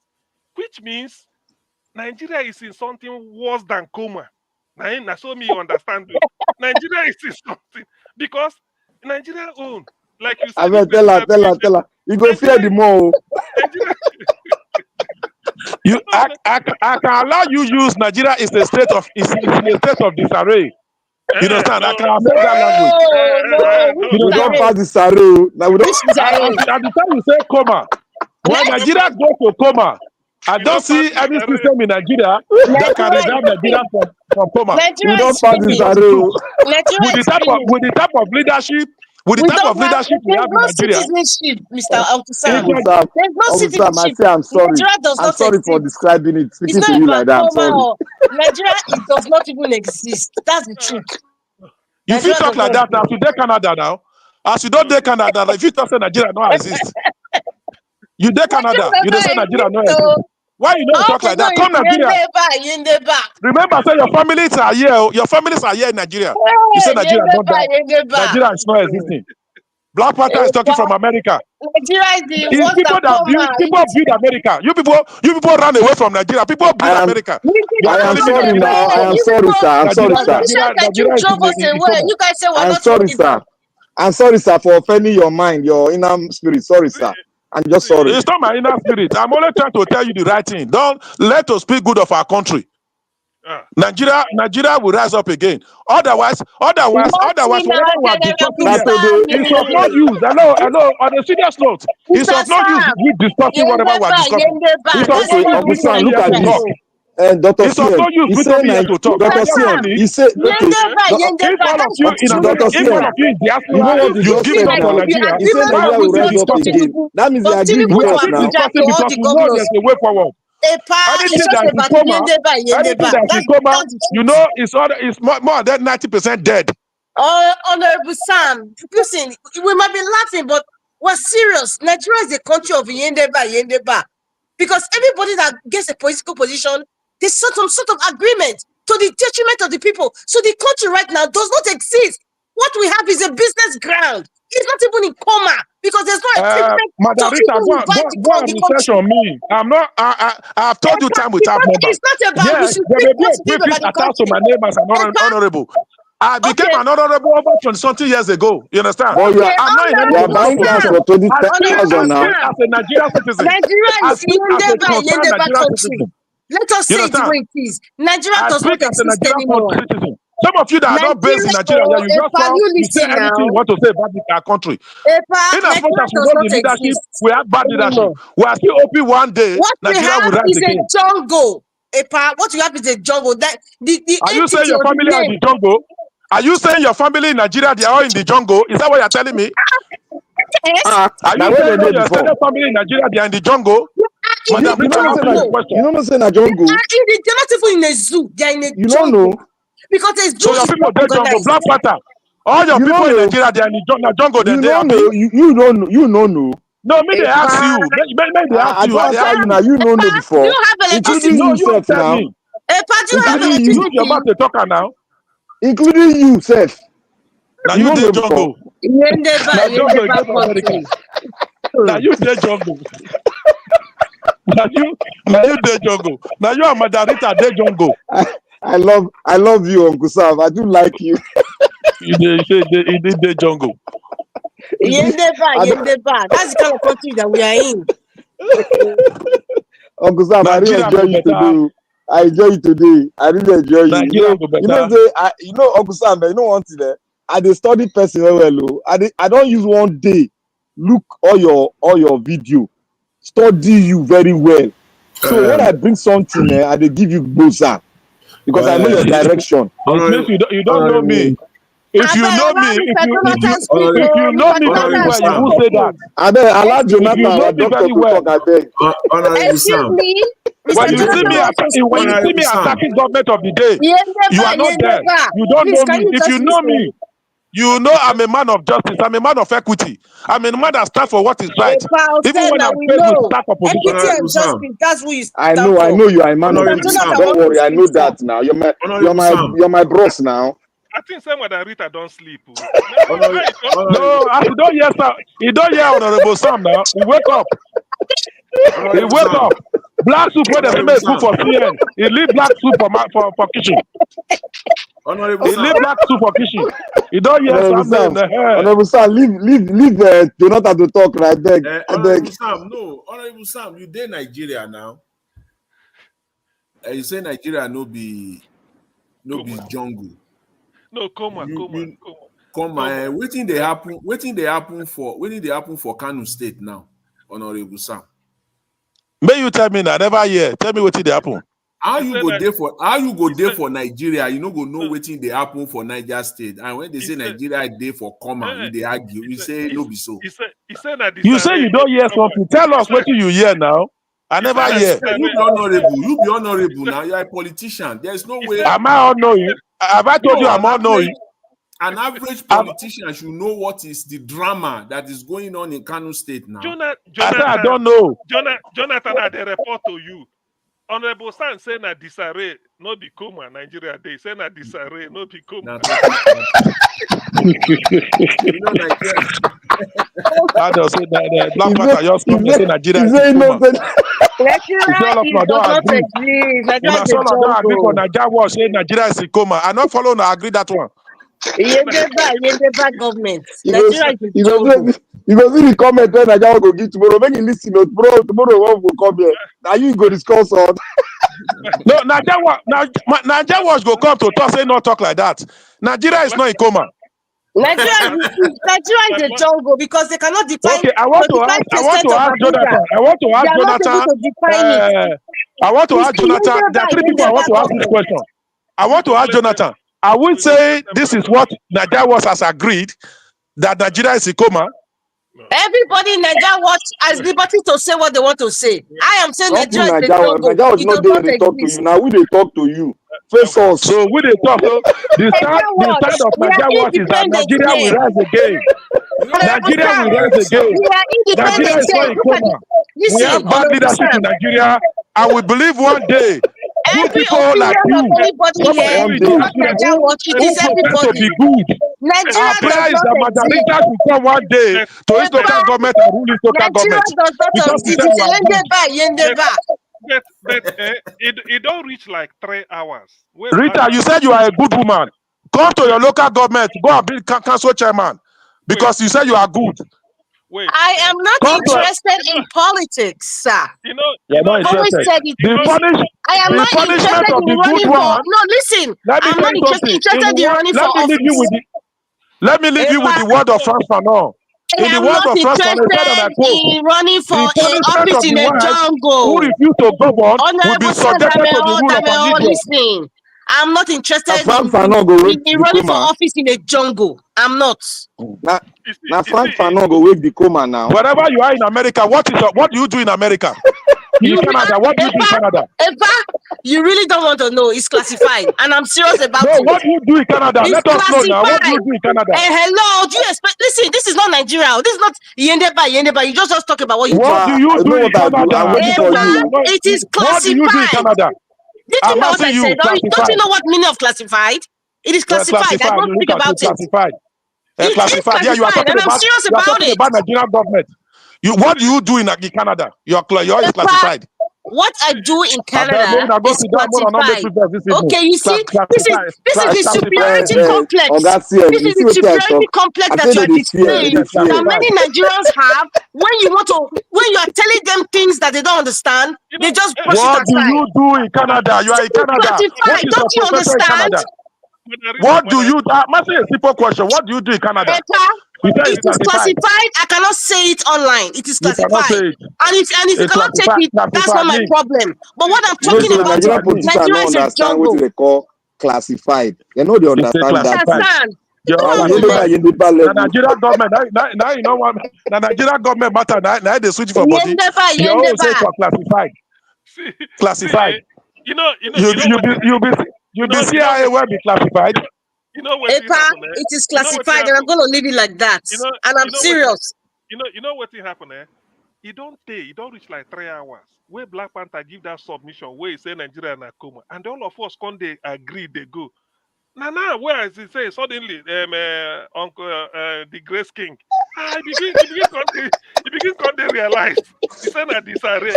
No, that I responded to your statement. I believe everyone Black Panther has the right. Black Panther has the right to use any language within beat. You know, he has the right. When you now said now that it is agreed that Nigeria, listen. When you now said, Dr. Sien, that we've all agreed now that Nigeria is in a coma. And I said, no, it's not all of us that agreed that Nigeria is in a coma. I didn't agree with you that Nigeria is in a coma. Okay. That's so an opinion I was using mental discussion how they use against you. Okay, wait, because I just want us to, because people are listening. So at what stage we are in disarray according to you, so we never reach coma? So what did it go take? Yes, now we are learning now. But you dey confuse her the more. No, don't dey confuse them. Hey, no need. If person, no, we are debating. If person disagree with you, I mean, we are learning now, because for him to disagree with me, he has his reasons. What did it go take to move from disarray to coma? Now. Yeah, that's simple English now. When you say something in a disarray, I know it's a very simple matter. It's like it's a state of there's disorderness. You know, it's a state of disorder. That's why it means in the simple terms.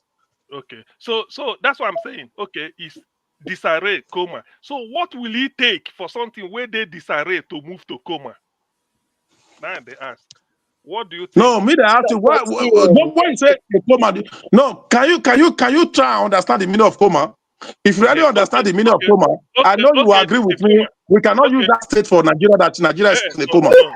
No, I want you to be in your disarray. Let me be in my coma. So that is the point now. So why I say I agree with Black coma is I'm not being original. I borrow them from Black Panther because I own them now. So I believe that Nigeria is in coma for the following reasons. Nigeria, we are not in control of what goes on. That is, the people are not in control of their lives in Nigeria. It's only at the beck and call of whether any type of organized crime or unorganized crime or whatever it is. So that is the type of serious coma we are. We are, instead of making progress. Okay, today is what, 26th? Let's say by November, by November, it increase the wake up days. We say serious coma. Wait, now let's start coming. Let's say you know the way Nigeria is now. Let's say by 26th November, it will be exactly 1 month. If we make a review, people will tell you that it is getting worse. Because in coma, you are more like you are heading towards the other side, the way of no return. But we are trying to bring you back to where you are. No, that is the meaning of coma now. Black Panther, no laugh. That is the meaning of coma. So that's why I say this in coma. They threaten the more you talk. Oh. No, please, Black Panther. We are big. So when you say something is in coma, because that's why me don't see him. I don't see him saying Nigeria is moving. It's like we are going towards the extinction because of not the extinction in terms of go hear the name, but the standard of living, cost of living, the hardship is multiplying, spiraling out. That is the coma I'm talking. So for us to come back to at least to where we are by January this year, January this year is better than October this year. Can you believe? Everybody knows that. January was better than February. February was better than March. March was better than June. June was better than August. So this is what we are saying. If it's something that, to me, that's why I say this in coma. We must have to do something to it. And if the more we delay it go they get worse. They go. That's why they say coma. Say since 5 hours now you dey coma. You say now wow, you go come back after 12 hours. He's still there for coma, so he still they move instead of coming back. Let's just say he was only in coma for 5 hours, then he came back to life. But from 5 hours, since morning he's still there coma. Yes, and this is evening. He's still there coma, making it 12 hours. Okay, make I go home, where I go shower, come back. Hopefully you don't wake up. You come back the never next still wake up. Oh. It still never wake up. So you don't count at 18 hours. From there for more than 40 years, oh. 40 years now. So you see, that's why I'm saying that coma now, you just they go until you just they go. That is what I mean by coma. Even oxygen where then they put for you, because the person where they coma, then they see the oxygen everywhere. IMF oxygen. No, wait, make you know. God will bless you. Make you know to go that side. So when you dey coma, now so even your leg then go connect oxygen measurement, whether blood they reach extremities like the toe, then go connect there, put a bladder to the drain your urine, make a temperature come down, everything your brain then go say whether it don't dey like brain fatigue everywhere. They go they force oxygen just to rescue you. Some people, if na a man, a wife go come, they call him, that kind of darling, those kind of things, just to rescue because they need you back here. They don't want you over there. So that is where Nigeria is today. That is what convinced me that Nigeria is in a coma, despite all the oxygen where people they do. Okay, no be Bola Tinubu wife go distribute rice for Anambra. Na clear eye intake do am. All these things are part of the coma. That's part of the oxygen. Make it go. Remember Anambra people. Imagine Bola Tinubu wife. You want to go give rice for Anambra. People collect rice and go eat. Maybe tomorrow night you go Niger State. So these are some of the things we are talking. Nigeria is in coma. It's this. That is my reason. I may be wrong, but I have my reason to believe. He's in coma. And No, Dr. CM, with this your explanation is clear. It's very, very clear. It's a very direct explanation. I disagree with that. I disagree with you. Can you allow me, sir? Can you allow me? See, Honorable Sam is saying something. He's saying that the reason I said I disagree with CN, it's like he just spoke on coma. If you really look at the meaning of coma, it's a state of a prolonged consciousness, loss of consciousness for a very long time.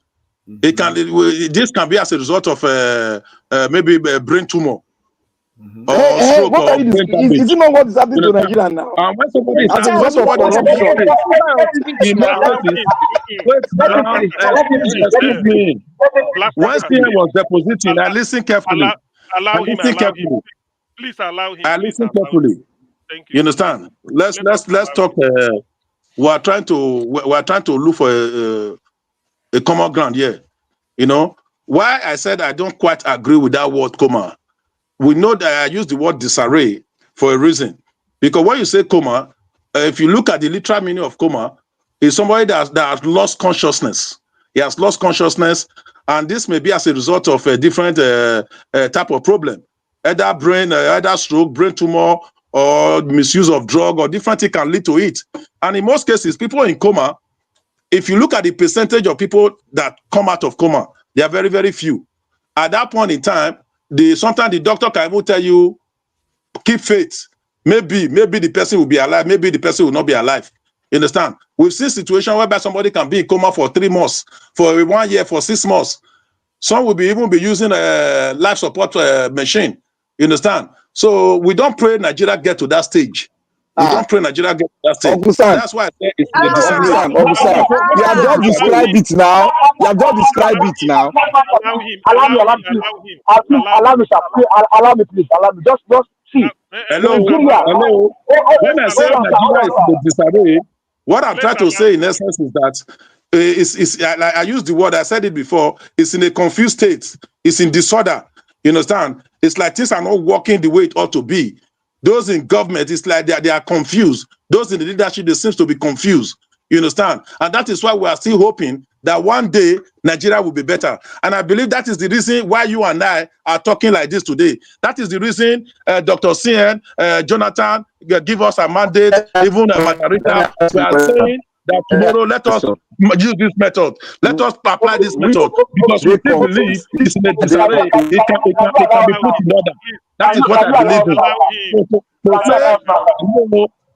I don't understand. When Dr. CN was talking, I listened keenly to what he was saying. I didn't interject.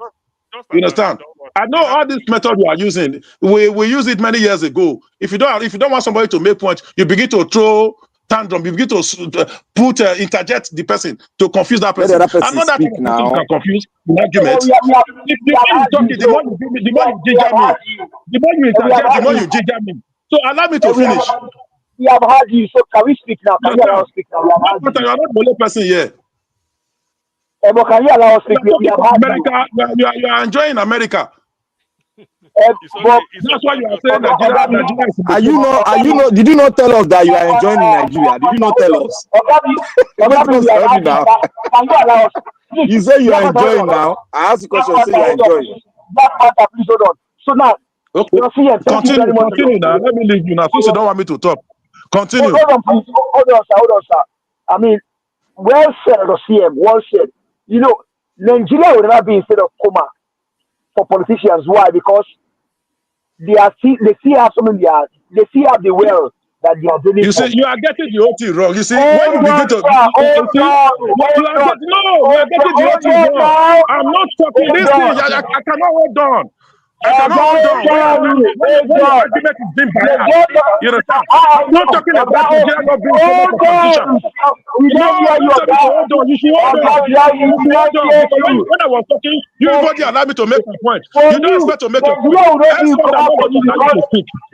You will not speak. I will not allow you to speak because Nigeria is not in coma. Nigeria has never been in coma. Nigeria is not in coma. Nigeria is not in coma, not because of politicians. You understand? Get it straight. I'm talking about because of Nigerian citizens. I'm talking because of Nigerian citizens, not because of politicians. Oh, your bread, oh, your bread, your bread. We know now. They say that Nigerians come out and look at what you are saying. Nigeria will not be in coma because we now see the get some need. At least, thank you very much, my brother. God bless you. They still get IMF. IMF is their drip. So IMF will give them drip.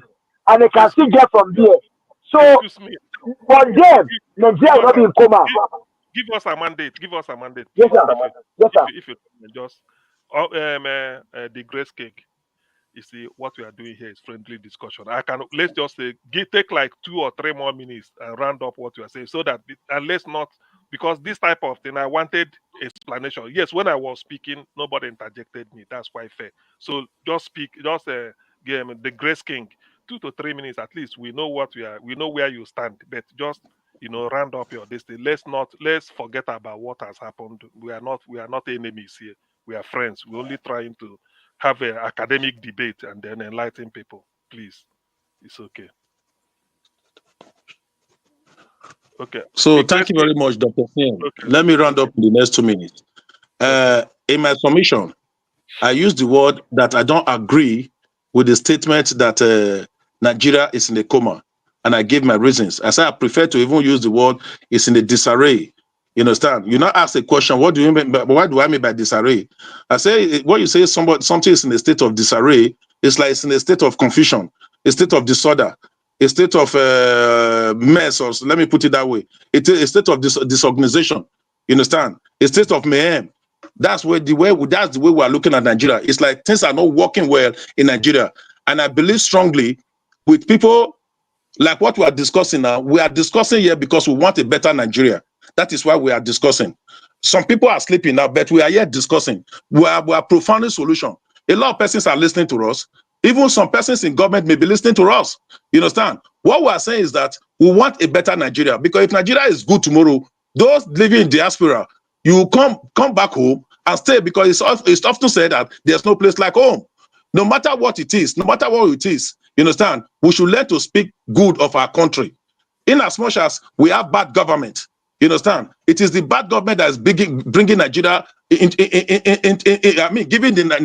Nigeria as a country that bad name. What we are saying is that by the special grace of God and by the will of you and I, like what we are saying now, we are hoping that one day Nigeria will be better.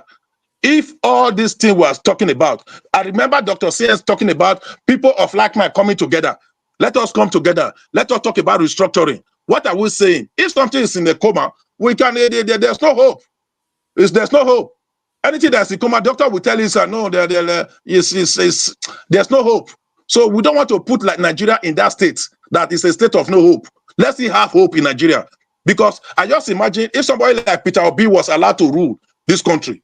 You understand? If he was allowed to rule, I believe we will not be where we are now. It would have even be better. So I still believe strongly. That better people are still coming that will rule this country to take off from the state we are now to a better state. I'm not saying Nigeria is not in disarray because of politicians, like what somebody said. Yes, that Nigeria is in is in coma because I'm a politician. No, that's not why I'm saying it. I'm just saying we shouldn't use such words on Nigeria. We shouldn't just lose hope that Nigeria is in a coma. You understand? And somebody says it's not a coma for those that are not politicians. I don't depend on politics in my life. Like I've always said, I have my personal business running. You understand? I have my personal business just the same way you have your own personal business running. I'm saying it as a Nigerian citizen. I'm saying it as somebody that has passion for this country. I want a Nigeria that will work. I want a Nigeria that will work. A Nigeria whereby we know we have a problem. We should come together as whether those in diaspora, those in Nigeria, coming together, bring up our ideas, plant our cross-pollinate those ideas, plant it, so that tomorrow, you and I, we can build a Nigeria that will work. That is what I'm saying. Thank you very much. Okay. Thank you, Uncle.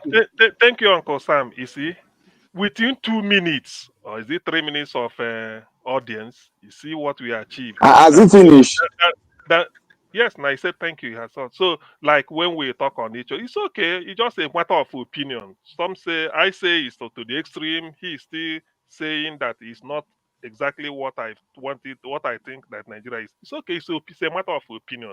It's just that we are trying to analyze Nigeria. The fact that we're, like you said, Uncle Sam, I take your word. The fact that some people are sleeping and we're here talking, it shows that we want things to change. that is just the practical evidence to show. After all, look at 2 a.m. Okay, almost half past. This, like, today is already Saturday in the UK. 2:30 in the morning, early in the morning. Though today I'm not going anywhere. That's why I'm awake to this time. So some people must have slept and woke up and then keep snoring. But see where we are. We all are awake and then discussing. So that is the issue. It's okay. It's not something I didn't not let people not take anything personal. Nobody's. Who is speaking now? I don't.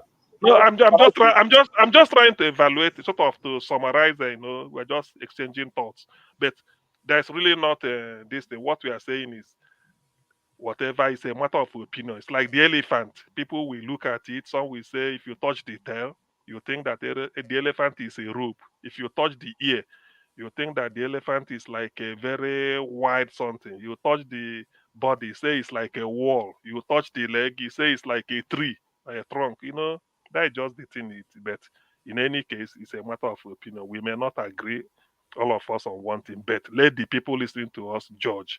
But as per difficulty in Nigeria, hardship, yes, we know there is hardship and it's increasing every day. Nobody can take that away. So we agree on that. Whether some say we are still in a state of disarray, me, I'm saying coma, it's a matter of perception or this thing. It's not something that I don't own opinion. My opinion cannot be the sacrosanct. Any other person, it's elastic to the as much as it is. But I have my reason for believing is coma. He has his reason for believing is in disarray. It's as simple as that. So whoever is after 2, I think I should be trying. Can I say something before we all go to sleep? You see, everything we are saying here is a matter of words to describe opinion and words. It's a matter of opinion, and everybody has his word to this. That's it now. You use words to describe your opinion. Yes. When you say something is in a critical situation, and when you bring forth a solution, and they kick you back, you've been doing it for the past 35 years. They kick us back. Then a man came. He fell under the pressure of because I was there. I was among the people that made pressure on him, Jonathan. I was in Abuja with my folks. Okay, do you mean President Jonathan? Do you mean President? Yes. Okay, we put pressure on him. I thought it's the panelist, Jonathan. No. We applied pressure. I'm a member of CDHRO. We applied pressure on him. Falano was there. Our elder man, our uncle. A lot of people were there. And these are the things that Gani Farami taught a lot of the human rights activists. Keep on applying pressure until they succumb. We applied pressure brought out what's his name? Babangida IBB. We applied pressure, Jonathan said, okay, let's do it. He budgeted money. They went to court. That why should he budget money? It's not part of the deal. That we succeeded. We did it. And all of a sudden, an illiterate criminally got into power. Something that will make the country was already in the disarray. In the world now, the world economy, they said he now is pushing us back to 30 or 40 years backward. What does that tell you? Now, bring the paper that everybody agreed on. He carried it, he trashed it. This one came in now through the back door. Somebody brought a paper. On also your paper is there. The Gentle professor wrote a paper. The same line with what they research on. The whole country research on it. That one brought it. He said no go area. is sacrosanct. Then this description that I find out from my own archive, I opened it, study countries. Maybe just to come and say, I want to be, we should not talk about Nigeria. If Nigeria is crying, will I say it's laughing? Look, I'm not that kind of a hypocrite that will come and say something is bad. I will not say, oh, it's not bad, let us do it like this. No, I'm not that kind of, I was not brought up like that. If I see it, I say it. That does not mean that there is no solution. I said something is in coma. I said this is not a country. I come with another word, it's in a coma. This is how we resuscitate it. Everybody started saying, oh, why should you say my country is a coma? Sometimes a coma is not. It is 50-50 chance. It is there. If we have gone past disarray, we were in a disarray during Babangida time. We were in a disarray during Obasanjo time. Obasanjo tried to make it arrange. We came back to disarray. Now we are into the coma. You dey tell me say we are disarray. What kind of disarray? When we've already found a solution for it, you trash it in the corner. Then what do you want me to do? What do you want me to do? To sit there and wait for 40 years for you to rearrange it or what? It go better. I'm past that. It go better.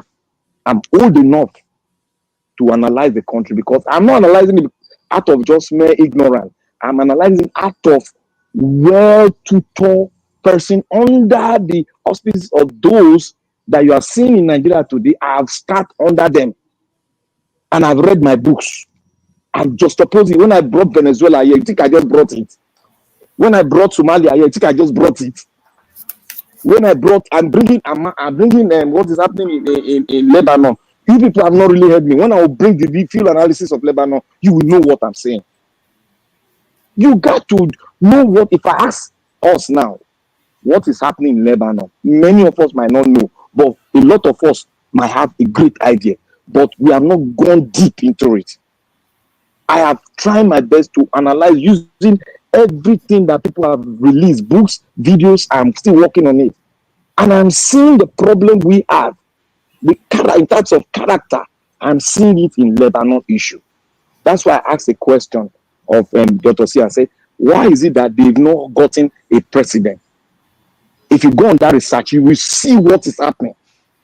That you can pick from that side and look at Nigeria and know the character of those you see in the north, especially the Fulanis. You will see, that's why I told you that we will fight. We got to fight. If we don't fight, they will give you anything. There's no pathway. Because when they are determined, they don't look at the man crying. Neither do they look at their brother begging. They don't look at that. But what they are looking is where they are going. They know where they are going and they are after your resources and make you poor. They don't give a damn about you. They don't even give a damn about the nation itself. Because a man that gives a damn about the nation will be thinking on how to bring the little boy and create the future generation, because you are not going to live forever. You are not going to live forever. So why are you not allowing discussion? That is why I say I concluded that Nigeria is in a deep coma that it needs us to make it revive. Thank you. Thank you. Let me just quickly, say this, lastly for today. I thank everyone. With respect to, Nigeria, Lebanon, I do know that, Nigeria is not the same, but there are some similarities, some striking similarities there.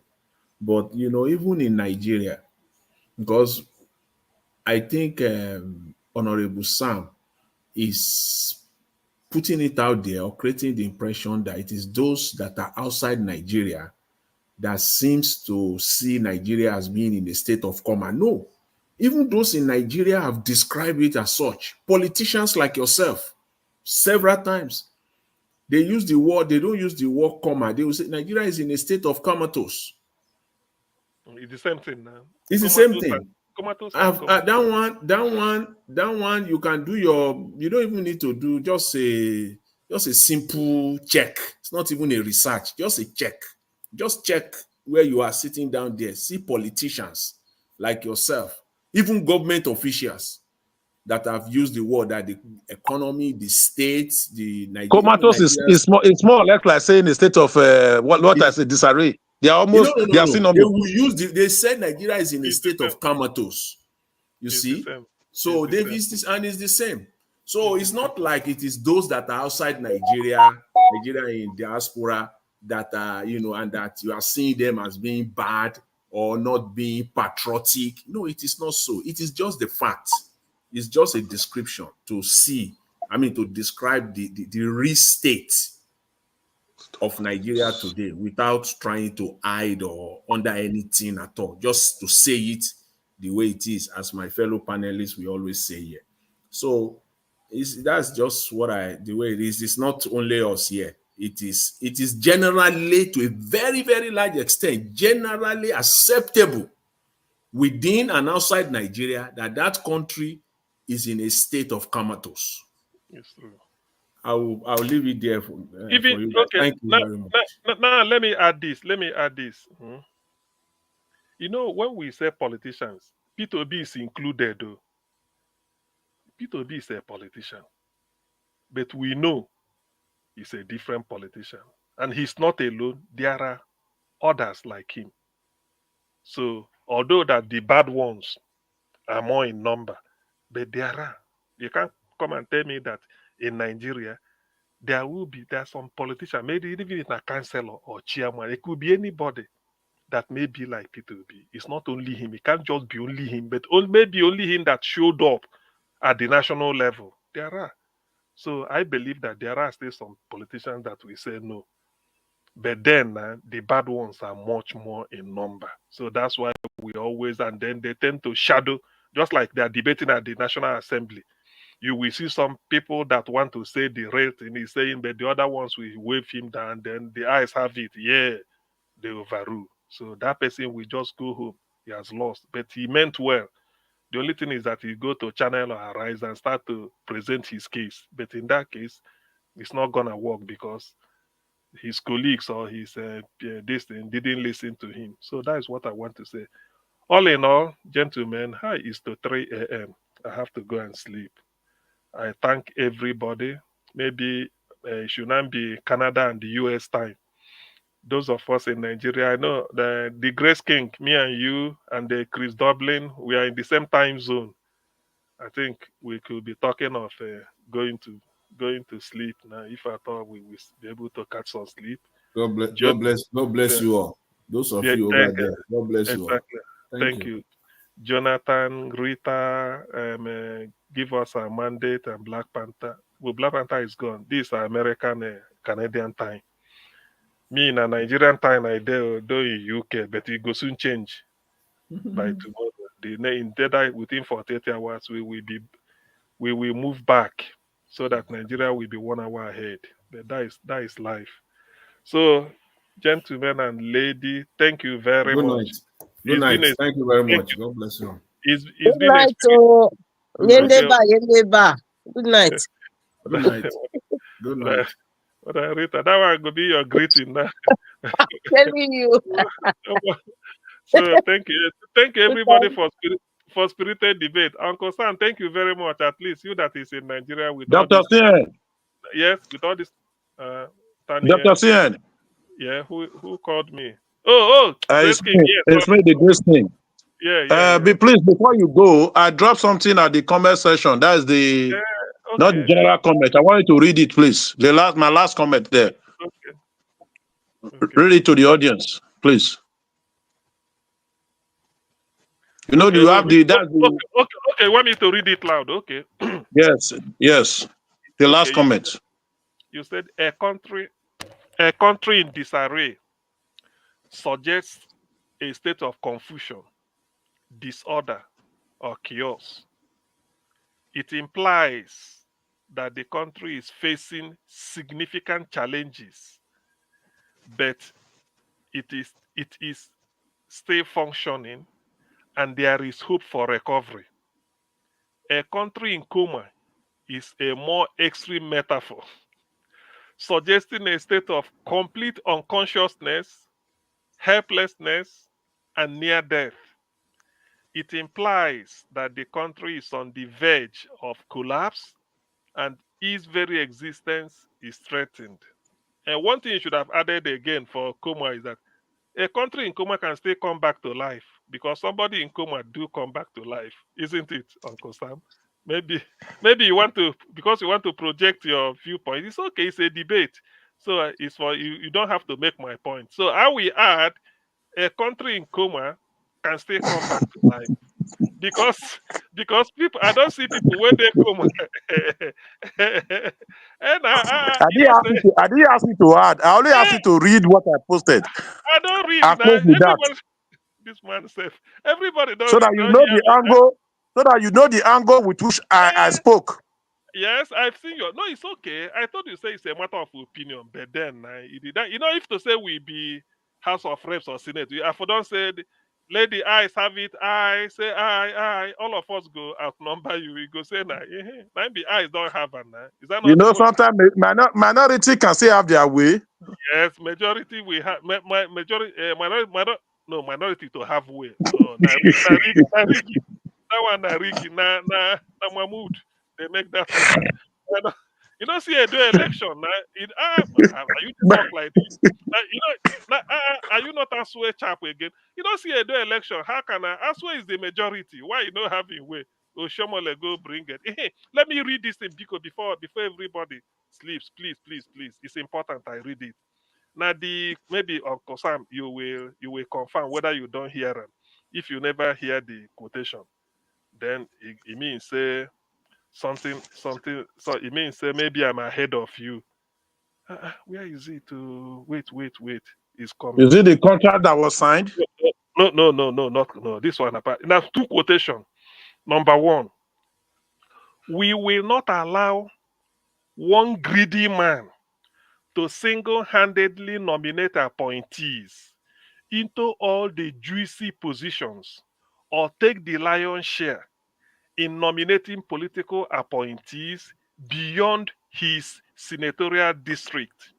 He is planning to boss the governor into a tight corner so as to take command over his government. They say this is from Izeyamu. That's the word of Pastor Izeyamu. Okay, wait, hold on. Then the second one, the counter narrative. Now, let me say, the Oyibo they say counter narrative. This one, I start unquote. Those that didn't contribute significant votes in the election should That's take Oshomole. Hold on, wait now. Should take the. Let me start again. Just don't interrupt, so that people will it will flow. Those that didn't contribute significant votes in the election should take the back seat. It is not a monkey walk, baboon chop thing. But if the governor insists he wants to play to their music, we will not hesitate to dance naked and tell the tribunal how we rigged the election that brought him in because he knows he did not win at the poll. This Adams Oshomole camp. You see, he said they will dance naked and tell the tribunal. Maybe somebody will make us waste. That's why I'm having hope. Somebody will make us waste case for himself. Maybe Oshomole will come there. Very soon. They started dancing naked. Don't worry. We know. So they when I saw started. There's already a cold war among them. When I saw these two quotations, I said yes. I said God is working. Yes, nothing past God. Anything. In fact, this is what they say. What God cannot do does not exist. With these two quotations, I want the camp. Let them not agree. You know, when two thieves steal your property, you go to pray, make them disagree. Because if now when they disagree, they argue, then go tell you the truth. You can't collect what belong to you. So I wish Rita hear this quotation. Wait, please, now don't give us our mandate. I wish they hear this quotation. I saved the quotation. Man, no worry. Okay, give us a mandate to sing there. Black Panther, Madam Rita, I wish two of them hear this quotation. I don't save them. I don't save the. Okay, maybe let me post it a little bit on the private chat. But everybody don't go now. But it's okay. I still saved it. I saved it. Tomorrow, repeat it. Yeah. I saved the thing. You see, I know everybody knows now. The stealing was too much. Cannot just go and do. Let me see. Yes, it's there. Yes, political at war. Okay, maybe I couldn't, but that is anyway. I still have it. So I will leave. I will leave now. Everybody, I think now talk and sleep. Now we there. So Chris Dublin. Chris, I'm going to sleep. Abdul Malik, salam alaikum. Good night. Give us our mandate. Good night. Grace King, hope to see you today again or tomorrow, whichever. Then we are the same time zone to 3 a.m. You tried. Jonathan, good night. I want to go and sleep. Thank you, everybody. Augustine, thank you, sir. Thank you very much. Thank you. Never sleep. You enjoy our No, I did. They do something else. You enjoy us. Not they say you they do something. You they enjoy the bass bills where we. Yes, I did listen to all of that. You know, Honorable Sam not give up today. He fire back, boza. Now Black Panther caused the confusion. I introduced that coma word since then. Nigeria not the coma. Table scatter. God will bless you. I know when you come. You will join me to tell them Nigeria is not a coma. Thank you, Mr. Harris. Okay. All right. I appreciate you, all my people. Thank you so much. We come to the end of the broker. You all have Dr. Elvis has spoken. Nigeria is not a coma. We all have been here. Listening to you all while I'm busy doing something else here. But nevertheless, I appreciate you all. Those of you that have already left, Madam Rita, thank you very much for your submission here and time with us. Thank you, Oga CM. Thank you, Oga Chris. Mr. Jonathan, thank you very much. Honorable Sam, thank you very much, sir. I appreciate you. Give us a mandate. Abdul Malik, thank you. I remember when Abdul Malik, they say, hello, can I talk to Mr. Sam? Can I talk? Una not let him talk. All of una voice suppress Sam. Hi! He don't sleep that time. And I did hear the year everything. Una not let him talk. That man make attempt up to 4 times. He been they sleep. Anyway. He sleep. He sleep anyway, before. Thank you, my people. And God will bless you all. We've come to the end of this broadcast. 9 hours. Wow, 9 hours today. Not be small thing. Mr. Abby said they made they leave me for hand. If they all see me, their body go just the hot. na Black Panther. Uncle Sam, no worry, don't worry. We go to use this quotation. Change the, when it hot. You go remind me. I go bring the quotation. Black Panther, not they use ESC Uncle Sam. Don't run. They know definitely. I will always defeat them. No matter how they pass it, except I don't want to talk. I'm a trade talker. That's why I talk to make money. That's what I do. Anyway, it's all good. At least we managed to iron it all out today. So we are going to continue from where we stopped later on. It's already 2:48 p.m. here in Lagos, Nigeria time. I appreciate every one of you, my wonderful people, and God will bless you all. Those of you that supported the channel earlier on, and God will bless all of you now. Martin Benjamin, love God is my strength. Julius Anthony, Alessa Dopukin, Jaja, God's Child, Adelaja Ogumbiyi, Peg Modi, Yande King. God bless you all, my people. I appreciate you all. And people that called into the show today, Madam Origin, and love God is my strength. Thank you very much. I appreciate you. Always. Then our people right there in the comment section, started Mother of all Mommy Diaspora. Thank you very much, Mommy, for all you do. I appreciate you always. Thank you, Abu Azi. Thank you very much for staying with us this late. Abu Azi, thank you, sir. Thank you very much. And our people right there with us. Moody's Academy is right there with us. DJ Dime, thank you very much. I can see you as well. Tony Africa was with us earlier on as well. Thank you, Eva Line. I can see you. Thank you. My people. Adelaja Ngobi is still right there with us. Kiss Dogerahi, Peggy Modi, and many others. We've come to the end of the broadcast, my people. I'll see you guys again by 6 p.m. Nigerian time later on so that we can continue from where we stopped. Let's continue to stand for what is right. We all are here fighting how Nigeria can be better in a different dimension. Yes, my own submission might not align with yours. Yours might not align with mine, but remember, We all are still fighting for the same thing, but in a different way. Let's continue to do what we are doing and stand for what is right. Our leaders, both past and present, they have never been doing it well. And we are hoping, fingers crossing, that somehow, someday, we will find a leader that will get this country right for us. But the question is, when? Is it going to be in our time, or our children's time, or our children's time? That's a big, big question, which I don't know. 2027 is around the corner. A lot of people warming up already. Who win. But for me, I'm still very skeptical. I have a very, very huge skepticism if Tinubu can be removed from office. Because that's me. I don't know. That's my opinionism. Depend on you. Because how are you going to remove somebody that owns everything from office? How is that possible? But nevertheless, what do I know? We're going to continue from where we stop. Let's continue to say it how it is. Until then, my people, good night. And I'll see you guys later. Thank you.